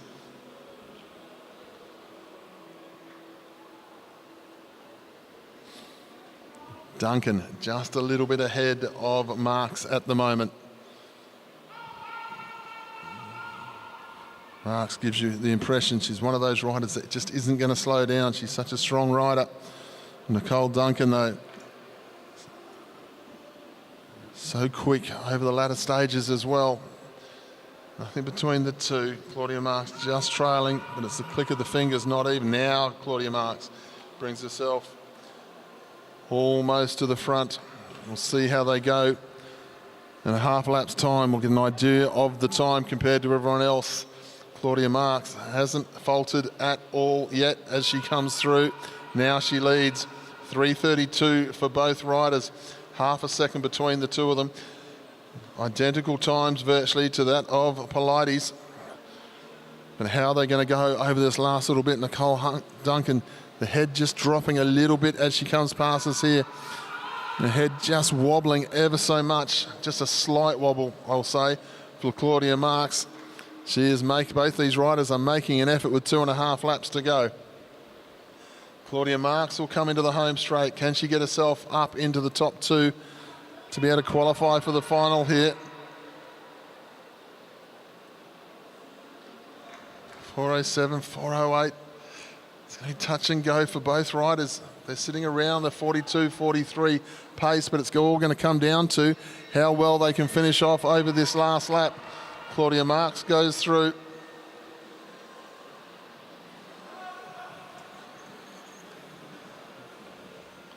Claudia Marks, half a lap to go. Can she get herself up into the top 2 places as they come up to stop the clock? Claudia Marks will stop the clock. 4:42.104. Nicole Duncan 4:44.850. So Claudia Marks just 0.1 of a second behind Alyssa Pilates. Almost identical time, 0.08 between them. Nicole Duncan will get herself up into 4th. So it's going to be a good contest. So you've got Alyssa Pilates, Claudia Marks, 42.02, 42.10. Then you've got Ali Anderson in 3rd, Nicole Duncan in 4th with a 43.06 and 44.88.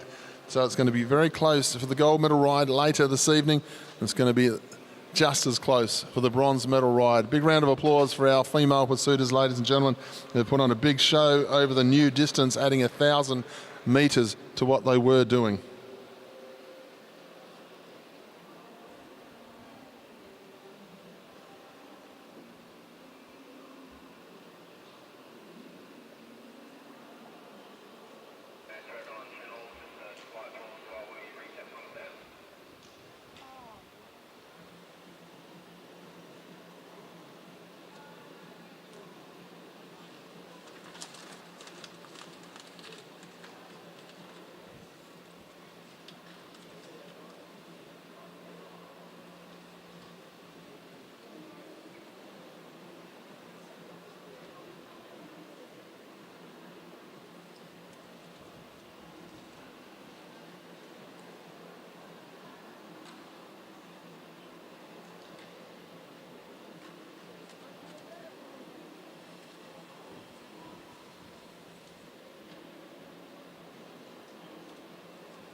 Ladies and gentlemen, we move on to the under-17 girls. Keirin, 7 to 11 final. We welcome our riders onto the track. From New South Wales, rider number 73 is Zoe May. 75 is Erin Prince. Chloe Buckley from Queensland. The birthday girl, Billy Russell from Victoria. Happy birthday, Billy. From WA, Bianna Najafian. The motorbike comes through. And it is Chloe Buckley who is got the bike, but it looks like she pulled her foot off the start. So we're going to come back and do it all again. She got too excited, wishing Billy Russell happy birthday.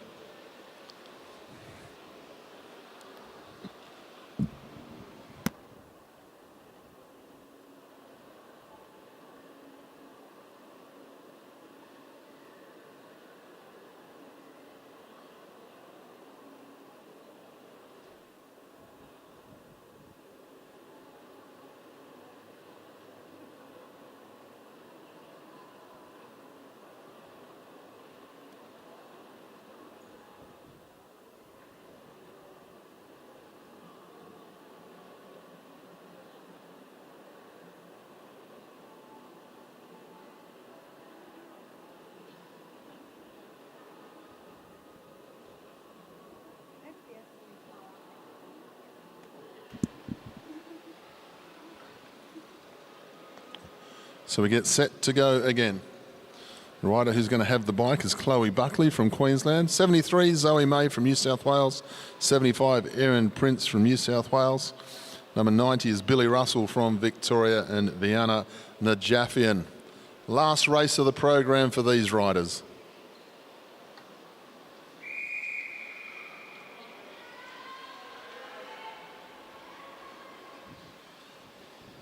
No problems this time for Chloe as she gets up to the back of the bike. One or two of our riders have learnt some new rules about keirin racing. Well, they're not new rules, but they've learnt them in a new facet. That's our junior riders. It's a good learning curve as well. Some of our local commissaires running Friday night racing at the local level. Always just keep the riders attentive to the rules of racings. That way, when they do get to the top competitions like this, nothing surprises them. One or two have been caught out today. We'll come through this time with 4 laps to go. Buckley on the bike. Then it's Billy Russell, Najafian, Erin Prince as they go through. Zoe May, last wheel, as they head down the back straight. Motorbike up to top speed for the keirin discipline. They'll drop out this time. Buckley leads from Queensland. Got Billy Russell up on her wheel. Then Bianna Najafian from Western Australia. No one really laying off the wheel at the moment, getting a little bit stacked up. Want to try and give yourself a little bit of room. They'll come through with 2 to go now. Russell in second and Najafian up round the outside of her. And Buckley setting a good tempo down the back straight here, taking everybody on. Najafian thought about it, then she backed off. Now she's going to have to go because Billy Russell is going to take advantage of the fact that she was hesitant. Billy Russell leads from Bianna Najafian. So Erin Prince into third wheel. They come together into the back straight. The New South Wales and Queensland rider, Billy Russell, on her birthday. Last time she won a national title. Today she's winning the 7th place in a bigger division. Billy Russell takes it out. Najafian across in second. Then Erin Prince, Chloe Buckley and Zoe May as they go across the line.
So we move on now for our final under-17 girls event of our championships that started on Saturday for our 17s and 15s. This is the under-17 girls keirin final. We welcome our riders up onto the track. Rider number 80, Sienna Monteith. Rider number 81 is April Paddy. 82 is Isabella Potts. 83 is Ava Robbins, all from Queensland. Rider number 97 is Maddie Pitt, and number 98 is Ava Rogers from Western Australia.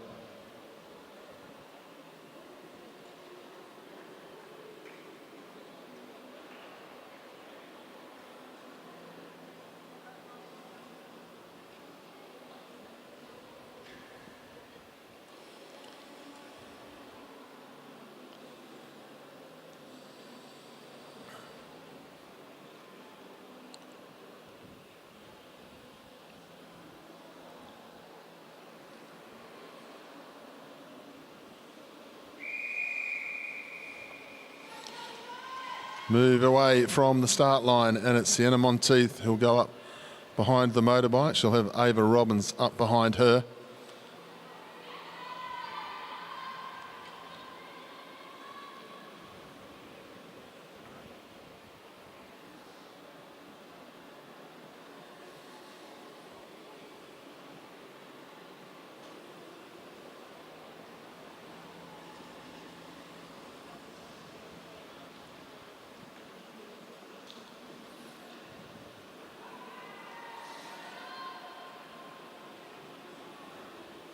We'll come round this time to get 4 laps to go. Pace has them lined out behind the motorbike here. Monteith on the bike. Then Ava Robbins. 2 West Australians got a bit of work to do here, haven't they? 3 Queenslanders in front. We've already seen the capabilities of the Queenslanders. Taking the first 3 in their former ride. We've got April Paddy up into third wheel. Swings up out the way. Monteith puts Ava Robbins onto the front. Ava Robbins now leads. Paddy tucked up on her wheel. Then Monteith, then Rogers and Maddie Pitt as they come into the home straight with 2 laps to go. No pace on at the front. 1 or 2 riders looking to try and improve their position. Isabella Potts, the rider down the back. Now Ava Robbins hears the scream of the crowd and gets underway. Robbins starts to lead. Potts gets herself round into position nicely here as they go through with 1 lap to go. Isabella Potts has gone past Ava Robbins. We haven't seen that happen all week. Isabella Potts is going to try and hold off Ava Robbins into the home straight. She's going to do so as well, it looks like. Potts is going to take it. Robbins and then Sienna Monteith. What a ride there. Superb ride there from Isabella Potts.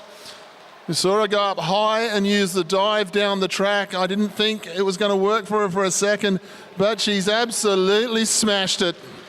Isabella Potts wins the under-17 keirin.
Well, we try and calm ourselves down. What a great ride from Isabella Potts there. And a rider in the group who just tried something different there, and it worked. We move on now to the 7 to 12 final of our under 17 boys. Welcome our riders onto the track. Rider 106 from New South Wales is Josh Moore. 119 from South Australia's Ewan Grierson, my apologies, Ewan. 120, Ben Cade from South Australia, Max Woodruff from Tasmania, Flynn Kessel from Victoria, Toby Zoe from WA. Toby Zoe has drawn the front spot and he'll be the man to go up behind the motorbike. Paul Jackson's underway from the back straight. This one for 7 to 12.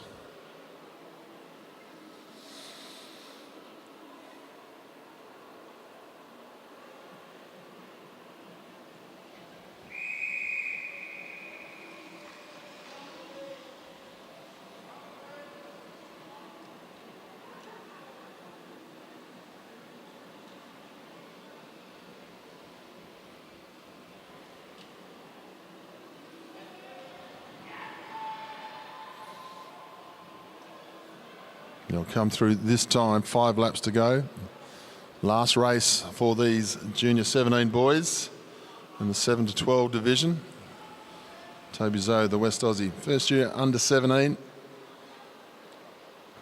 Going to go home a national champion in the team sprint. They head down the back straight, just laying off the motorbike a little bit here. Still going to have 4 to go when they come through this time. Has a look over the shoulder, sees Flynn Kessel following him. Then it is the figure of Ben Cade, his teammate on the back, Ewan Grierson. Max Woodruff, the Tasmanian, there as well as Josh Moore from New South Wales. Pace goes up of the bike. They'll come into the home straight this time with 3 laps to go. Toby Zoe leads the way.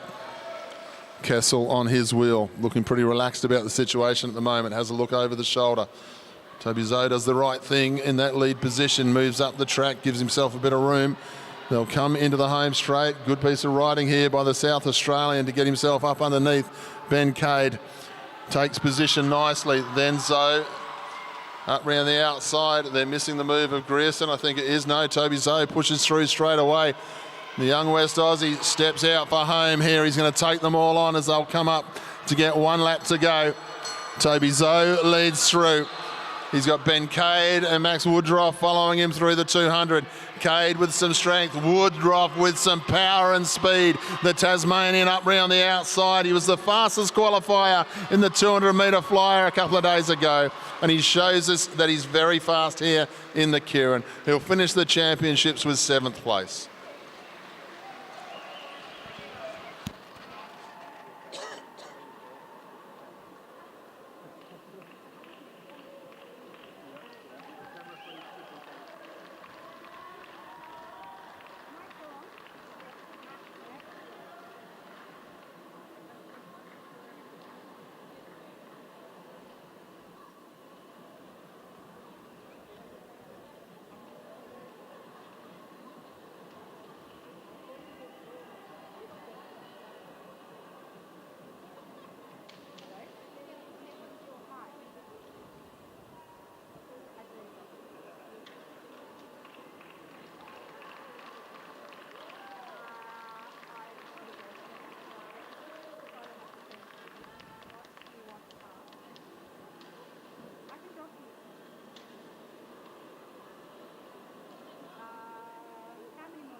Well, ladies and gentlemen, we move on to our last under-17 event of our championships.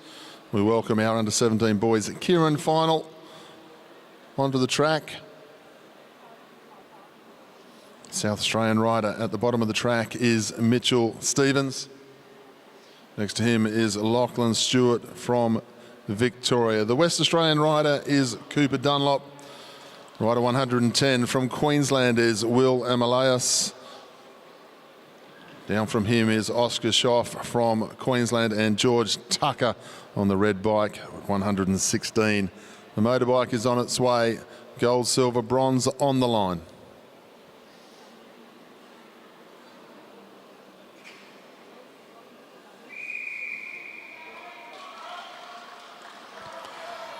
So Mitchell Stevens, the South Australian, he's got a gold, silver and bronze medal already in the suitcase to go home with. He goes up behind the motorbike. Lockie Stewart, I'm sure he's got a different coloured medal than gold, but he's got a lot of gold in the booty case as he heads home. 3 Queenslanders. And then Cooper Dunlop also with a gold medal to go home with in the sprint. Once upon a time, there was a couple of good under-17s. You could always pick who was going to win the championships. We've got 6 riders in this race. Any one of them could win this one. The depth of talent is so close these days. 3 of these riders, national champions this week. 3 Queenslanders in the final on the home track. A lot of moving around down the back straight. They lay off a little bit. The motorbike is going to leave the track this time. I think there's going to be a fair bit of noise as we go through with 3 to go. South Australia, Victoria, Queensland, WA as they head down the back straight this time. They're all looking for position here. Cooper Dunlop up round the outside. The gap opens underneath. Queensland have right away at the moment. Stevens hasn't looked the right way, but now he moves forward. All fair.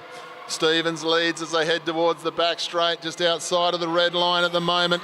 They start to move down the back straight, and it's Queensland that start to make the move, and I think it's George Tucker who gets himself up round the outside, and underway he goes. It is George Tucker. He goes out to 2 bike lengths lead, 3 bike lengths lead for Tucker. They're going to come home to him, but they're not going to get anywhere near him. George Tucker is going to win the keirin. Stevens and Stewart take the minor medals.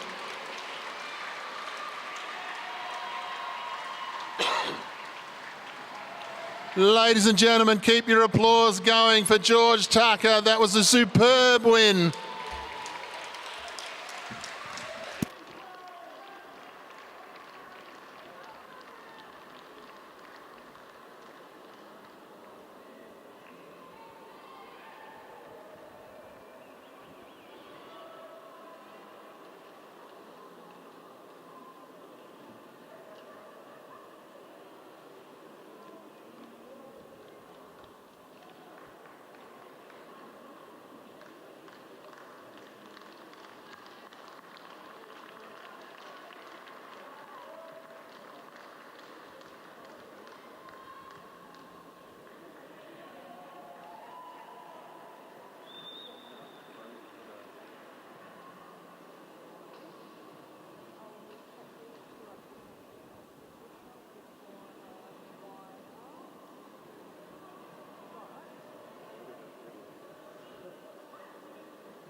To our AusCycling YouTube channel viewers, we're going to be getting on with the presentations now of the junior keirin. So there'll be a couple of moments while we get riders off their bikes and over to the presentation area.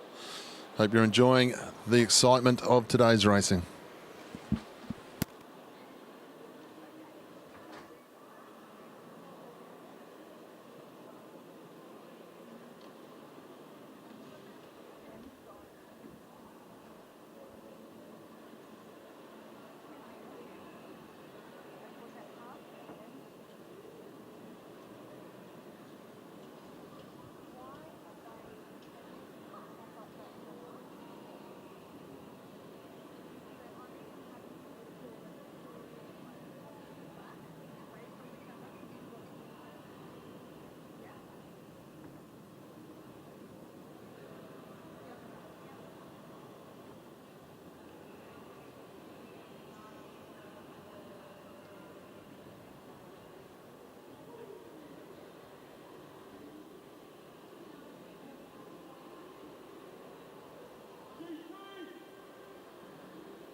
Ladies and gentlemen, we move on to the medal ceremony of the under-17 girls keirin final.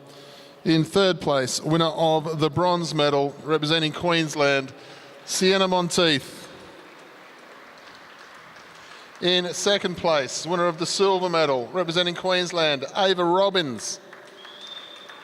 And in first place, winner of the gold medal and national champion, Isabella Potts.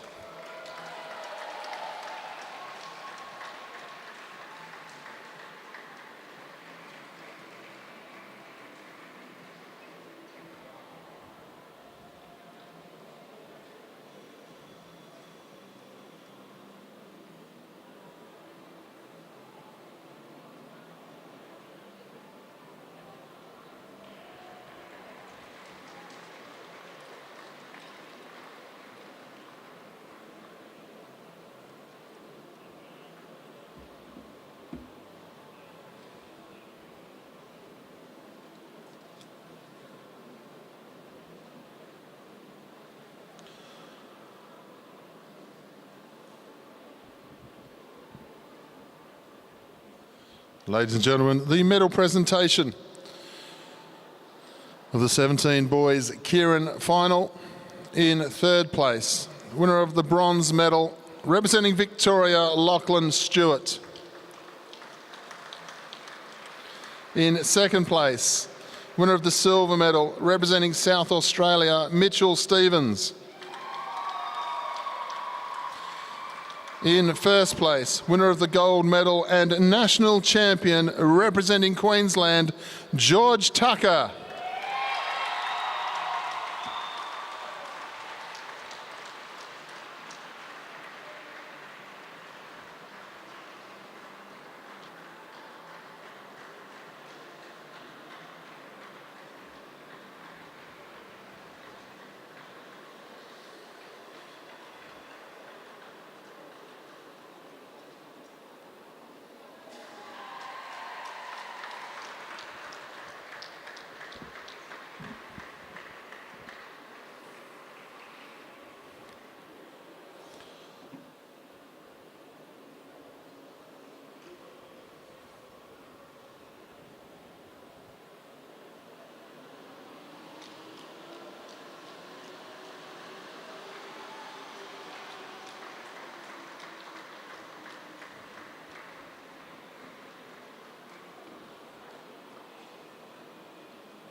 Ladies and gentlemen, we now announce our champion state trophy for our junior state teams.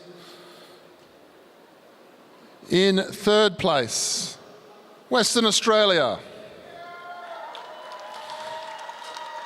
In second place, Victoria. Our junior state champion team at this year's National Championships, Queensland.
Ladies and gentlemen, we move on to our next championship. This is the Junior Men's Time Trial qualifying over four laps, 1,000 metres. Looking for the top 8 into the final later this evening. We welcome in the back straight one of our international competitors representing the Netherlands. This is Ravi Hermkens. And in the home straight representing Tasmania, Angus Gulick.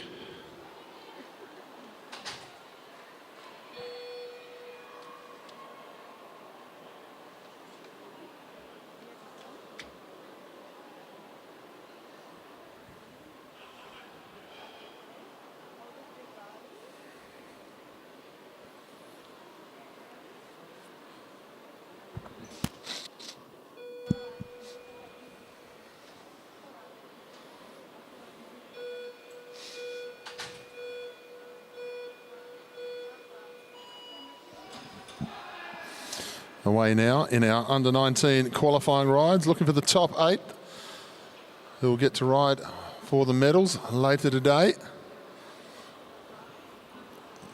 And our man in the Netherlands colours, Ravi Hermkens, moving nicely through that first lap.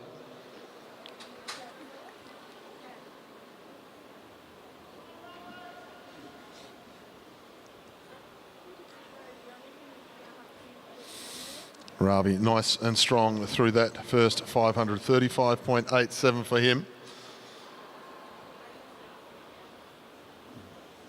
Well in front of the Tasmanian at the moment, Ravi, as he goes in to get the bell this time. Still moving nicely.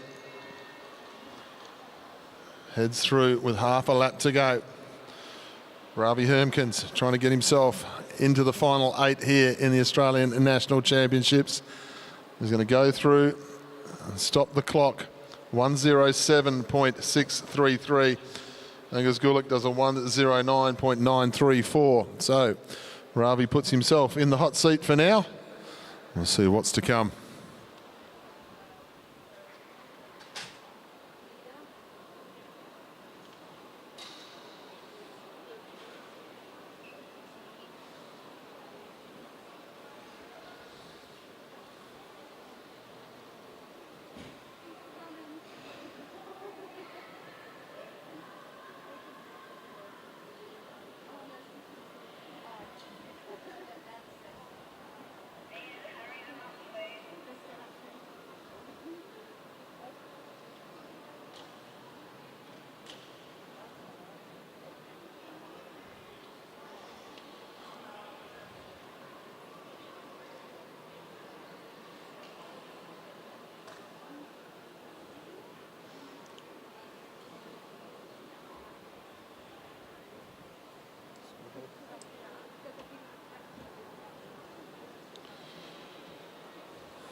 We move on to our next heat now.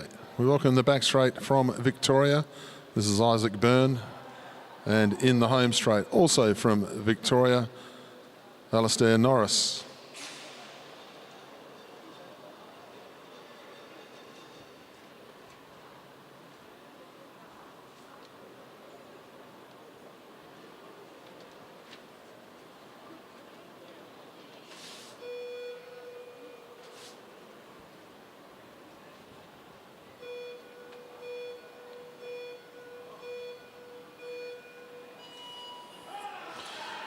On 1:07.633 is the time to beat at the moment, the time to get yourself up into the hot seat.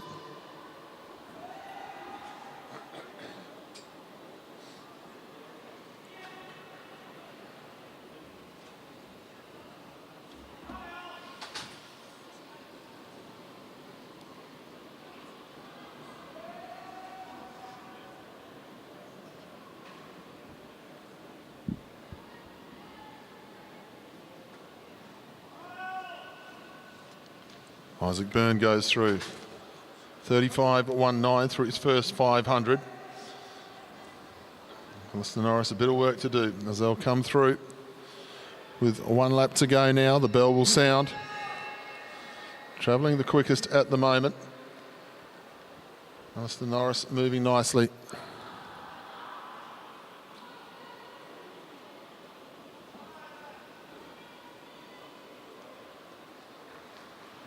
He goes through, stops the clock, 1:07.732 for Norris. Puts himself into second for now. Isaac Byrne, 1:13.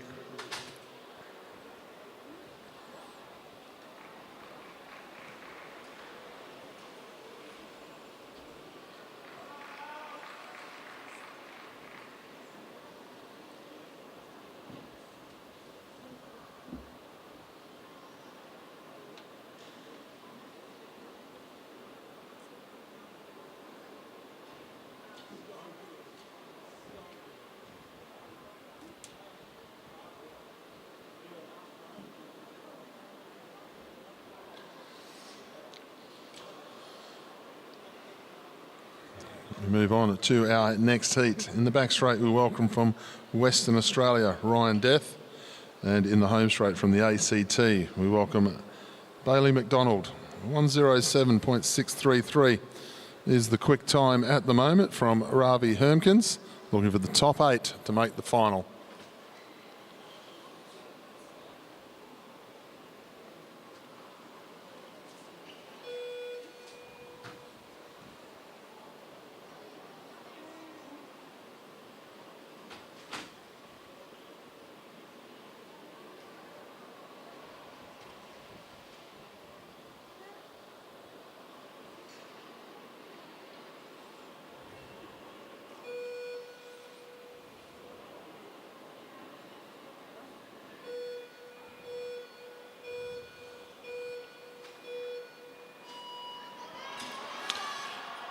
Away now, good contest ahead of us between these two, McDonald and Gallagher.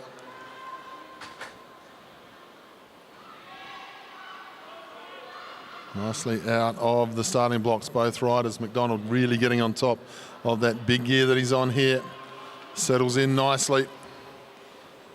Smooth aero position from the rider from the ACT. The young man from WA trying to go with him now. A little bit more of a conventional setup just with the tri-bars on. Into the home straight for the ACT rider. Moving nicely. Second quickest at the moment on our scoreboard. Just goes to show the good ride that Hermkins did. The last lap counts for everything in these individual time trials, and McDonald puts himself to first place now. Death into second place on our leaderboard as they go through. McDonald hanging on, trying to get himself inside the 1:07 time. Going to do it nicely as he comes into the home straight. This time, McDonald, 1:05.854, 1:06.459 for Death. Bailey McDonald goes to the top of the leaderboard with a 1:05.85.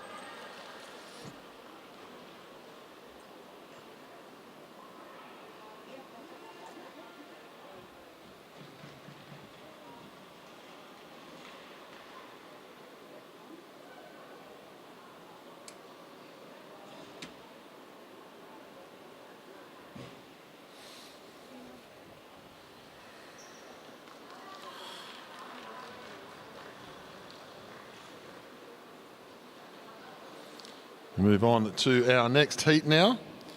In the back straight, we welcome the New South Wales rider, Jeremy Cannon. In the home straight from Western Australia, we welcome Toby Gallagher.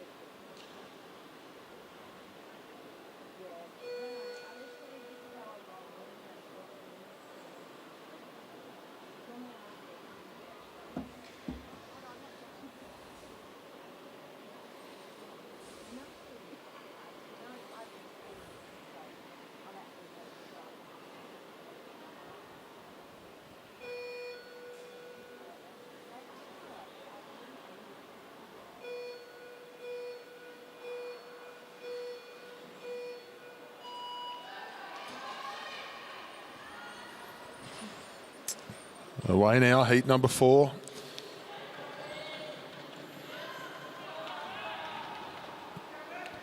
New South Wales versus Western Australia in this one. Gallagher versus Cannon of New South Wales. Moving nicely, nothing between the two of them. Gallagher goes through, 20.315, just ahead of the New South Wales rider at the moment. See how they go over the last couple of laps here. Once they're on top of the big gear, Gallagher still leads. Doing a nice job here, gone through 34.92. 0.6 clear of the New South Wales rider. These riders trying to get themselves up into the final, as this is the qualifier. Gallagher still leading, fastest time out on track. Can he hang on to it during this last half lap now? Cannon trying to fight his way back. Gallagher comes into the home straight. We're going to see where he can stop the clock. Nice ride here, 106.34, 107.76 for Jeremy Cannon. And Gallagher goes to number 2 spot for now.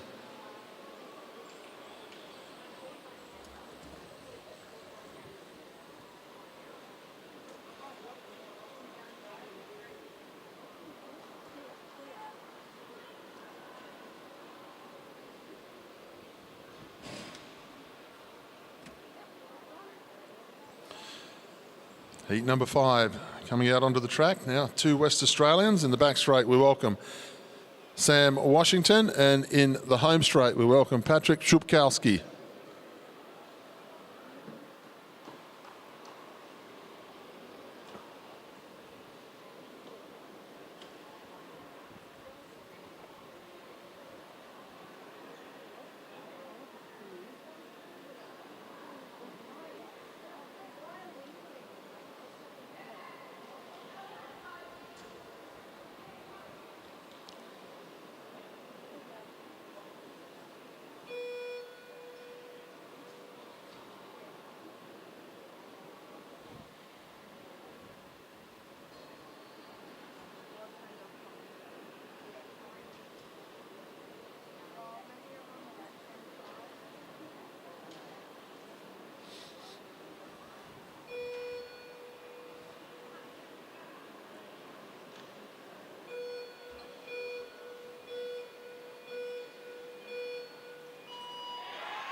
Szubkowski versus Washington here. 2 mates from WA. Sam Washington, been so successful. National champion, Oceania champion in the junior ranks so far. Part of the Australian Junior Worlds team last year as a first year. Pat Szubkowski, one of our leading West Australian guys. Have a look at the pace from Washington. He lost his national record in the under-17s this week. It went from 2:14 to 2:12. Lachlan Stewart took that, and he is flying around this track at the moment, the young West Australian. Gone through the first 534.07 here, Sam Washington. He'll come up now with just a lap to go. Still moving fastest on the track. Washington into the home straight. This to qualify for the final later this evening. Washington heads to the back straight this time. He's going to stop the clock. 1:03.501. Szubkowski 1:06.988. 1:03 for Sam Washington.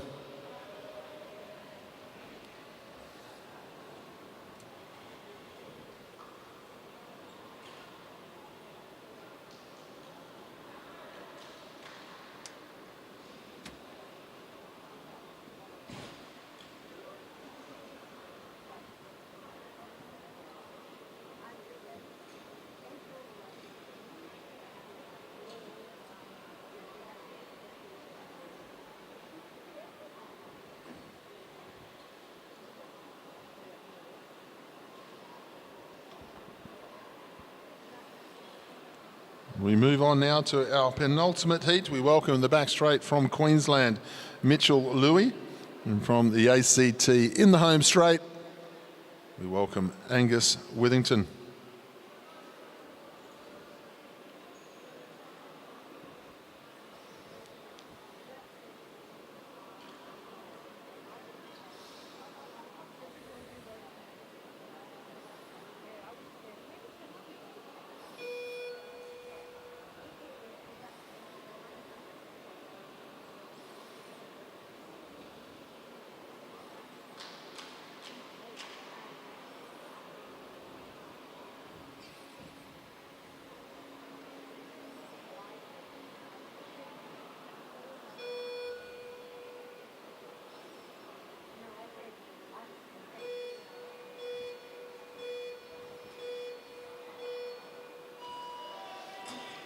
Away now, the second to last heat. Withington in the home straight. Mitchell Louis in the back straight. 1:03.501. Top time at the moment. That's been set by Sam Washington. Remember, this is just the qualifier. See how they're travelling. First start, 19.25 for Angus Withington in that first lap. Very quick indeed. Mitchell Louis went with him, 19.5 as well. They'll come through the 500. Withington leads 33.7 here to 33.8. Both of these riders inside the time of Washington through the first two laps. We'll see how they finish off over this last lap and a half journey. Withington comes into the home straight. 1 lap to go. Just fallen off the pace a little bit here, Withington. Mitchell Louis still up into second. Their first 500 was dynamite. Both riders tightening up somewhat over this last part of the journey. Washington's time, is it going to stand up into first place? Yes, it is. 1:05.6, 1:05.7 for these two. Washington stays at the top, then Louis, and then Withington. But their first 500s were absolutely dynamite.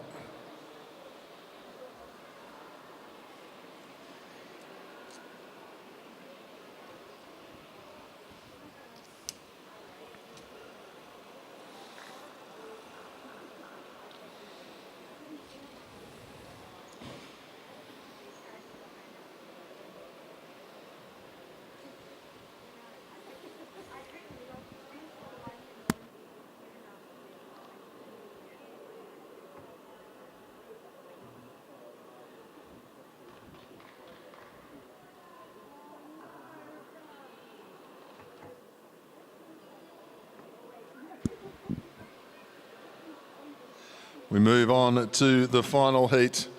We welcome in the back straight from New South Wales, Patrick May. In the home straight from Tasmania, we welcome Jonas Shelverton. The top 8 go through. The 2 riders will be sitting there nervously at the moment in 7th and 8th. Pat Shupkowski and Ravi Hermkins. And see where they end up.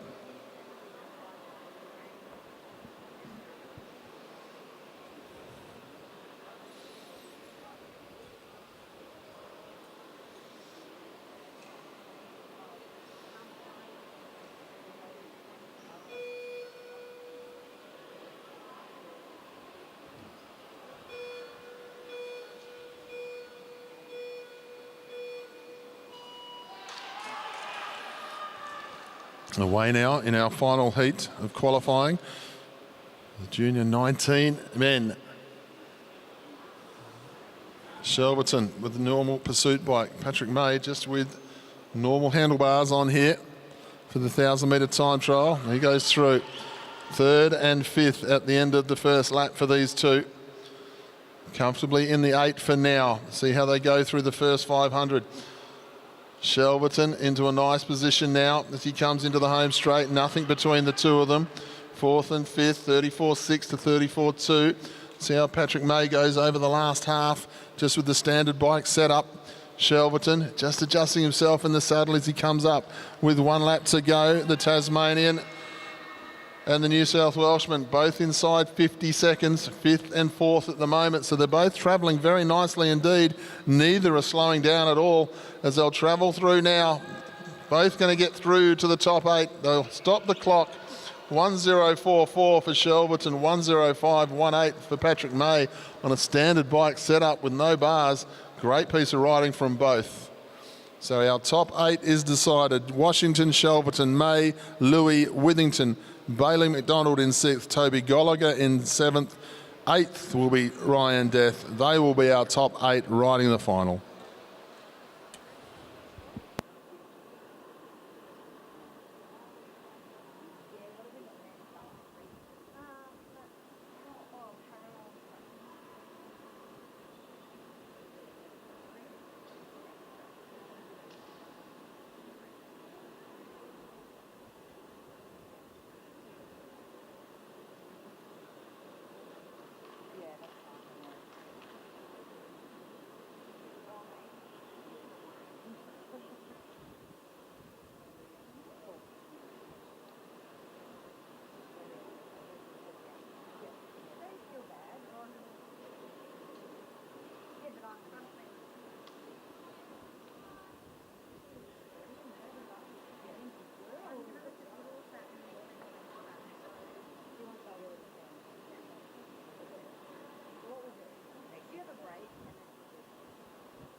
If you're with us on the YouTube AusCycling channel, we're about to move on to the elite men sprint ride-off. This isn't a championship thing, but 9 versus 10, 11, 12, 13 to 14, 15 to 16, and then there'll also be another heat after that. These riders, these are the ones who didn't make the quarterfinals, so they just get to race for a place and see if they can just get one more up the rung.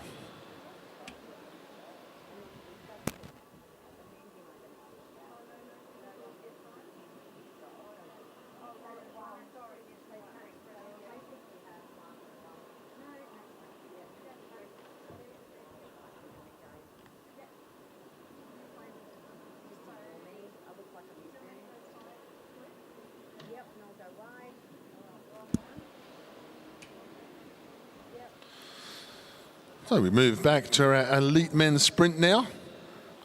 And this will be the race for 9th versus 10th. We welcome Max Liebsnick from South Australia and Alexander Schaefer from the ACT.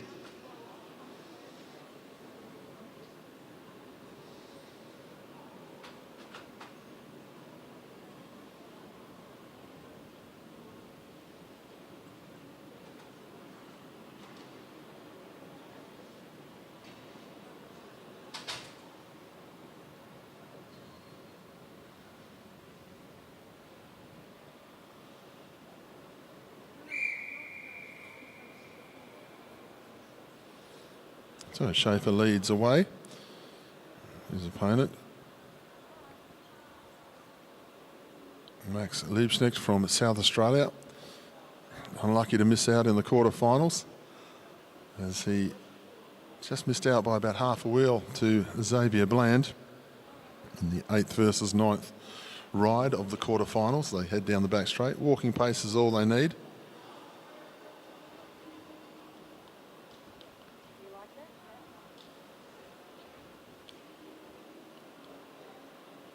Schaefer just holding things up in the back straight, pointing the bike quite high up the track. Got to be careful when you start doing the track stands. You can come unstuck if you don't get the angle right. You can suddenly find yourself pointing your bike towards the fence, and if your opponent spots it, all of a sudden you're going to turn yourself around, get back down the bend before your opponent capitalises on it.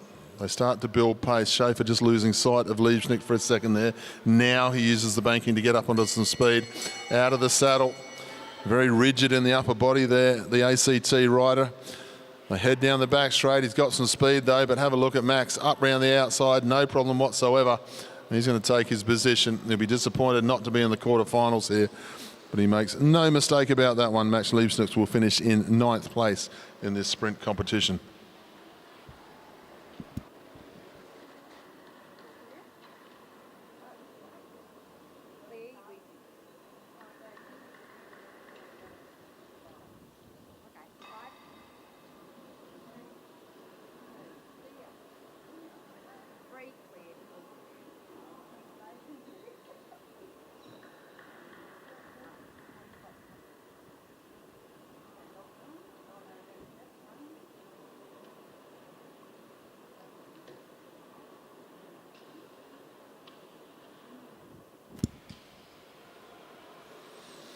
Move on now to our 11th versus 12th.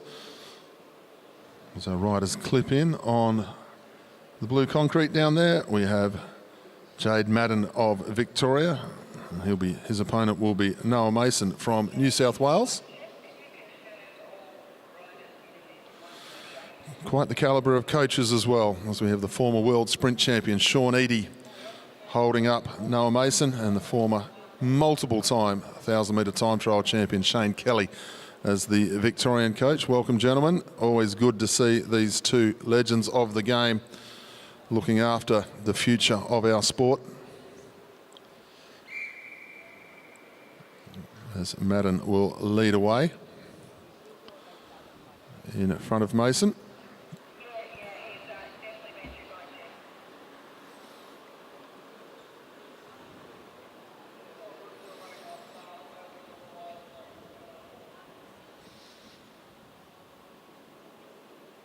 Lead down the back straight. Walking pace is all they need.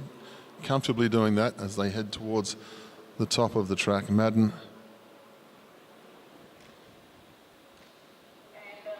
over the top of Mason. Noah Mason likes to use a lot of the track when he starts to build up his pace, especially when he leads out his opponents. Madden, good rough and tumble sprinters, these two. Be a good contest between them. This for 11th versus 12th, so they're fairly evenly matched. Mason makes his move. Now you'll see what I mean. He'll be up and down all over the track as he builds up towards the 200, having a look, making sure his opponent can't get the clear run. Now Mason inside the metre line towards the 200, down the back straight. Madden trying to get up around the outside. He gets to his shoulder nicely here, Madden. This is a strong ride around the outside, but Mason fights back underneath. But Madden gets the run down the banking, and he will take the 11th spot here in the National Sprint Contest.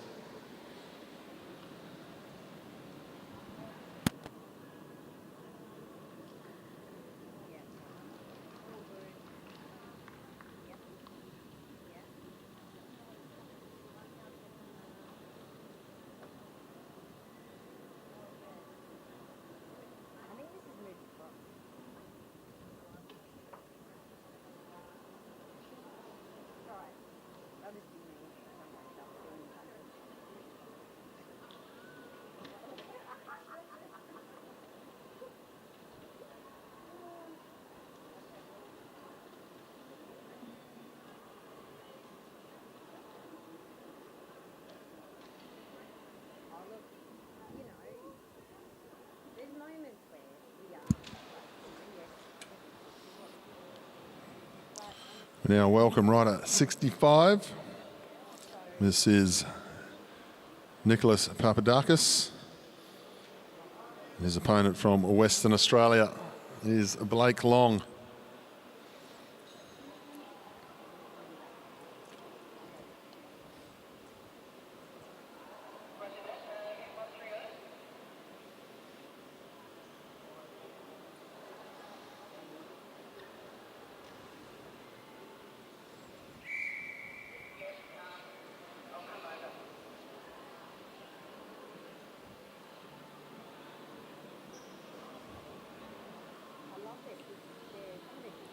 Papadakis has drawn the front spot. He'll lead Blake Long away. Blake Long rode in the Para Championship yesterday as well. Took a silver medal on the tandems. Starting off as one of the new pilots in the tandem competition.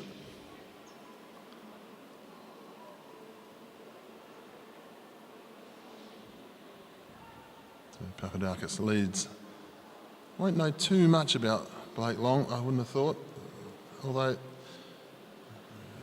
I'll take that back. I think Blake has ridden at the Austral World Race the last couple of years, which takes place in Victoria. So Papadakis probably knows all he needs to know about Blake Long at this stage. Long at the top of the track, trying to stay on top of that big gear. Good riding from Blake Long. Takes advantage of the fact, shows some bravery through there. Now starting to have a look over the shoulder. Needs to get on with the job at hand through the 200 as he goes down the back straight, out of the saddle. Can Papadakis get back to him here? This will be a reversal of the seedings. If Long can hang on, they come down to the line. Blake Long will hang on. He'll end up in 13th. Papadakis will be 14th for the championship. Nice way to end the competition there. First day of competition for our sprinters. Good riding from Blake Long.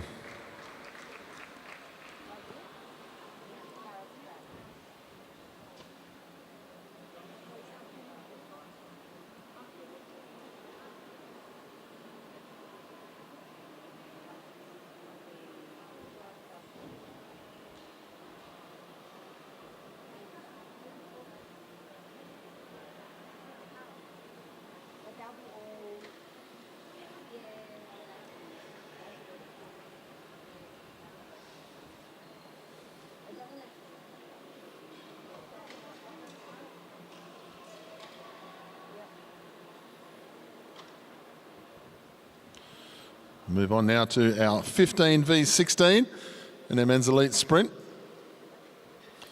Welcome our rider from New South Wales. This is John Trovis, And his opponent from Western Australia is Kai Bonza.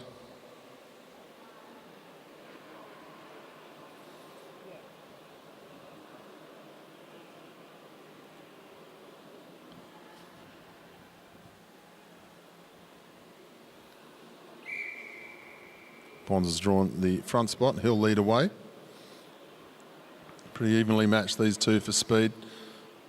Good to see Bonza bringing himself back to the elite level of competition. Multiple time national champion in the juniors. Won 3 national championships in the one day back in the day in the 17s. He's always been around the sport. Family big supporters of track cycling in Western Australia. Pretty much wouldn't run without them. And it's good to see that he's gotten himself back to the elite level to compete. We'll see him again in the team sprint, the keirin, and also the 1,000-metre time trial this week, I would say. And Johnny Trovis, former medalist at the Junior World Championships. They broke the Australian record, the team, that year. One of the fastest New South Welshmen going around. Goes very nicely in track cycling. Part of the St George Cycling Club as they head down the back straight, these two. Bonza building pace. Trovis thinking about going underneath. Doesn't do it just yet. Possibly should have. Bonza's going to be very, very fast from the front here. Now they'll go through the 200. Bonza out to a nice lead. Trovis with some work to do here as Bonza gets out of the saddle again. Trovis trying to get up into the slipstream if he can. Just going to run out of time though. And Bonza will take the 15th spot over the top of Johnny Trovis.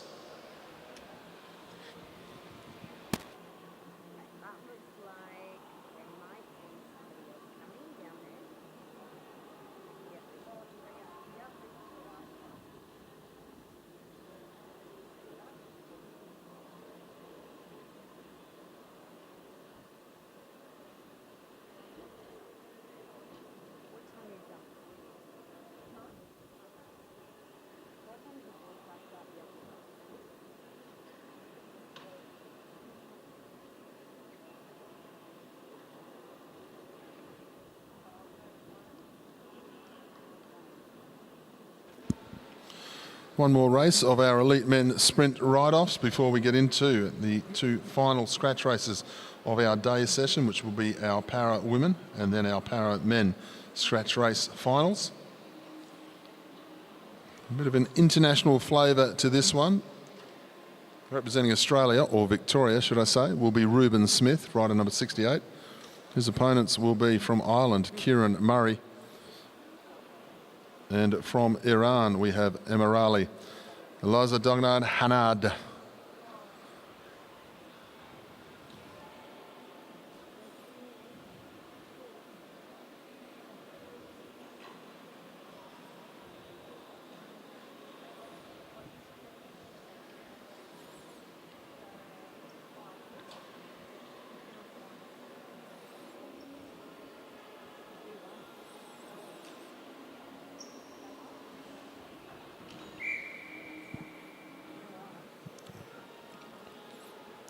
Smith leads away. Keirin Murray on him. Sorry, Emirali on him. And then Murray.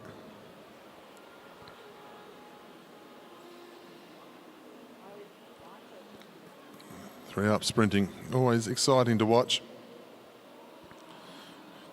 Reuben Smith, quite a bit of experience in the track cycling. Emirali, Eliza Dognad, I don't know too much about, I will admit, but I do know Keirin Murray, brand new to track sprinting over the last couple of seasons, resides in Western Australia. Comes from a skating and lifting background.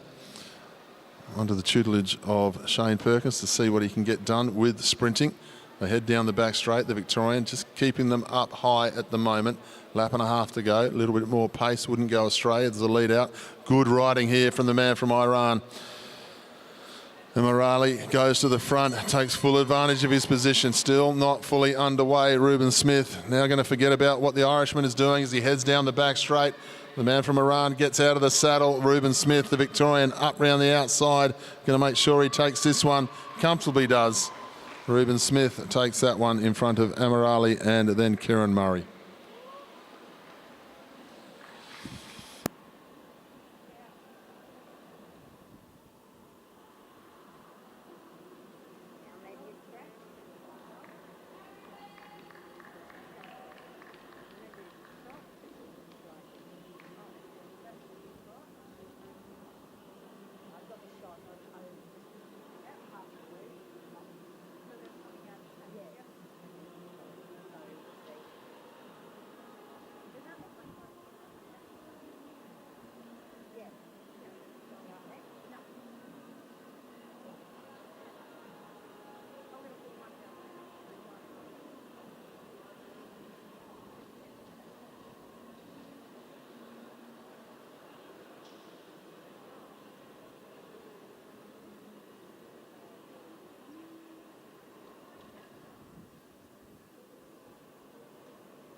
Move on now to the final of our para women C1 to C5 and AW2 scratch race final.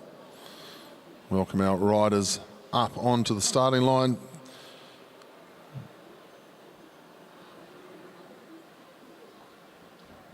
Rider 162 is Talia Clayton-Goody. 165 from South Australia is Meg Lemon. 167, Erin Rowell from Victoria. Alana Forster from Victoria is 169, and Tara Nayland, rider 170, also from Victoria.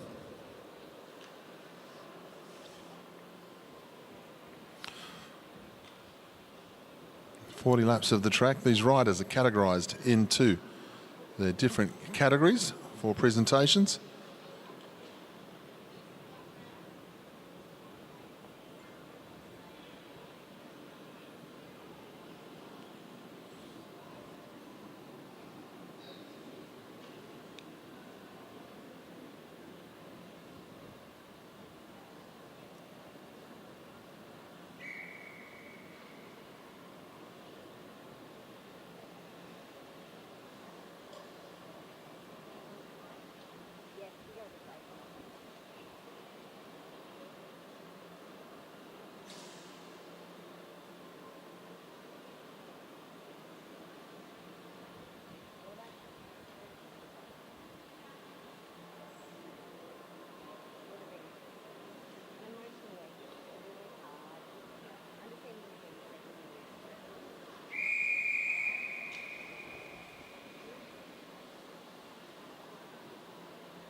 They'll come round this time and get 37 laps to go. The Women's Para Scratch Race Championship of Australia. We've seen some great racing from our para athletes on this Anna Meares Velodrome. World Cup. It was superb racing in front of a packed house. And of course the Oceania Championships, Australian Championships over several years now. As our para athletes are so successful, such a long history of success in the Paralympics. And also World Championships. Such a great coaching staff over the years as well. I can remember when it was Ron Anderson and Ken Norris from Western Australia first brought everyone's attention to blind tandem racing back in the 80s, and then it just kept on going on from there. And blind tandem racing really did shine out of Victoria and Western Australia for many, many years, and just got bigger and bigger. And by the time we got to the Sydney Olympics, some great things happening in para work. In the late 90s, a number of world championships were won in paracycling from a host of different riders from around Australia. And here we are, 34 laps to go. Meg Lemon starting to force the pace here in this one.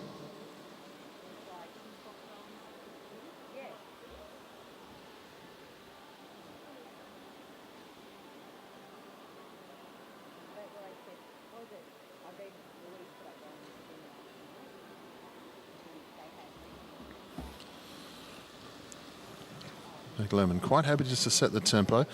Tara Nayland in second position here. She was very rapid yesterday in the time trial, Tara.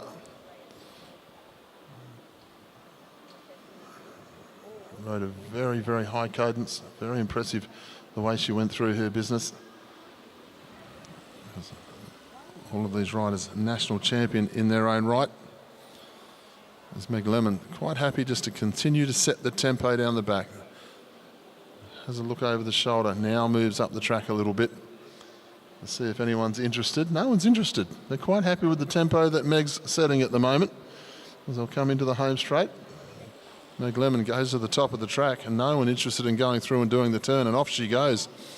Builds up a little bit of pace. Tara Nayland says, I don't need to chase that one for some reason. She's got a couple of riders who are just going to follow on here. Good to see the racing tactics being employed here.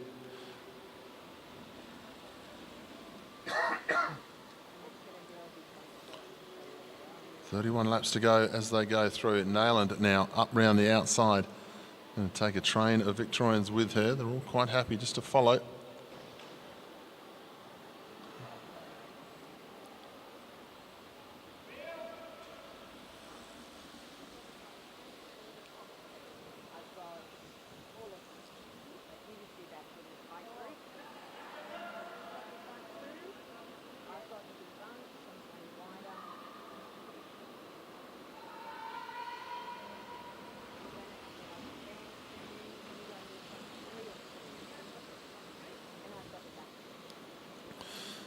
Nayland getting the pace really moving now. Just that's going to upset the apple cart. They'll come through this time with 28 laps to go. Swings up the track. Not getting any help from anybody else at the moment. Alana Forster, Erin Rowell quite happy just to follow the tempo. And try and keep up with Nayland for as long as they possibly can, because she has shown a bit of stuff yesterday, the way she went about her business. They're at the top of the track. 27 laps to go as they come through. And now Nayland out of the saddle. Thought about getting really on with it there. I thought she was going to, but she dives down. Sees that they chase straight away, so sits up, stops the attack. Meg Lemon almost got herself back on, as did Talia Clayton-Goody. Will come into the home straight this time. Meg Lemon rides herself back into position. So we're back to 4 riders again.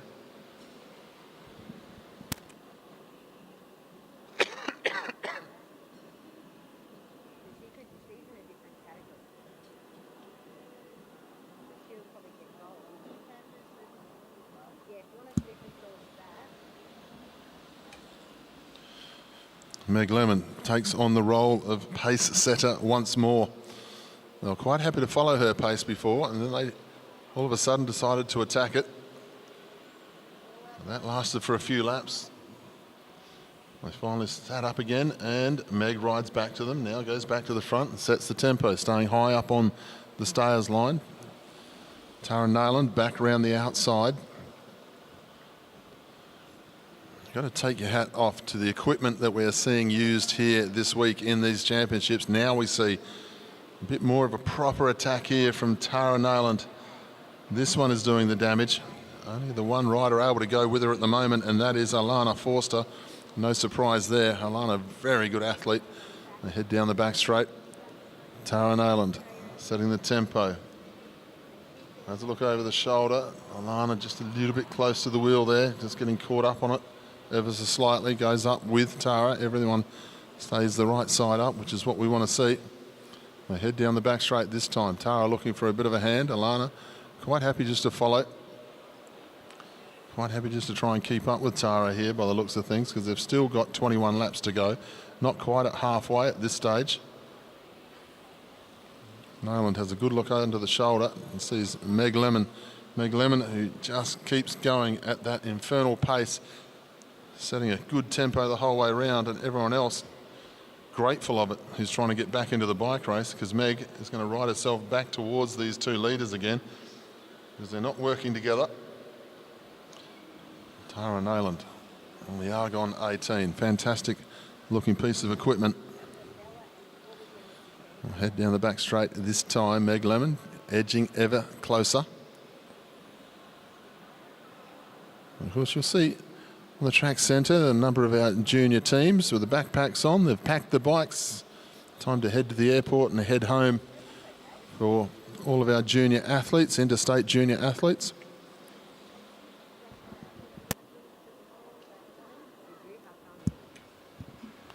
Junior athletes competition has ended. It's been going since Saturday, Sunday, Monday, Tuesday, Wednesday, 5 days of competition. It's time to go back to the real world, unfortunately. Home tonight, school tomorrow.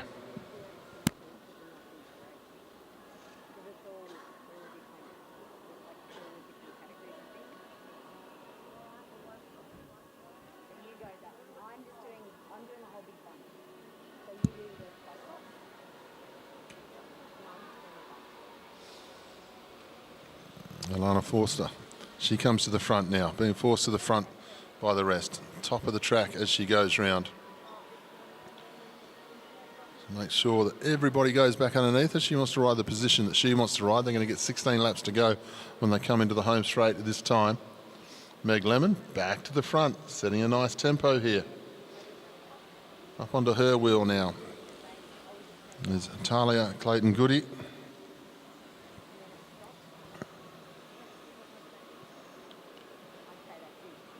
Then it's Erin Rowell, third wheel, and then we go back to Tara Nayland. Get the feeling either Tara Nayland or Alana Forster are getting set to launch a big attack towards the end of this bike race. Meg Lemon, however, has not slowed her tempo through this entire ride so far. So if you do attack, you want to make sure it's a good one. Look at Alana Forster. She knows the wheel she wants to sit. Tara Nayland gets on with it again. Alana Forster up onto the wheel. Meg Lemon loses about 40 or 50 metres and just ever so slightly increases the tempo. One that she can handle. Tara Nayland has now got Alana Forster well and truly just glued to her back wheel for now. Has a look over the shoulder, sees her still there. Meg Lemon still chases out after her.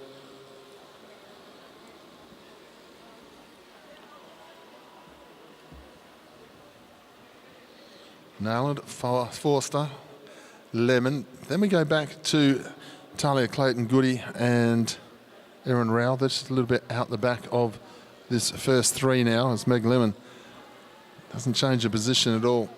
Running very solidly as she heads down towards the back straight. I get the feeling Meg's going to get herself back onto these two as well. They're going to come into the home straight this time with 11 laps to go. Tara still leads through. Alana Forster on her wheel. Hasn't let her go anywhere.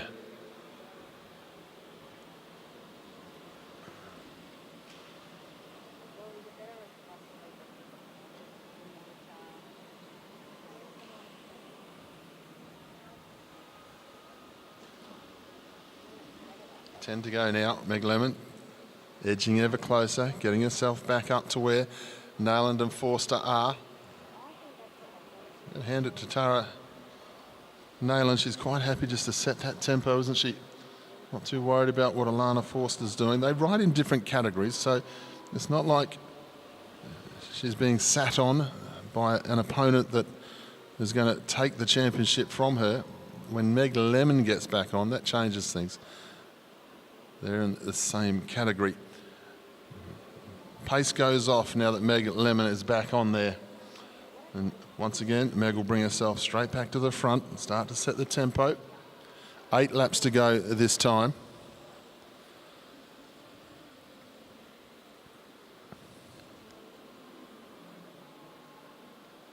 Meg Lemon leads down the back straight. Pace goes out of the race for the first time here with these riders. Just going to catch their breath that little bit as they come into the home straight. Meg Lemon leads.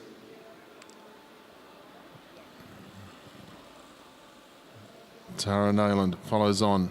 See if we're going to get an attack again from either Tara or Alana Forster. I know Alana Forster's very accomplished in the time trial in an individual pursuit. Let's see if she's got an attack in her as they come up with 6 to go. Meg Lemon setting the tempo as they head down the back straight again. Swings to the top of the track, up to the stayers line, the blue stayers line. Everyone quite prepared to go up with her as they come through this time with 5 laps to go. Meg Lemon just keeping an eye on what Tara's doing at the moment. They head down the back straight. Probably be better off sitting at the bottom of the track because all of Tara's attacks have come from A bit of a dive bomb with some open track. Hasn't had to go up round the outside of Meg Lemon at the moment, so they come into the home straight. Meg, however, still encourage them to come underneath her. 4 laps to go. You can see, for those of us in the track, can see the other 2 riders in the group. They're just a little bit out the way at the moment. That's Erin Rowell and Talia Clayton-Goody. They'll come into the home straight this time. Tara Nayland had a look over the shoulder just at the right time, didn't she? She saw that Alana Forster was starting to wind up the gear to try and have a bit of an attack. Tara Nayland sensed it, had a look over the shoulder and just sped up straight away. They come into the home straight this time. 2 laps to go for the leaders. Tara Nayland leads in front of Alana Forster. This is what you would call the sprint finish now, as they got 1.5 laps to go. Meg Lemon's just been tailed off, so now it's between Tara Nayland and Alana Forster as they come in with 1 lap to go. And look at the move by Alana Forster. She has been foxing the whole time. Has Tara got enough strength to hold her off down the back straight? She goes to her down the back straight. Alana Forster trying to get herself around here if she can. Can't quite hold the bend, so Tara Nayland is going to go across the line in first place. Then Alana Forster. Meg Lemon, put your hands together for her ride, the South Australian. Then we have Erin Rowell. She'll finish off as Talia Clayton-Goody will come into the home straight and also finish off her scratch race, ladies and gentlemen, our para riders.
So our next event will be event 130. It will be our final event of our day's program before our presentations for our para championships. Just a bit of a delay. We're just going to swap some equipment out of one bike and into the next bike before we get underway. Meg Lemon sharing her wheel with Darren Hicks from South Australia.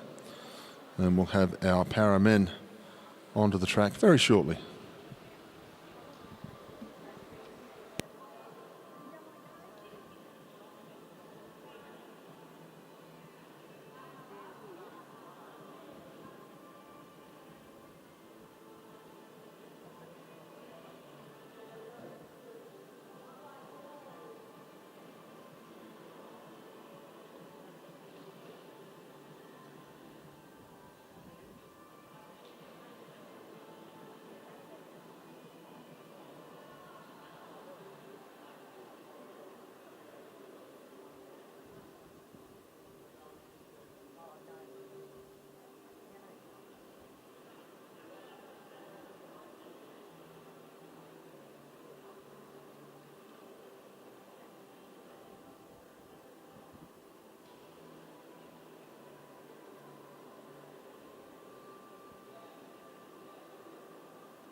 Ladies and gentlemen, we move on to the final of our para men C1 to C5 and AW to Scratch Race Championship. We welcome our riders onto the track. Rider 151 from Queensland is Keely Kitkovics.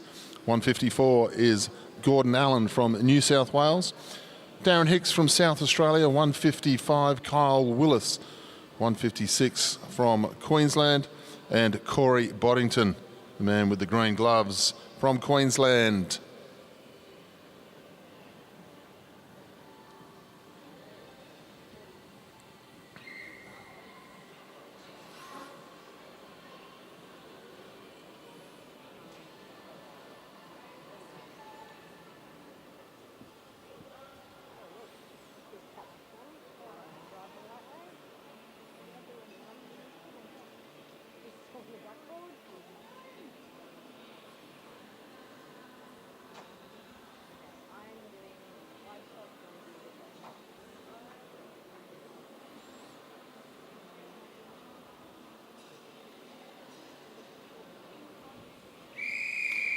Whistle sounds, 40 laps of the track to go. Kitkovics, Allen, Hicks, Willis and Boddington.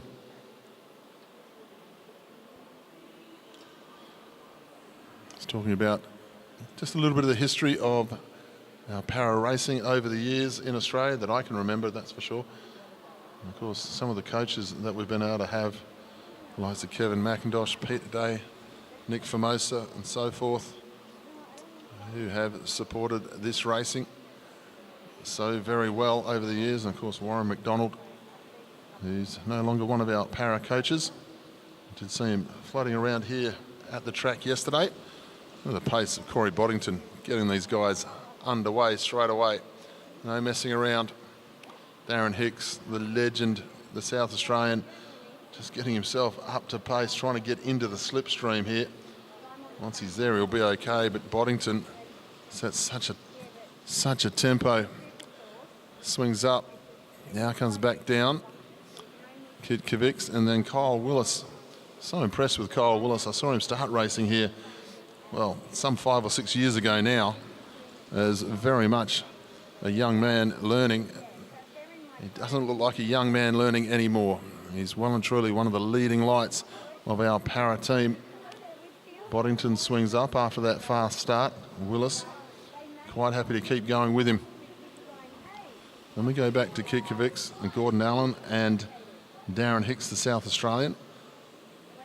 These riders predominantly in different categories. Of course, without the depth of riders, they all race the scratch races together. Gordon Allen and Darren Hicks just getting tailed off a little bit at the moment. Our front three riders working well together, the three Queenslanders. Gordon Allen, the New South Wales rider, just settling himself in to continue with a good tempo at the top of the track. 33 laps to go. Down the back straight, Kitkovics, Boddington, Willis. Working well together, keeping this an honest race between themselves as they come through. 32 laps to go. Boddington's rides in the 1,000-metre time trial extremely fast. Could ride the able-bodied state championships, no trouble whatsoever against the watch.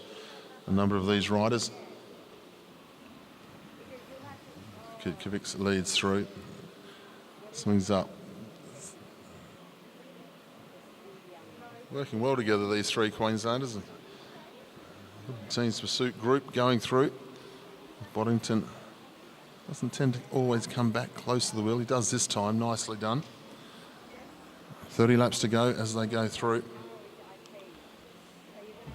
Of course, those of us joining on the YouTube channel, we will be on at 6 o'clock tonight, Queensland time. It's about 20 past 4 here, so about an hour and a half's time we'll be starting our evening session. We've got a number of championships to go through this evening.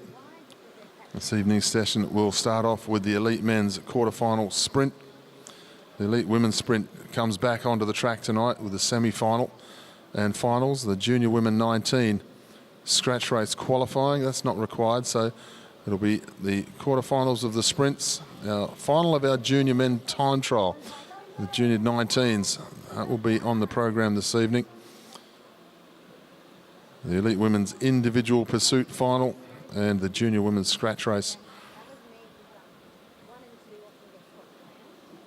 So a good night of racing. We'll get to see the quarterfinals in the men's sprint. And that, of course, will be concluded tomorrow. 2 days of sprinting at our elite level. Junior women's scratch race, junior men's time trial, and of course the elite women's sprint championship of Australia will be decided tonight with the semi-finals and the finals.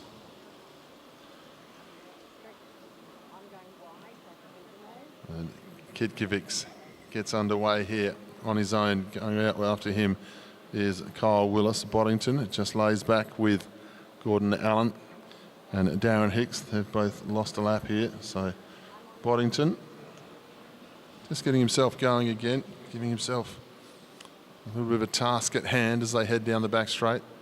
Starts to pick up the pace. Just going to settle into a tempo. Kitkovics and Kyle Willis, they'll come around this time with 24 laps to go. Boddington riding himself back on to the tail end of his two Queensland teammates and taking with him Gordon Allen. Gordon Allen just coming underneath a little bit as Boddington went to swing up and then decided against it. Didn't realise that Gordon Allen was so close at the time. I'll come through, 23 laps to go. Almost at the halfway point. Darren Hicks up round the top.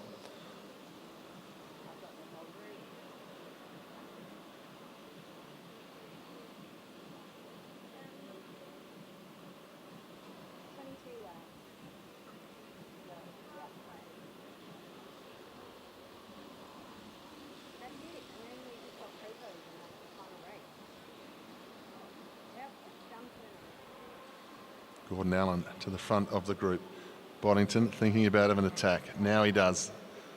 Gave the benefit of the doubt there to Gordon Allen. Thought he was going to swing up. Now Boddington comes to the front. 21 to go. Starts to pick up the pace again.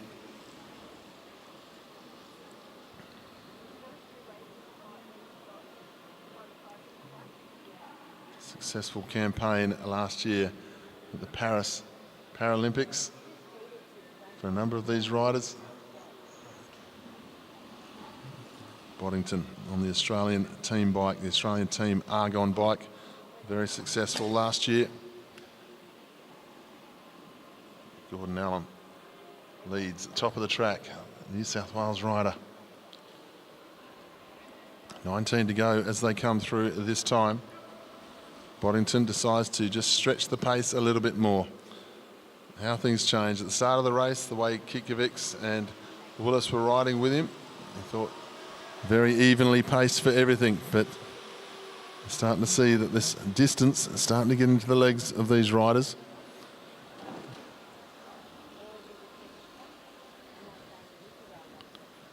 Kyle Willis just rocking and rolling a little bit more as it gets a little bit more tired out there. Darren Hicks getting his bike up to full speed, trying to go out after Corey Boddington at this time, the South Australian. Boddington into the home straight. He's got the South Australian chasing out after him though. As they head towards the back straight, Boddington has a look over the shoulder, sees it coming. All in ones around the track now. Boddington swung up, Hicks just getting on with it. And he's decided he's just going to start riding his tempo. World and Paralympic champion down the back straight, moving very nicely indeed. Gordon Allen getting himself up onto Boddington's wheel, going to try and take their lap back against Kitkovics and Willis here. 15 laps to go for the leaders. Kelly Kitkovics, he goes through with 15 to go. Then we've got Kyle Willis. A big turn of pace from Darren Hicks and Corey Boddington. Has done a lot of damage to the rest of them. Boddington comes through now with 14 laps to go.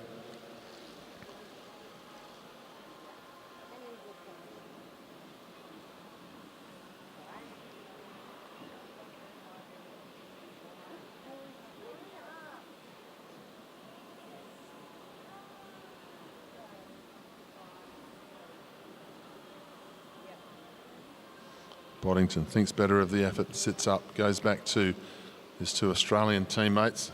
Keirin, the Queenslander, starting to ride himself back across the gap if he can. It's going to depend on how much they sit up at the front, though.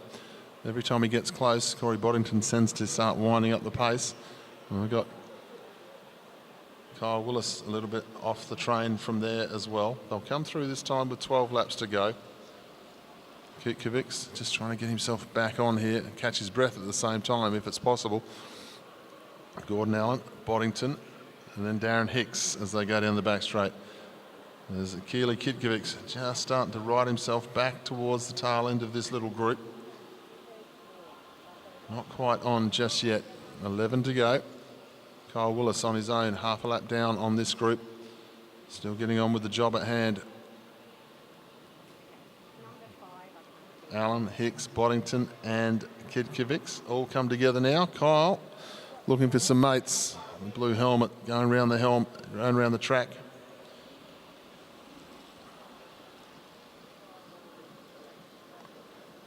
Don't forget, we've got the evening session starting at 6 p.m. this evening.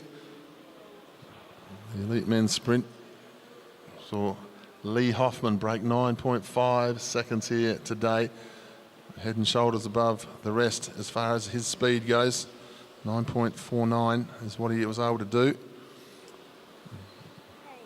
The big door opens in a men's track sprinting here in Australia.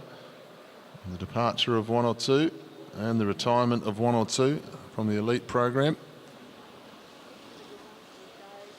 Well, we've got a great depth of talents as we saw this morning. They head down the back straight. Kyle Willis gets caught up. They go straight round. They're going to get 7 laps to go this time, being led by Boddington. Willis wasn't ready for the change of pace, trying to get himself back onto the line after losing that lap.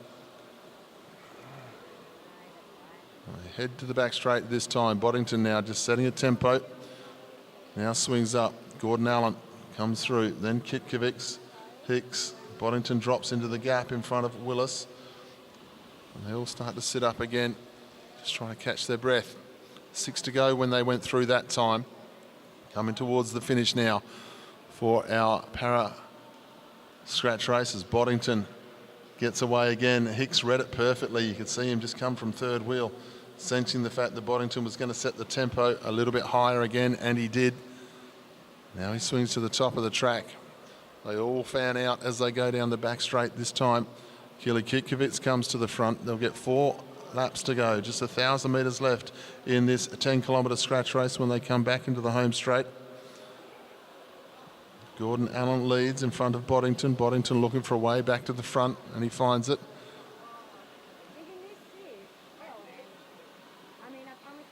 Boddington, Willis, Allen, Keirin and Hicks. 3 to go this time when they come into the home straight. Good vision by all of our volunteers on our camera work here today as part of our live stream service on the YouTube cycling channel of AusCycling. You'll be able to catch all the action tonight on SBS On Demand and KO with Kate Bates and Scott McGorry taking care of the commentary tonight. You'll be able to look forward to seeing them once again for our evening sessions through our elite championships.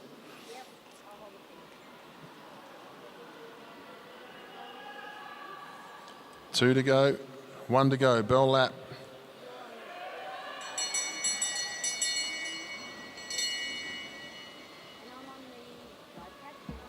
They head down the back straight. Keirin leads from Gordon Allen, then Boddington, then Hicks, Kyle Willis. They're coming to the home straight. Keirin leads from Allen. Allen going to get up round the outside. So is Boddington as they cross. Then we go back to Darren Hicks and Kyle Willis. That concludes the scratch race for our para men. We'll give them a moment or two to collect themselves, and we'll be moving on to presentations.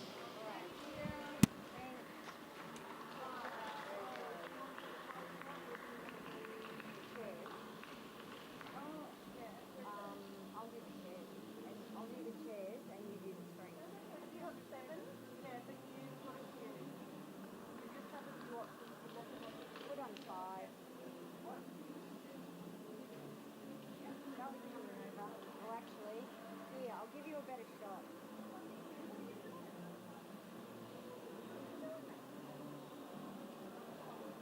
I'm on the top.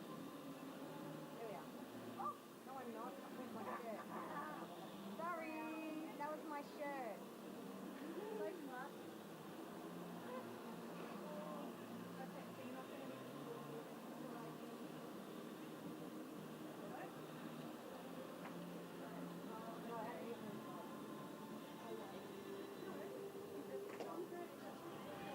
Yep, put that on. So Corey, Keely, Carl with us got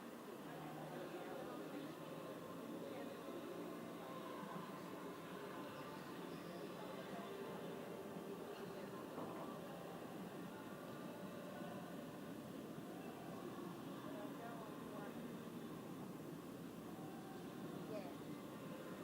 One's at least got connection.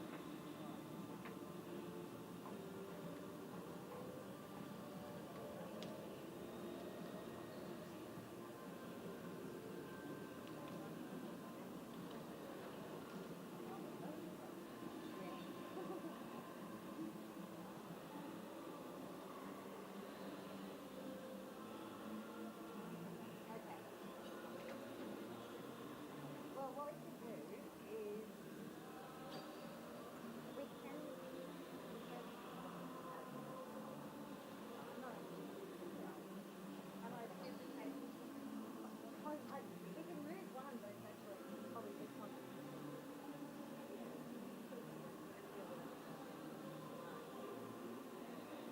you want the camera?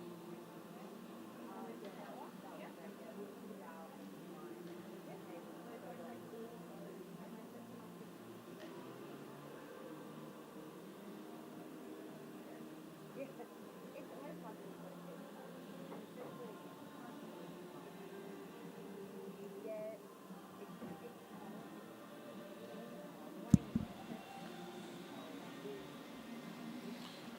If we could have all medal winners. If we could have all medal winners from our Para Championships over to the presentation ceremony area, please. That's all medal winners from our Para Championships over to the medal ceremony area, please.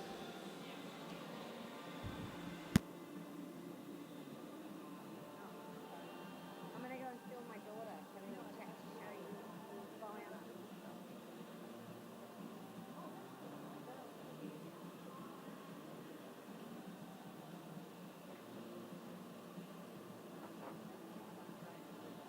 Yeah, they're all working towards the podium, and I can see people sitting in the chairs.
Here's the other one that they had. Here's their other, that's their second one. See, they've got two.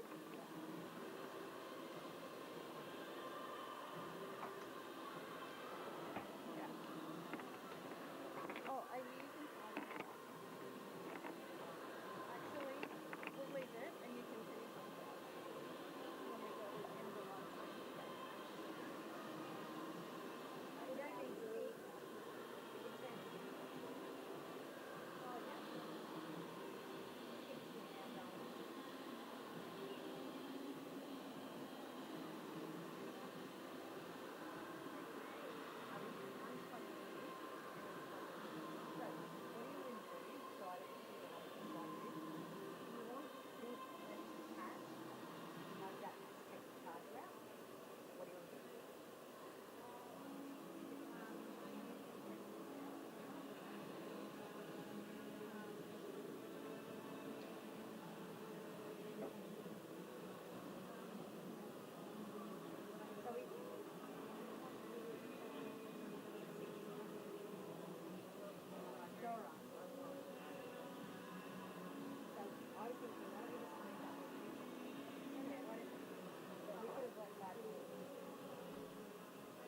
Oh, the laptop in the car. Yeah.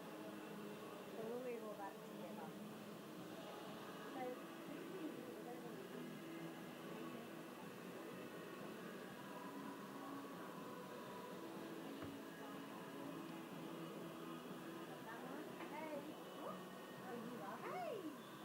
Oh, I can see.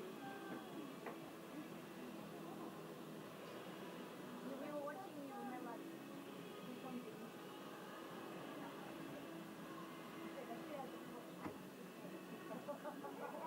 And then you're going to do them the road.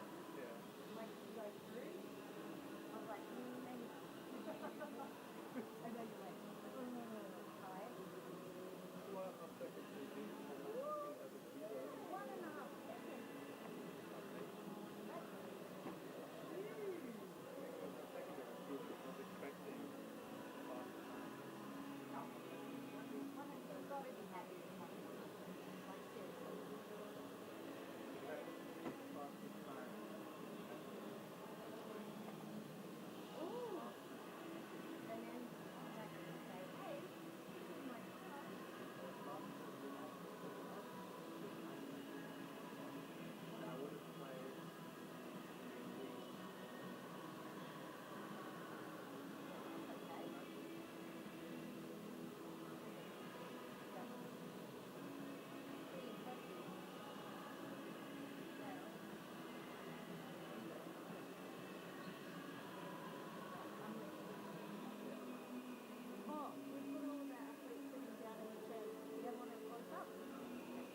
literally limited. You've got 2 and 7. I'm sorry. You've got 5 too. You go down there.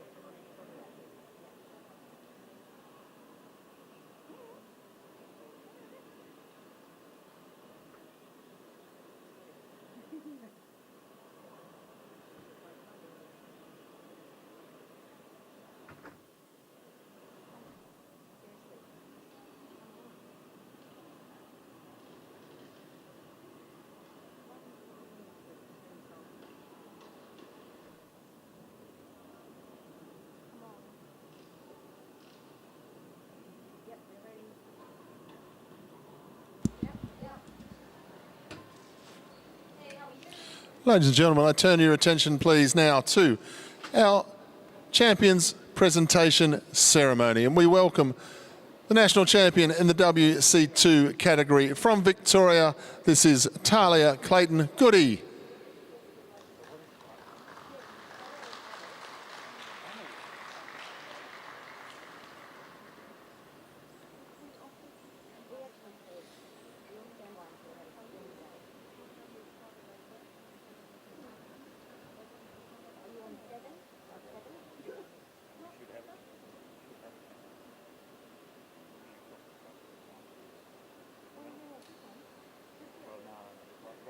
Right on. The medal presentation now for our WC4 Championship. In third place, winner of the bronze medal, representing Victoria, Erin Rowell. In second place, winner of the silver medal, representing South Australia, Meg Lemon. And in first place, winner of the gold medal and national champion, representing Victoria, Tara Nayland.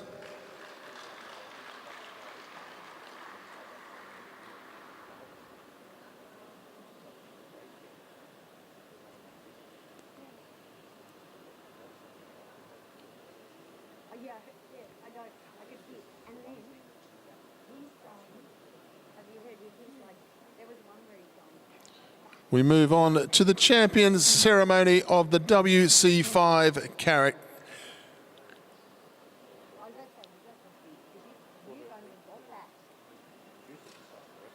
Our national champion, representing Victoria, Alana Forster.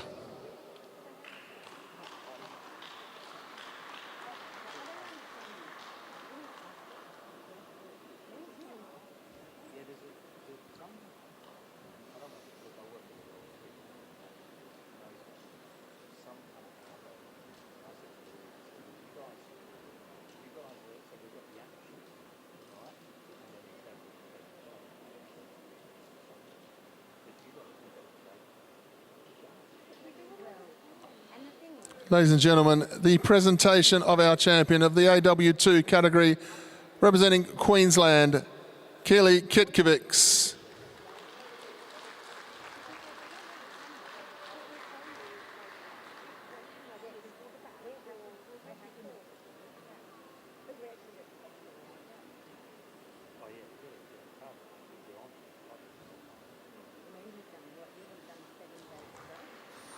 The medal ceremony of our MC2 category.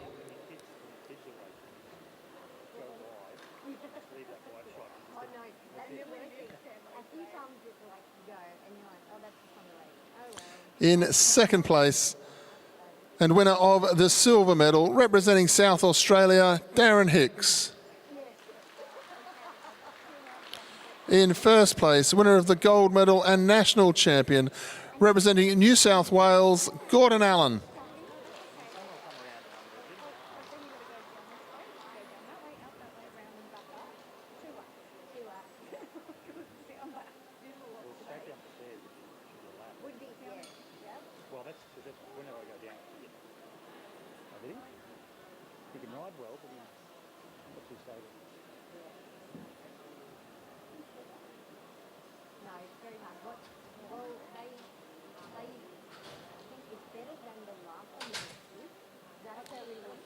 Ladies and gentlemen, the presentation of our champion of the MC3 category, representing Queensland, Kyle Willis.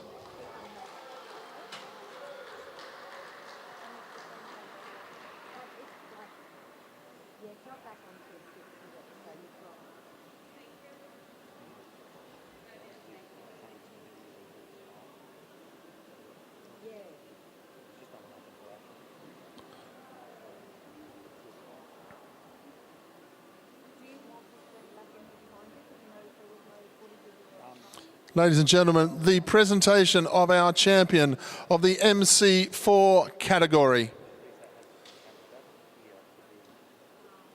Ladies and gentlemen, Corey Boddington, representing Queensland.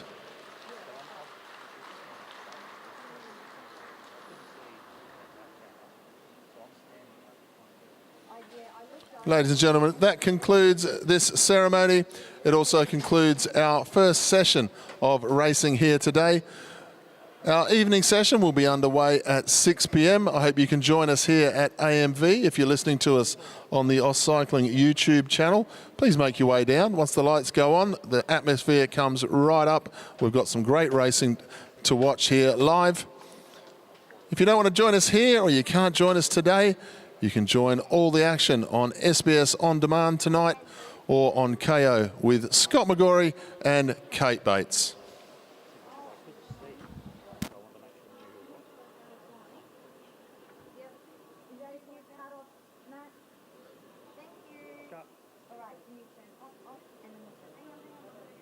not going to turn it off yet. No, I'm just here. Look at me go.